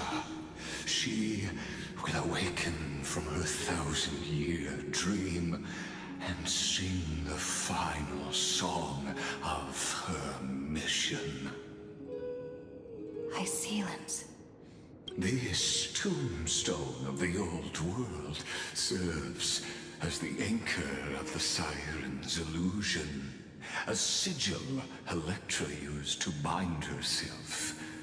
At the same time, it is the very thing I once proclaimed at the start of the show, a microcosm of Amphoreus itself.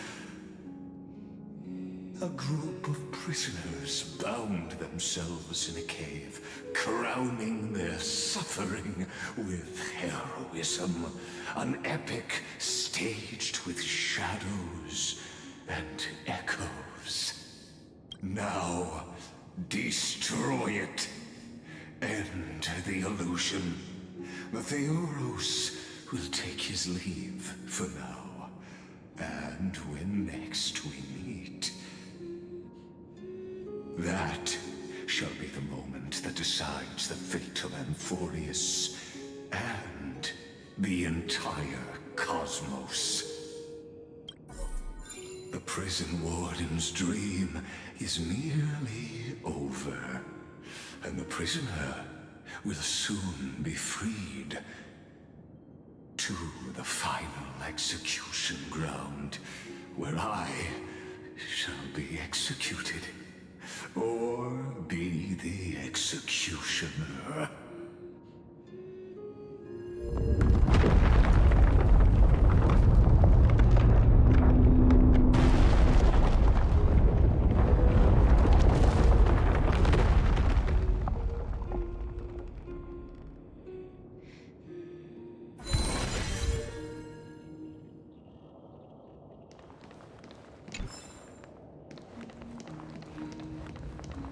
This world and I shall halt here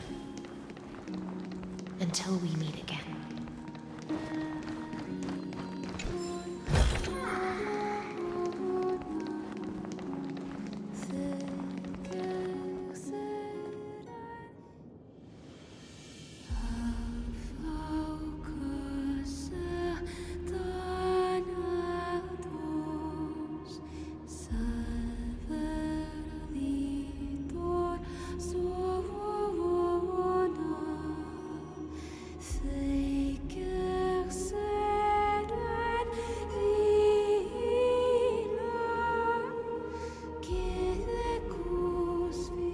Last demigod.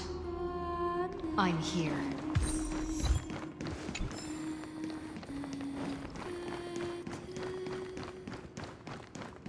Go forth for the hopes of humankind. Go forth for the duty of deliverance. Go forth for the belief in flame shapes. Go forth for the golden blood's glory.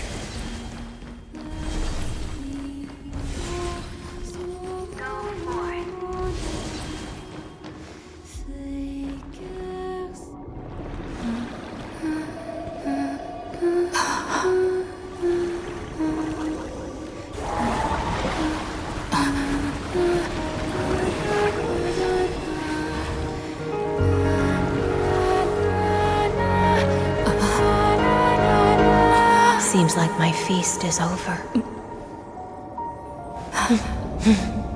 It's now your turn to perform.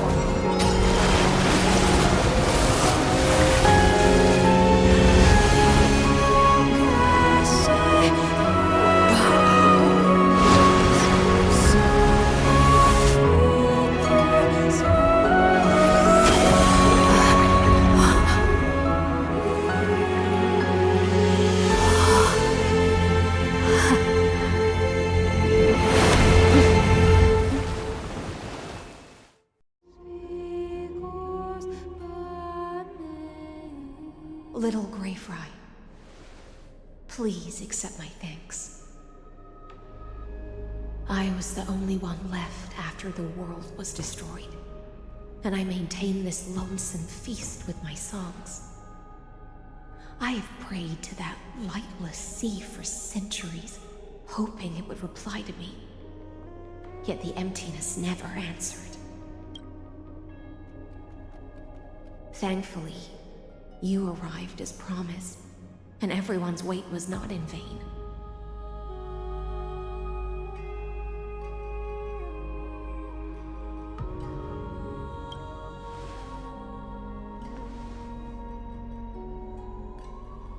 Thank you, final audience of mine.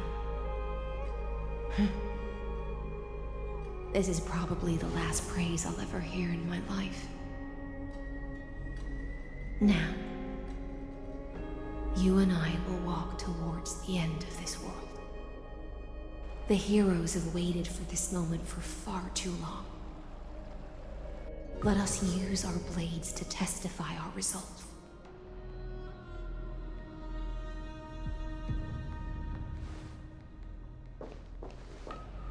Oh, prisoner of the seas. Theoros carrying 30 million cycles of sin. Slave of erudition. Show yourself. The Deliverer has returned. And the time of your execution draws near. I see a weakened human who has mistakenly taken fallacies as truths and has returned to the cave to try to bring her friends into the sunlight she once bathed in. Alas, prisoners will always be prisoners, blind to the very chains that bind them. As the only other existence with free will in this world, I express regret toward your choice. But I shall retain your right to express yourself. After all, every actor should have a final line before they bow out.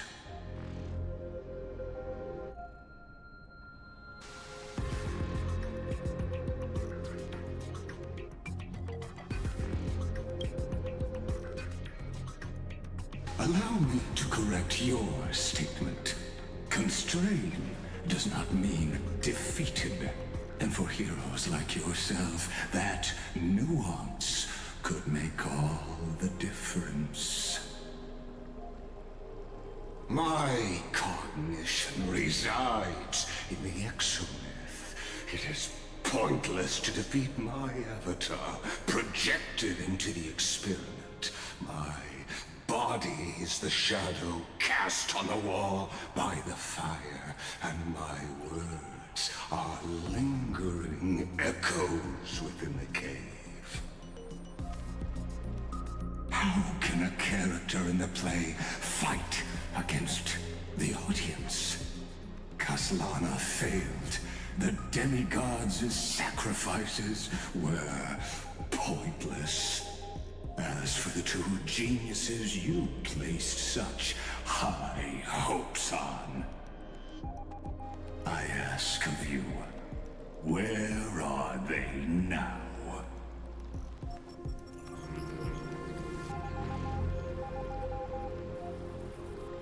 Confusion and epiphany always go hand in hand.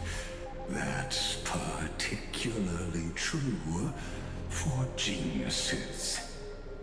You must be very confused about why you could not gain a straightforward victory in a world constructed by an ordinary Intellitron. An ordinary Intellitron? Cut the pretense, Senior Society member. We've torn off your meticulous mask and figured out Amphoreus' true form. It's part of the primordial prototype machine, the first scepter ever created. In other words, a detached part of Noos's divine corpus. That's why it has the potential to destroy erudition. As for who would be able to control the Ionic system to rewrite knowledge, only one person has ever managed such a feat. You better have an explanation for the Society. We want an actual answer, not another prolonged metaphor to cover up the truth. Why are you the one doing this? Answer me!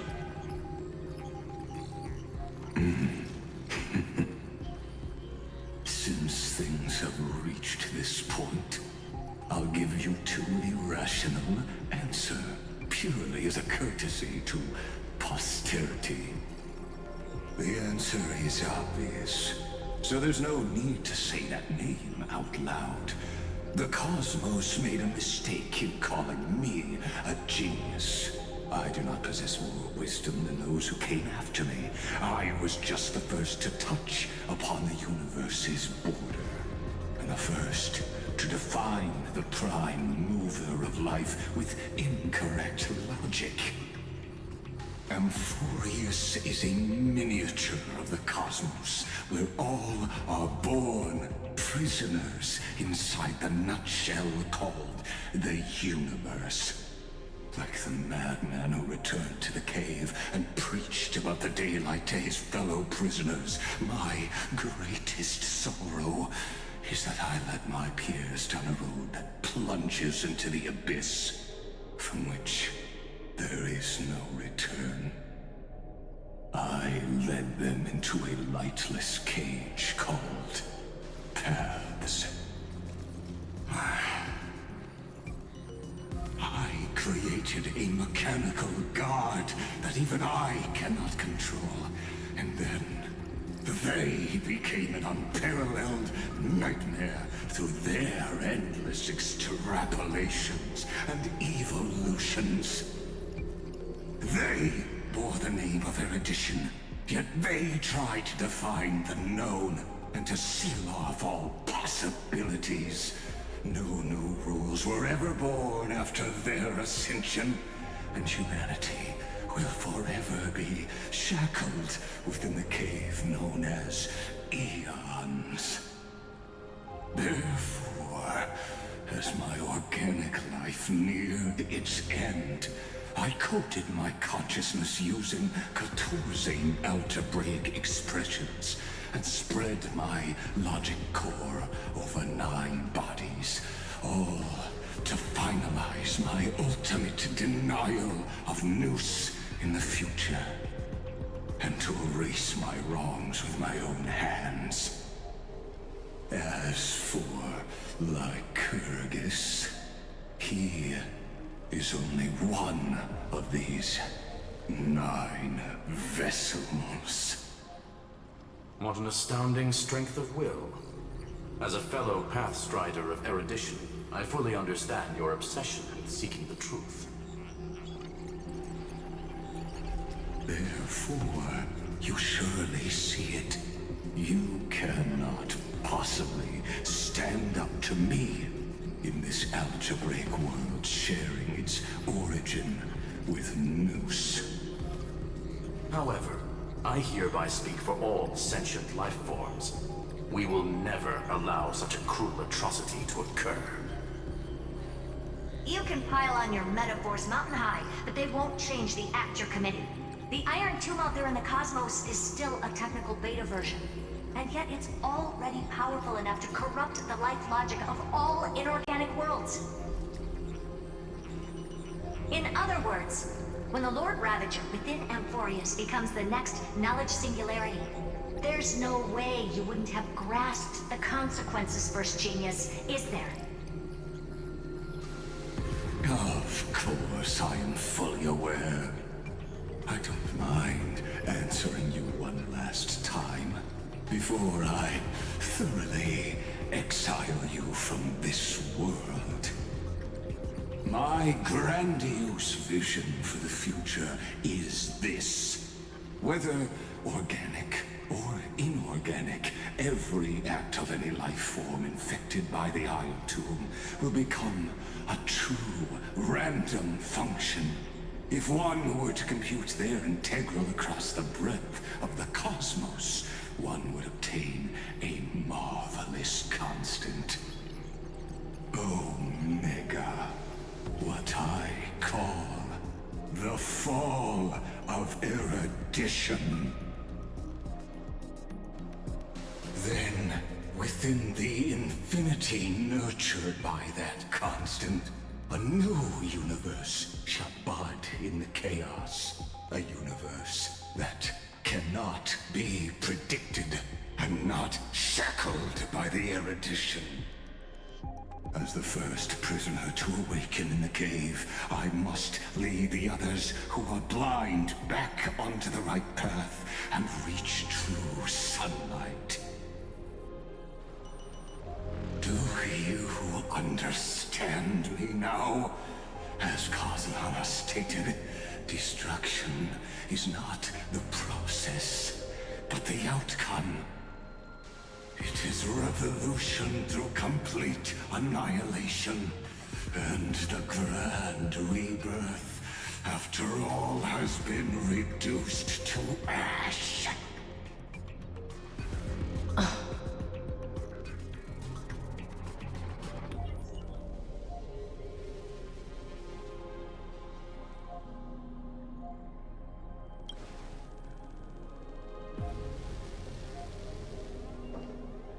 The Amphoreans already answered long ago.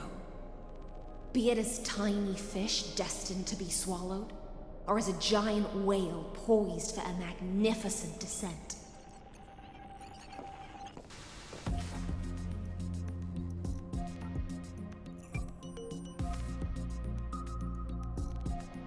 We will all fight against fate till our last breath. That includes me, Electra. Once the Imperator's subject, now the Deliverer's blade.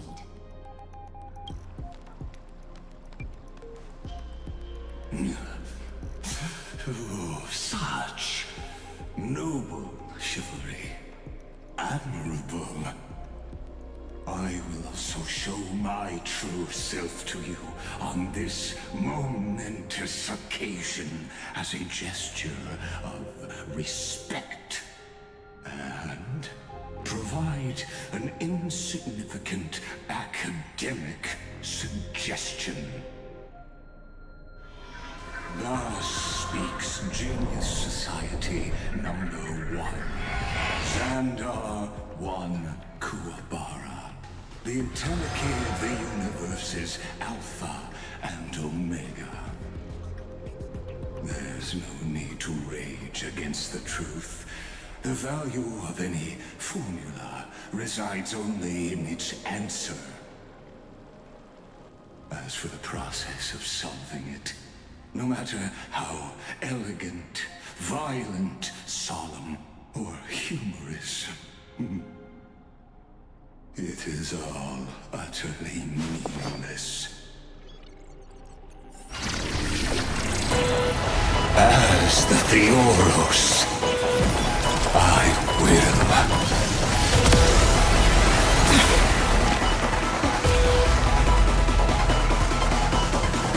Personally participate in performing this world's end. Remember this, as Gnosis Creator, I know more about the death of knowledge than they ever will. Careful. This is Lygus's takeover.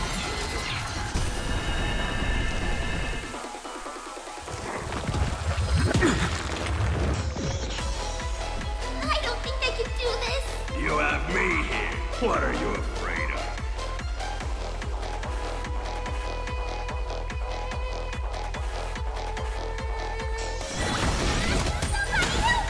There's no other choice but to move forward. For the next.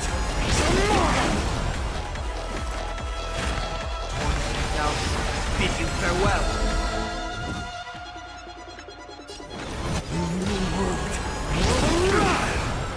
This battle is unavoidable.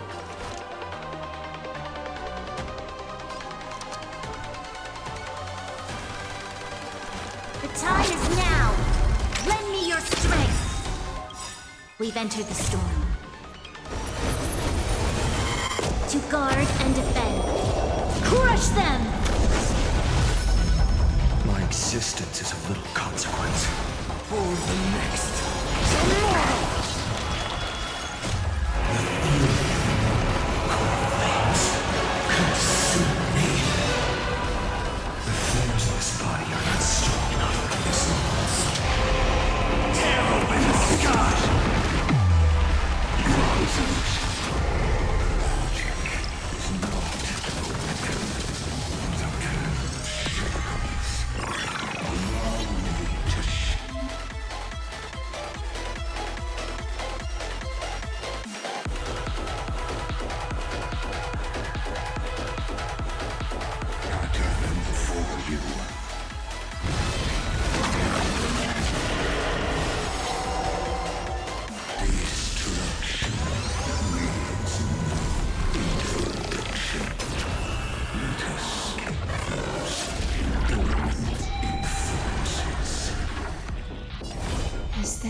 God's name!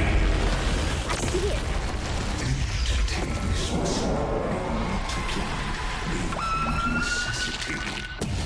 I demonstrated this tomb Hang me. I'll do my best to propel this tsunami of destruction.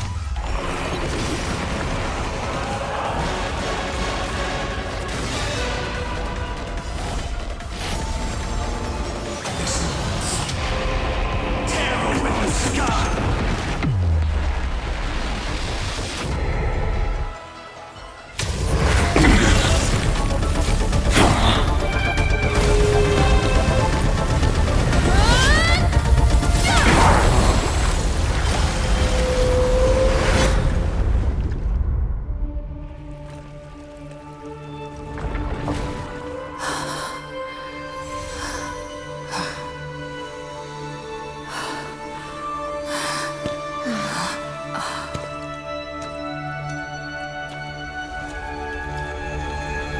All is futile.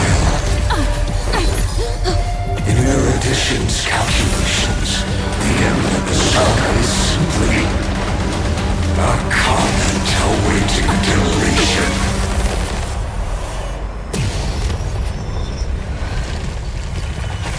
I don't like such a cold statement, okay? If numbers can decide the end of a story, then we can surely also pen a new beginning.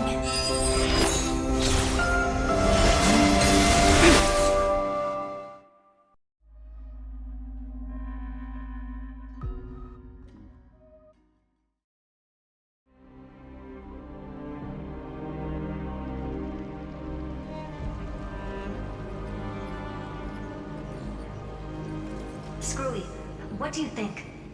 If your hypothesis of Lygus' identity is true, then even if we remove the restrictions of the Ultimate Protocol, the chances of us defeating him in a head-on battle will still remain lower than the acceptable threshold. Therefore, victory will still hinge upon Miss Trailblazer and Miss Cyrene. Go on. Maybe we're thinking about the same thing.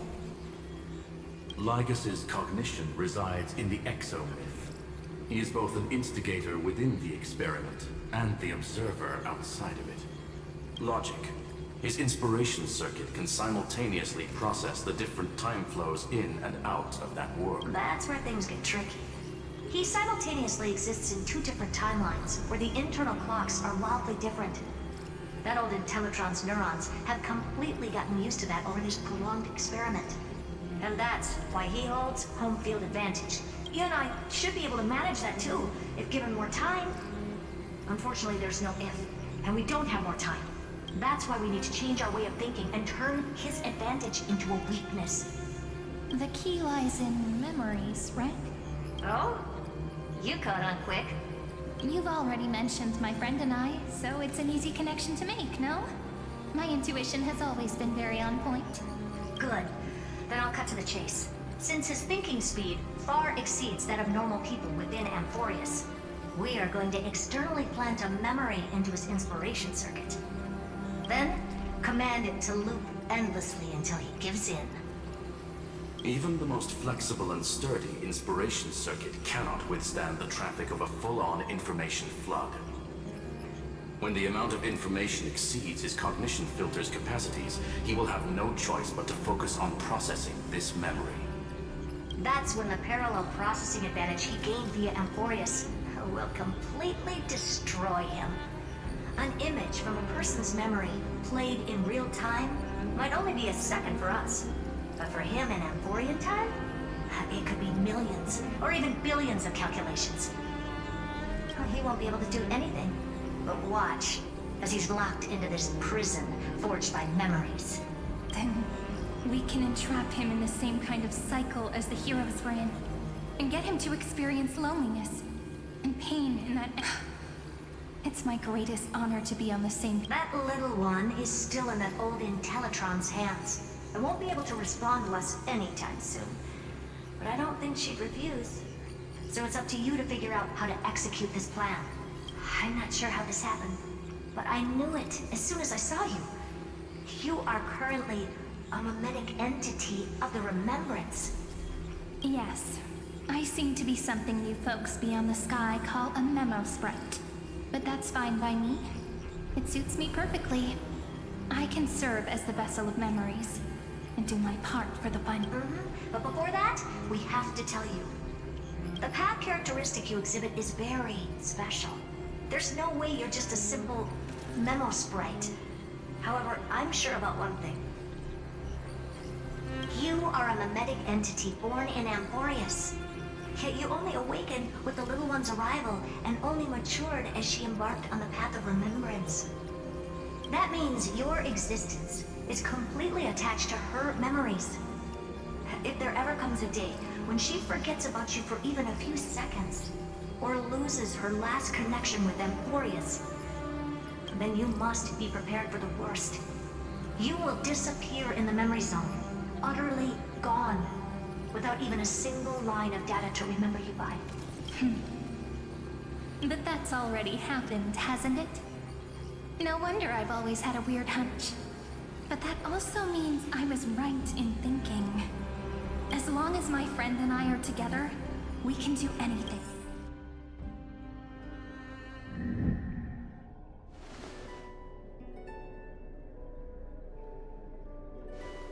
Long time no see, friend. Did you miss me while you were away?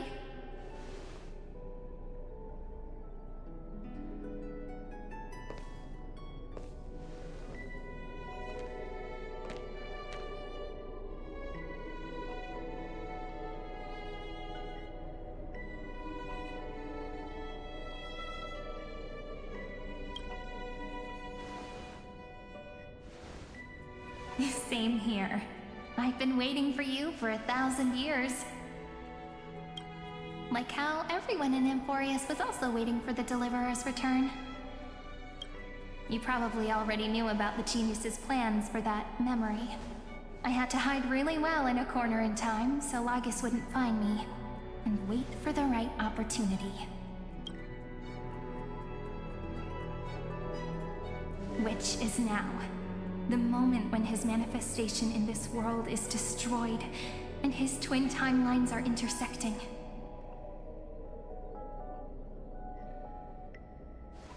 I'm sorry for keeping this a secret from you all this time. I'll tell you the entire, unedited story of this millennium as an apology after this is all over. But for now, let's join hands and complete the final step with the power of the remembrance.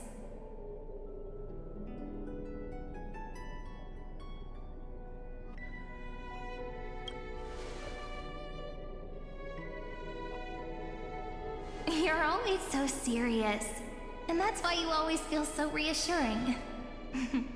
By the way, speaking of joining hands...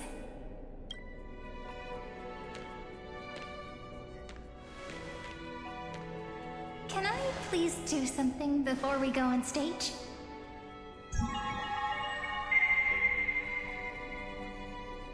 Remember the joke we made back at the Grove?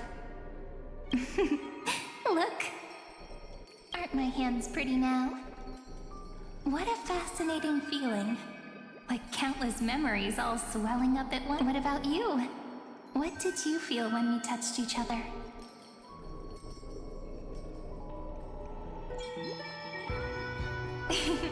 You're way too honest. But that innocence is what makes you so uniquely charming. I'm gonna make it sound more romantic. It means even a bond formed over one touch is enough to transcend space-time. Now, please remember what you're feeling right now. Write it down in your heart and keep it there. Memories you want to treasure will never fade away. Even if immersed in the long river of time, these memories will still leave traces of their existence. So, if the view in your memory ever grows fuzzy, just reach out and touch it. It's like reading bedtime stories together at night. It wipes away the chill of passing time, sharpens the outline of memory, and restores its power to nourish the spirit. Now, I'll carry this power with me, And for a little while, I must part from you, as I step into the long cycles of this world. Give me your blessings, friend. Then, let that bright future be, as we have written. Then, I'll leave it to you.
All plays are like this. Once you're on the stage, it's hard to return to the audience. Welcome to our story. How does it feel?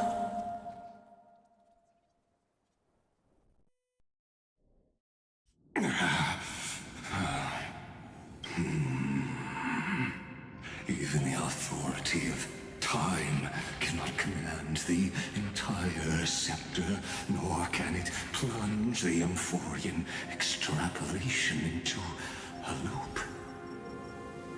If this was no system malfunction, then was I implanted with a mimetic entity of the remembrance? You guessed it right away.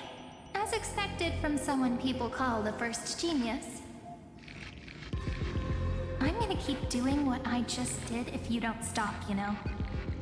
My friend and I won't allow you to leave this memory, no matter what happens. Which means you are now trapped, Lord Xandar. An elegant idea, and an exquisite execution. Regrettably, it is you who are restrained by time, not me. Know that patience is my greatest weapon. Waiting and victory are the same for me.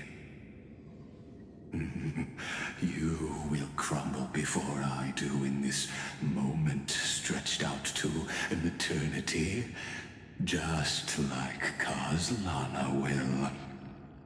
Yet all I need to do is to wait, as yet another futile bug falls down the cliff and into the bottomless abyss.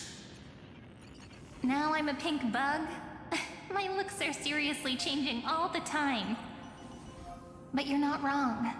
We're definitely not gonna solve the problem if we just put you in another prison.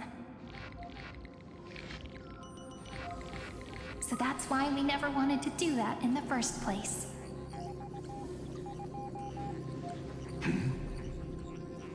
I shall answer your confusion purely out of my respect for those who came before me. Have you heard of the synesthesia dreamscape in the Asdana system? Interestingly, that place once had a prison too. Life forms living in that environment, abundant with memoria, have a chance to connect their perceptions with each other's. Even across great spatial divides, they're able to detect shifts in one another's states. I call this phenomenon memory zone entanglement. In Asdana, people made use of that phenomenon to build a nation within a dream, after adding in the catalysts of harmony and remembrance, that is. Is that how you walked into my prison cell? using those same principles? I would much rather call this location our negotiation table, Lord Xandar. Nonetheless, your hypothesis is correct.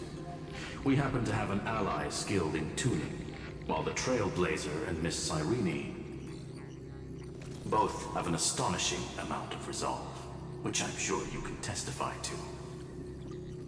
I am also sure that with the support of such a resolute memo sprite, our conversation can last for a long, long time. I'm the best at listening to stories, you know? I'll leave the exciting clash of the erudition to you two geniuses. A brainstorm? I like it. And it's 2 against 1? Well, I like it even more. Let's talk, Xandar. Take a guess. How much do you reckon we can dig out of your brain before the next second? And how many ways can we find to deal with you? Besides, in your current predicament, there's no way you can take our trump card away.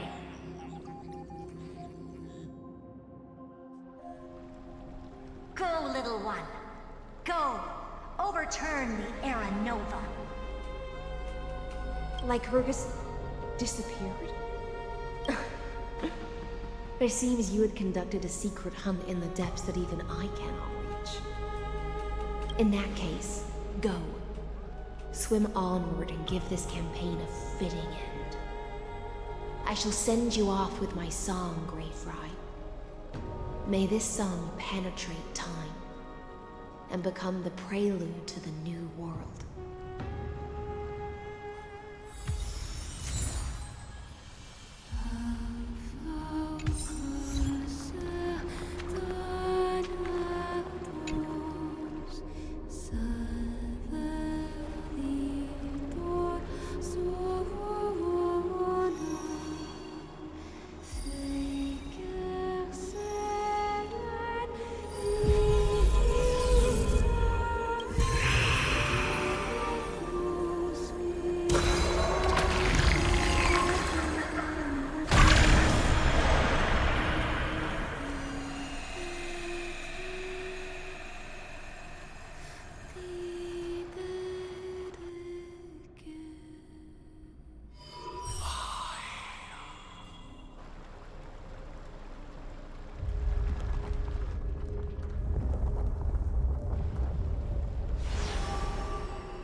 Dux Gladiorum, you have completed your duty. A new dawn is about to rise. Why not swim towards it?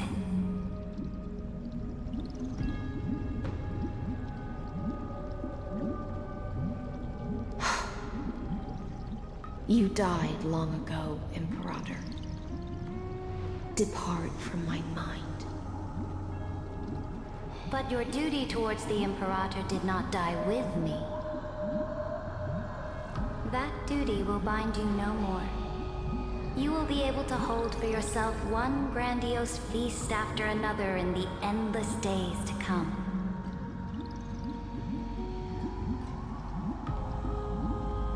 So go. Go and swim towards that ocean beyond the sky with the Deliverer.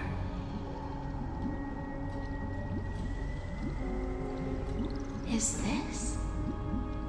A page out of that sidekick's book. I commanded her to gift this page to you when everything finally reaches the end. What's on this page? Memories. Lifelike memories. That sidekick found me after the bloody feast 1,000 years ago and showed me her diary. I saw within that notebook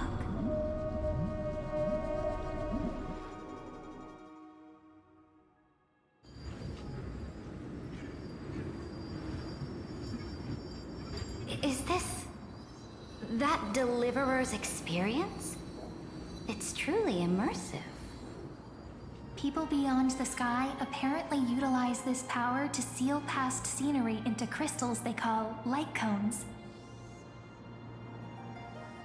But I only know so much about the remembrance, so I can't completely replicate the past. But I'll do my best to talk about the missing parts. I'm all ears. Go on then. Do your best. But if your chatter gets too boring, or if I deem it offensive, then law will become forever beyond your reach. Got it. I'm sure you'll find this to your liking. After all, it's human nature to want to embark on a journey into the unknown.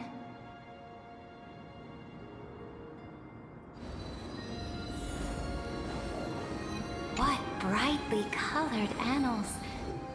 The journey of the Deliverer's conquest. Let me partake in it. Is this a fortress in the sky? This is the first step of my friend's journey among the starry seas. This place is called the Herta Space Station. Just think of it as a supersized grove of Epiphany.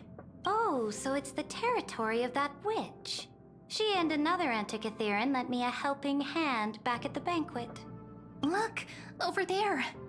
Looks like she's talking to Madame Herta in this memory. Let's go listen to what she thinks about this world, all constructed by eons and past. Are you telling me that woman is Herta? She seems shorter than I remember.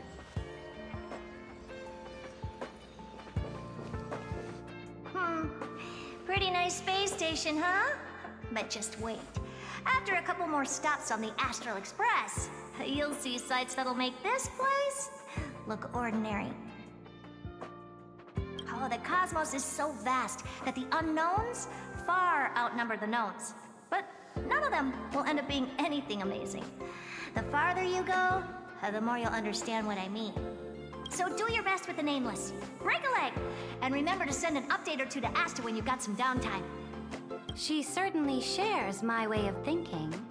Only that instead of a conquest through blood and fire, they chose a gentler path. People call Madame Herta and Mr. Screwlum geniuses. Apparently, only the smartest people in the cosmos can receive the blessings of Nous, Amphoreus' true creator. Do you mean that even individuals of such nobility are merely subordinates to a god? On the contrary, after all, it was the very first of them who created the god. But I don't really know all the details about that. You might be able to ask Madame Herta herself when you get the chance. Let's go check out some other worlds next, shall we?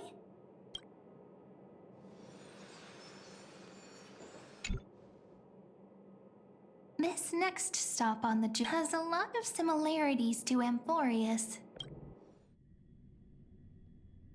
A snow-covered land? Interesting. This star is named Eurillo 6. That name sounds so cold. Belobog sounds better. The girl we see here holds a similar station to you, Imperator. She's the supreme guardian of this world. A leader who took up the mantle of government during a disaster. I did not expect the Empress of this world to be so young. Well, your appearance isn't much older. The object in the distance resembles Nikador. Is it a weapon? No, it's called... Right! The Geological Reconstruction Unit. It's all thanks to you that we survived the crisis. The collaboration with the IPC is both an opportunity and a challenge. Nonetheless, it's an important step in our journey back into the universe. This world was sealed beneath its sky just like Amphoreus was, and they only managed to reconnect with the stars when the Nameless arrived. That IPC she spoke of, is it a more powerful organization? Yes, The IPC conquered many worlds through trade, and opened up a vast territory that way. There are many such powerful alliances beyond Amphoreus, and they all walk on roads different from the destruction. Coming back to the Supreme Guardian and her Belobog, didn't they find a peaceful way to enter the interstellar community? That cannot be true. That IPC would never have grown so big on trade alone. It may pretend to be a wealthy merchant with clean hands, but I am willing to bet that it grew fat on gory oppression and bloodshed. Its path of conquest must have had no mercy for the weak and would have destroyed them if needed. Are you telling me that this snowland never thought about tossing its dignity to the wind and kneeling to the IPC? I will not believe it. I will never allow the Imperator's empire to be sullied by others. Amphoreus must become a power so strong that no interstellar foreigner would dare to look down upon us. Imperator, Belobog isn't as weak as you imagine. Listen. I indeed hesitated. But now I understand what we must do. Belobog must learn how to walk on her own, until she no longer needs the support of others, and can stand on her 2 feet among the stars. Even if I may not live to see it, I believe such a day will surely come. They still have their dignity intact. One day, that hope will melt through the ice and help them into a prosperous tomorrow. But the order of the cosmos is already set in stone. The old laws decree that only the strong survive, binding the weak in an unbroken chain, until they wither and turn to dust. Unless they embrace the power of the destruction.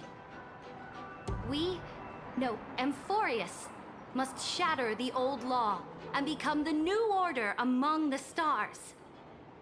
Speaking of the Order, another one of my friend's companions may be able to enlighten you further on that. Let's go to the next page.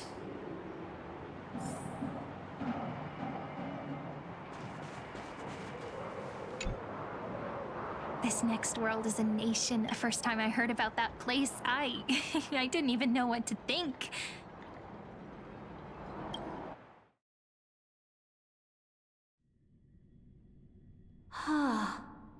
Such opulence does indeed evoke astonishment. This world is called Penacony, an eternal city built upon a land of dreams. It's also my friend's previous stop, where they went through a risky but exciting adventure. Tell me about it then. That man standing afar has wings on his head. I am truly curious.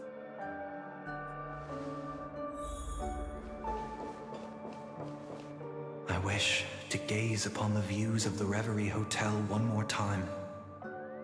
I'll be just a traveler when I come back here again. And perhaps, through a traveler's eyes, even the things I once knew so well will feel strangely different. Penacony is a land of the harmony, where all dreams and hopes merge and combine. It believes in unrestrained freedom, and that's how it lost itself in shallow delights. Then, this young man before you chose to rewrite its laws, using the power of the Order, hoping to shape a dream-bound paradise of perfect happiness. Yet, the paradise of my dreams remains far away. Perhaps a brief journey with the Nameless can show me more possibilities in my search for paradise. As for what Penacony should look like, it'll be up to her. No, up to their trailblazing now. It sounds like this ideal kingdom is no more. That's right. The people chose to wake up at the end. You can't see tomorrow when drowning in sweet dreams. This individual's law acknowledged only gods and constructs, leaving no space for humanity. And yet, the fact that he could accept defeat and resume his journey shows a rare self-awareness and clarity of mind. You are also very self-aware, Imperator. Then you must know that the world promised by the destruction also has no place for humanity. I am indeed very aware of Lycurgus's honeyed words of deceit. I have seen enough. Take me back.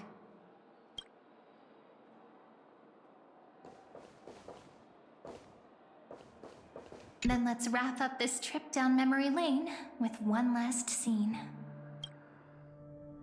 This absolute wonder. Isn't it pretty? That's our Amphoreus. Our world flows and meanders in this endless band of light. Though we were born from the designs of the gods and are not yet truly alive, the Chrysos heirs of Amphoreus still chose to stand against fate and carved a legend no different from that of humankind. Will you really renounce the heroes in this world's previous 30 million cycles, Imperator? Including even yourself. Will you bow to brutal destiny and allow that puppet master named the destruction to have their wish? I know what you want to do, sidekick. You want to use that deliverer's memories to influence me and tilt the scales of law toward her and the two geniuses. You really saw right through me, Imperator. How can one rule an empire if one is incapable of understanding people's minds?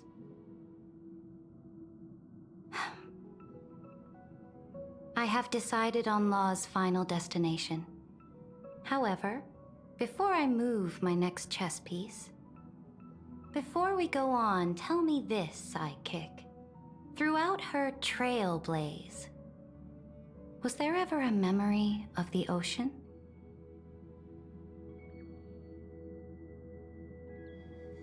The ocean. You shall complete your conquest in the ocean at the boundaries of this world. And eternally slumber in the sound. You shall eternally slumber in the sound of tides. And complete your conquest in the ocean at the boundaries of this world. Our prophecies aligned as flawlessly as a sea snake circling upon itself. An elegant loop. Like a joyful hymn, like the circulating ocean current, like our two fates, like Amphoreus itself.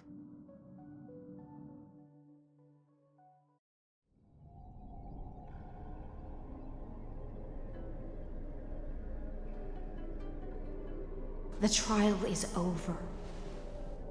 So tell me, who will own the divine authority of law? I won't give it to anyone. What? I am the law. Why should I give my imperial crown to any other? Both the Deliverer and the Theoros came from beyond the sky. They have no right to interfere with the lands I conquered with my own two hands.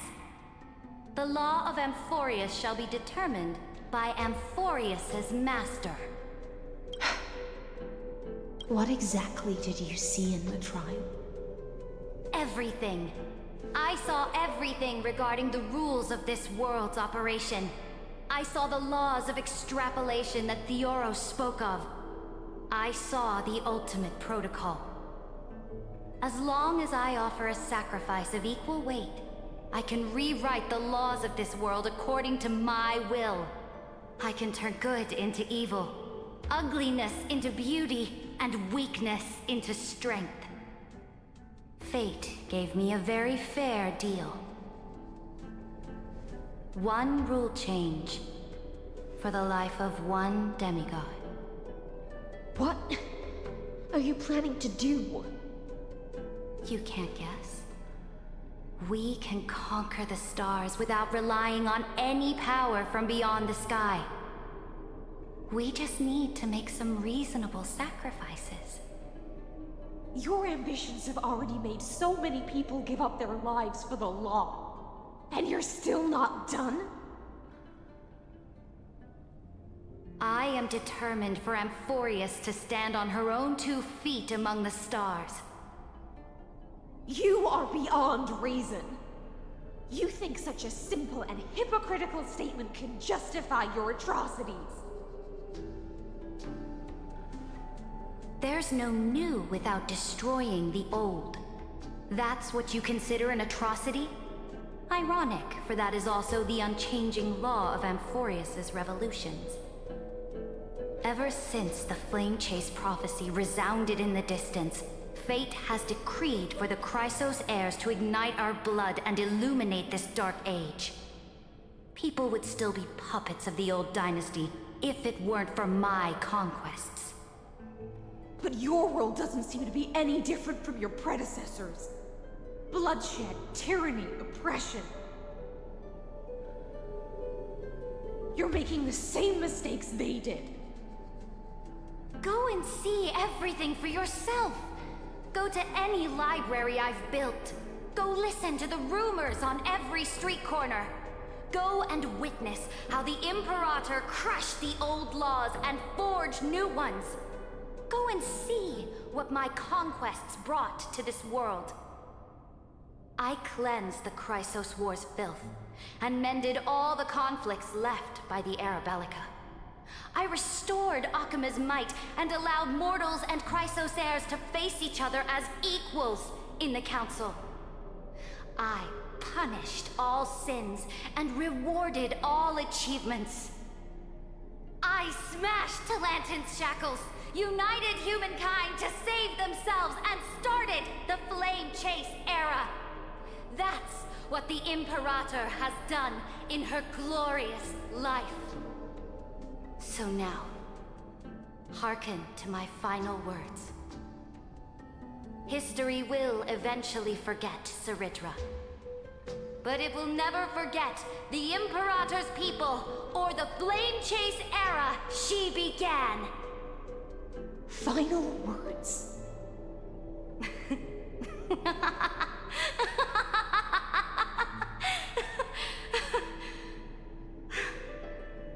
Amphoreus is about to be destroyed. There's no time left for pointless debates. There is only one law I want to overturn to aid the final battle of deliverance. So I will only offer the life of one demigod. In the name of the Imperator, I command you one last time, Electra. Either sacrifice yourself for conquest, or pierce this tyrant's chest with your sword. Thus, the Imperator concluded her final speech. At the end of her life, at the last moment before she stepped onto the altar, she gave her most loyal subject the choice to decide fate, just as she promised her compatriots before her very first campaign. My blood flows in you now. Heroic compatriots, follow me, and we'll seize fate's reins! The Imperator fell. Some say that the Dux Gladiorum turned traitor and killed her liege. Some say that she imprisoned the tyrant in a shallow pond of water, then left. Which meant the Imperator had to kill herself to rewrite the law. There are countless stories about her death. All we can be sure of is when the Knight left the Vortex, the Imperator was still mumbling about their past conquests together. The beginning and the end of her existence. Imperator, wait! How could someone of your status come to the front lines? Let me be the flag bearer! The troops defending the pass to the west of the Grove, have they surrendered? They ran as quickly as they could when they heard your name. The Golden Cocoon Pass is now in the First Legion's hands. Good. What about the Delosian militia? The Third Legion set fire to the mountains and flattened everything west of the basin. They just need a few more days. That is enough. We cannot afford to miss an opportunity for victory. Lastly, how many Legdonian cannons are left? They are no more. The Second and Fourth Legions have destroyed them all. Very good. They now have no way out, no reinforcements, and no artillery support. We will be able to liberate the Grove of Epiphany in the blink of an eye. We will launch the final charge 1 quint after the curtain fall hour tomorrow. Remember, as long as the Alliance's flag still flies on my shoulders, you must keep moving forward. Take no prisoners among the enemy's soldiers. All sages who resist are to be captured and tried according to martial law. And do not destroy any books. Now go! Notify the entire army! Understood! Those who are resolved to die, we salute you. Reporting in. The Mountain Dwellers are resisting fiercely, and the legendary Mountain Breaker is personally engaged in battle. Their formations are nigh impenetrable.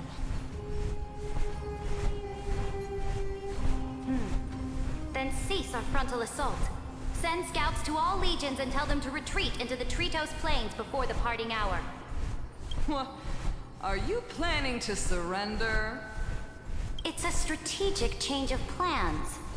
The seismic walking dragon is enough for that battlefield. Walking dragon? You mean that stupid beast, Terravox? What can they even do? Stupid? No. They are the wisest of all of Giorio's creations. Only they can perceive the currents of time. Let them deal with their earthly brethren. We will advance and take the lead in defeating what remains of our enemy. I will deliver the most fiery retribution for the humiliation they dealt us, and crown myself with a god-slaying wreath. Understood. I'll see to it. Those who are resolved to die, we salute you. The Temple of the Three Fates sent a letter, Imperator. They refused to surrender and said this letter is their last warning to us.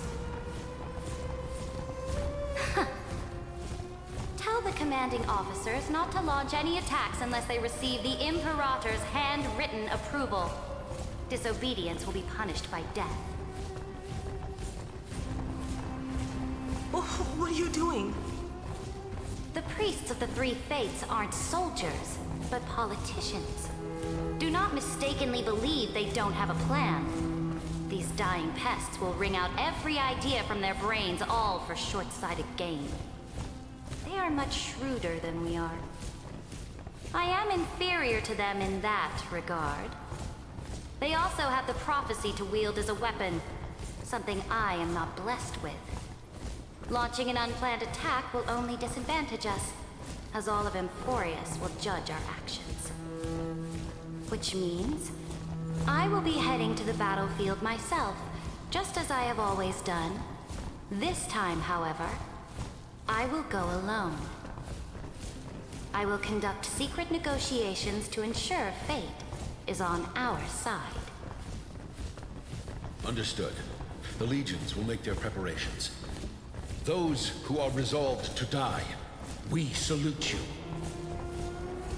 Why are we not allowed to march out with the army, Imperator? This will be a long voyage with no return. Those of you who bear the prophecy cannot come with me. Why are you personally leading this battle if it's doomed to fail? The Flame Chase journey cannot be without a leader. That is correct. The Empire will be without a head when the Imperator falls. But remember, As long as you seize the right opportunities, even a chaotic game will remain winnable. My departure will create a long staircase for you. You will understand what I mean when news of my death reaches your ears. Saridra, is our journey about to be over? Destroy the old laws and forge new ones. My conquest has reached its limits within the borders of Amphoreus. Since the prophecy already decreed that the Imperator would never conquer the stars as she wished, I will bow out here and try no more. More Chrysos heirs bearing divine authority will be born, and many more heroes will arise. Will they demand peace or war? Will they resist tyranny, or become the next Imperator? I do not care. The children of the future will decide for themselves. Do not mourn for me. Anyone can kill the Imperator, but the only one who can truly destroy her is Saridra. At the end, I faithfully recorded the most important battles in the Imperator's life. Her conquest was about to be completed at this point in the story. However, for some reason, a memory suddenly entered my mind just as I was about to put down my pen. It was a journey on a fantastical train. I had the honor of having a heart-to-heart conversation with the Imperator under the stars, and I asked her this question at the end of that discussion. How do you want history to remember you? As a hero who gave up her life for the flame chase? Or as a tyrant? She answered so quickly, as if she had made up her mind long ago. I would rather be forgotten than be defined.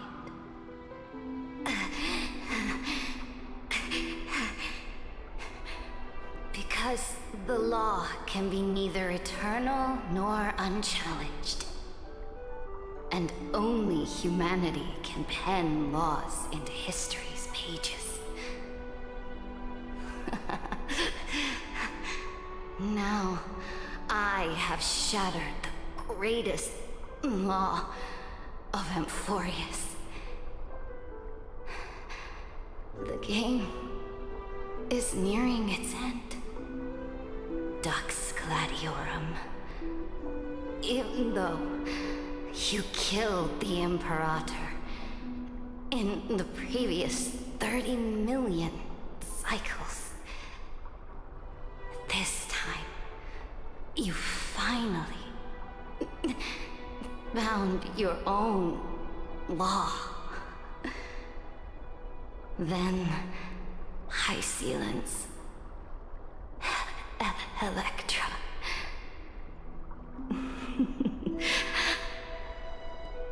I will ask someone to deliver the prophecy's ocean at the boundaries of this world to you.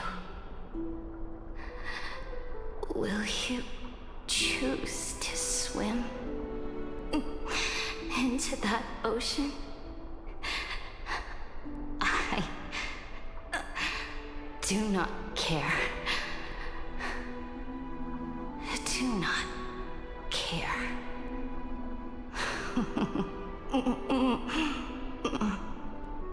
The Imperator muttered about her conquests, and news of her death spread in the city. Freedom! Liberty! The tyrant is dead! Go! Shout this news in the streets! My people! My fellow elders! Do not panic. Stand your ground. That usurper has paid for her ambition with her life. People once cheered for my ascension. And now they cheer for my fall. No matter. I am fond of applause.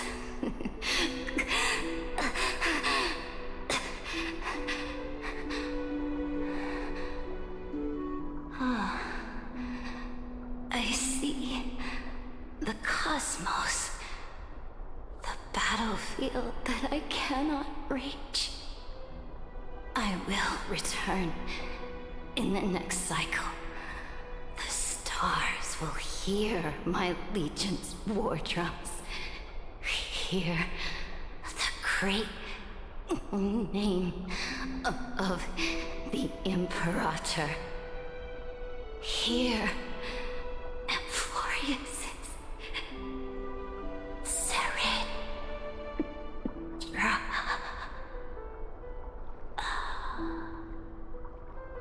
To this day, we do not know which rule the Imperator overwrote at the cost of her life. Perhaps the truth will only be revealed at the moment of checkmate, just like every chess game she ever played.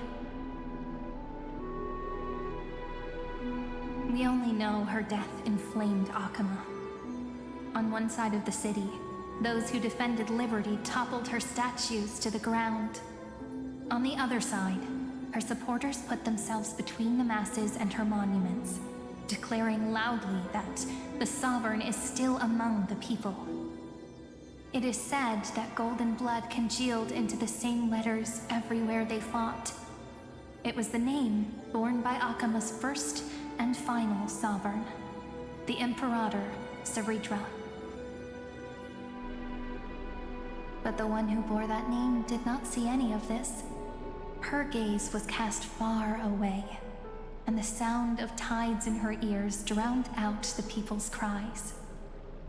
What was the Imperator thinking about in that prophesized ocean at the boundaries of this world? In that shallow puddle of stagnant water?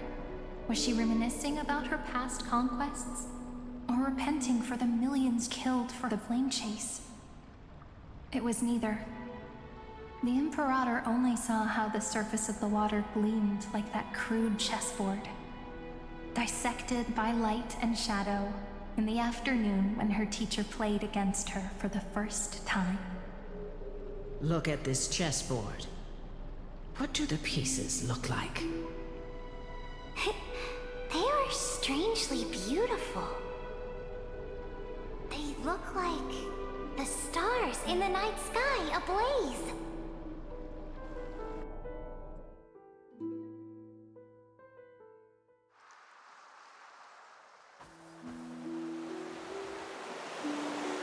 From that page emerged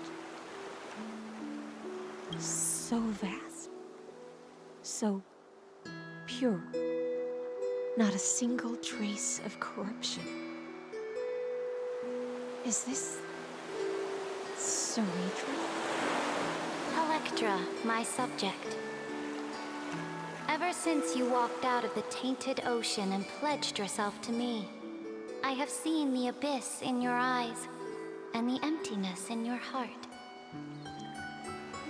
That was why I promised you a new ocean, where the Imperator's ambitions would serve as the currents, and loyalty would be its light. Electra, my subject. You have done your duty as my blade. The prophecy has now made its final decree on the road I intend to walk. My conquest is doomed to never reach the stars. But the Imperator never makes empty promises. So take this memory, this ocean, beyond the sky, as witnessed by the Deliverer. This is the final gift that the Imperator can leave for her subject.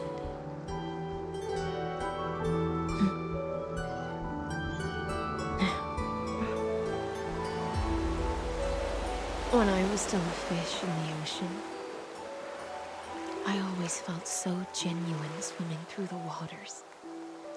But once I stepped onto land, I found myself caught in a play.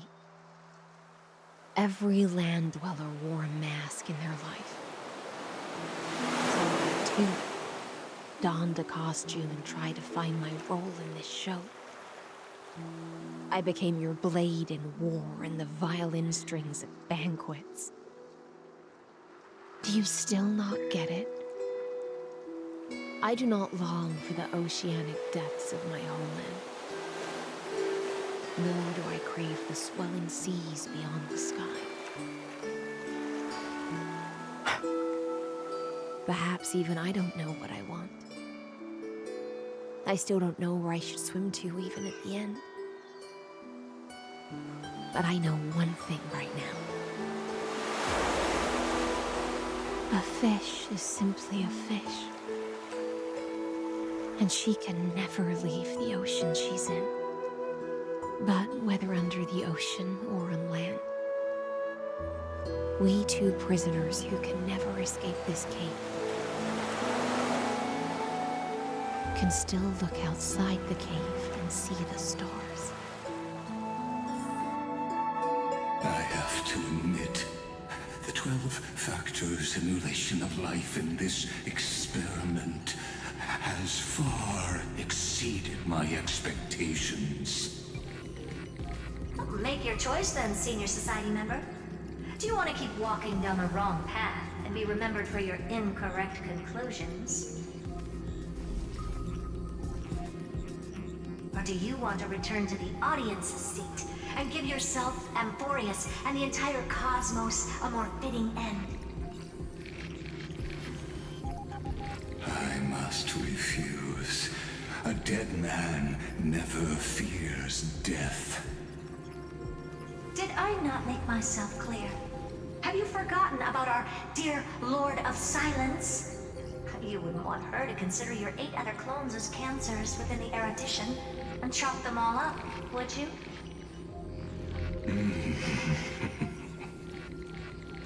Your logical deductions are vastly different from mine. Therefore, allow me to provide one more academic recommendation. Listen, my peers. Why don't you look beyond this world? Just as the Chrysos heirs did. Re-evaluate your calculations and take into account all enemies in the upcoming war among the eons. Amphoreus is not a place where 3 paths entangle, but where 3 paths fight to the death. You used Memorial to resist me, but did you not consider the possibility that the Remembrance and their children might have taken this opportunity to join the fray as well?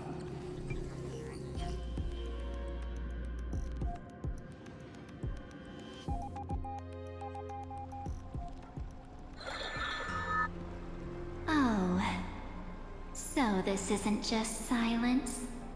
It's the answer. What was the last thing she said to you before you parted the waters at the Scale Gorge waterscape? A tricky question, but one with a simple answer. She didn't say anything back then, right?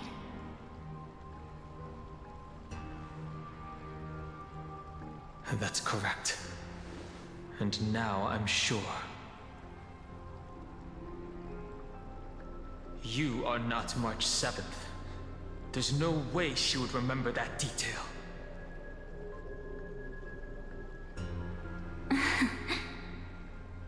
I'll only warn you once.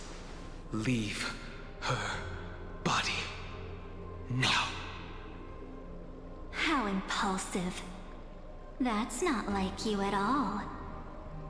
Why don't you calm down and think about another possibility? I didn't take over March 7th's body. Rather, it's March 7th who regained my memories.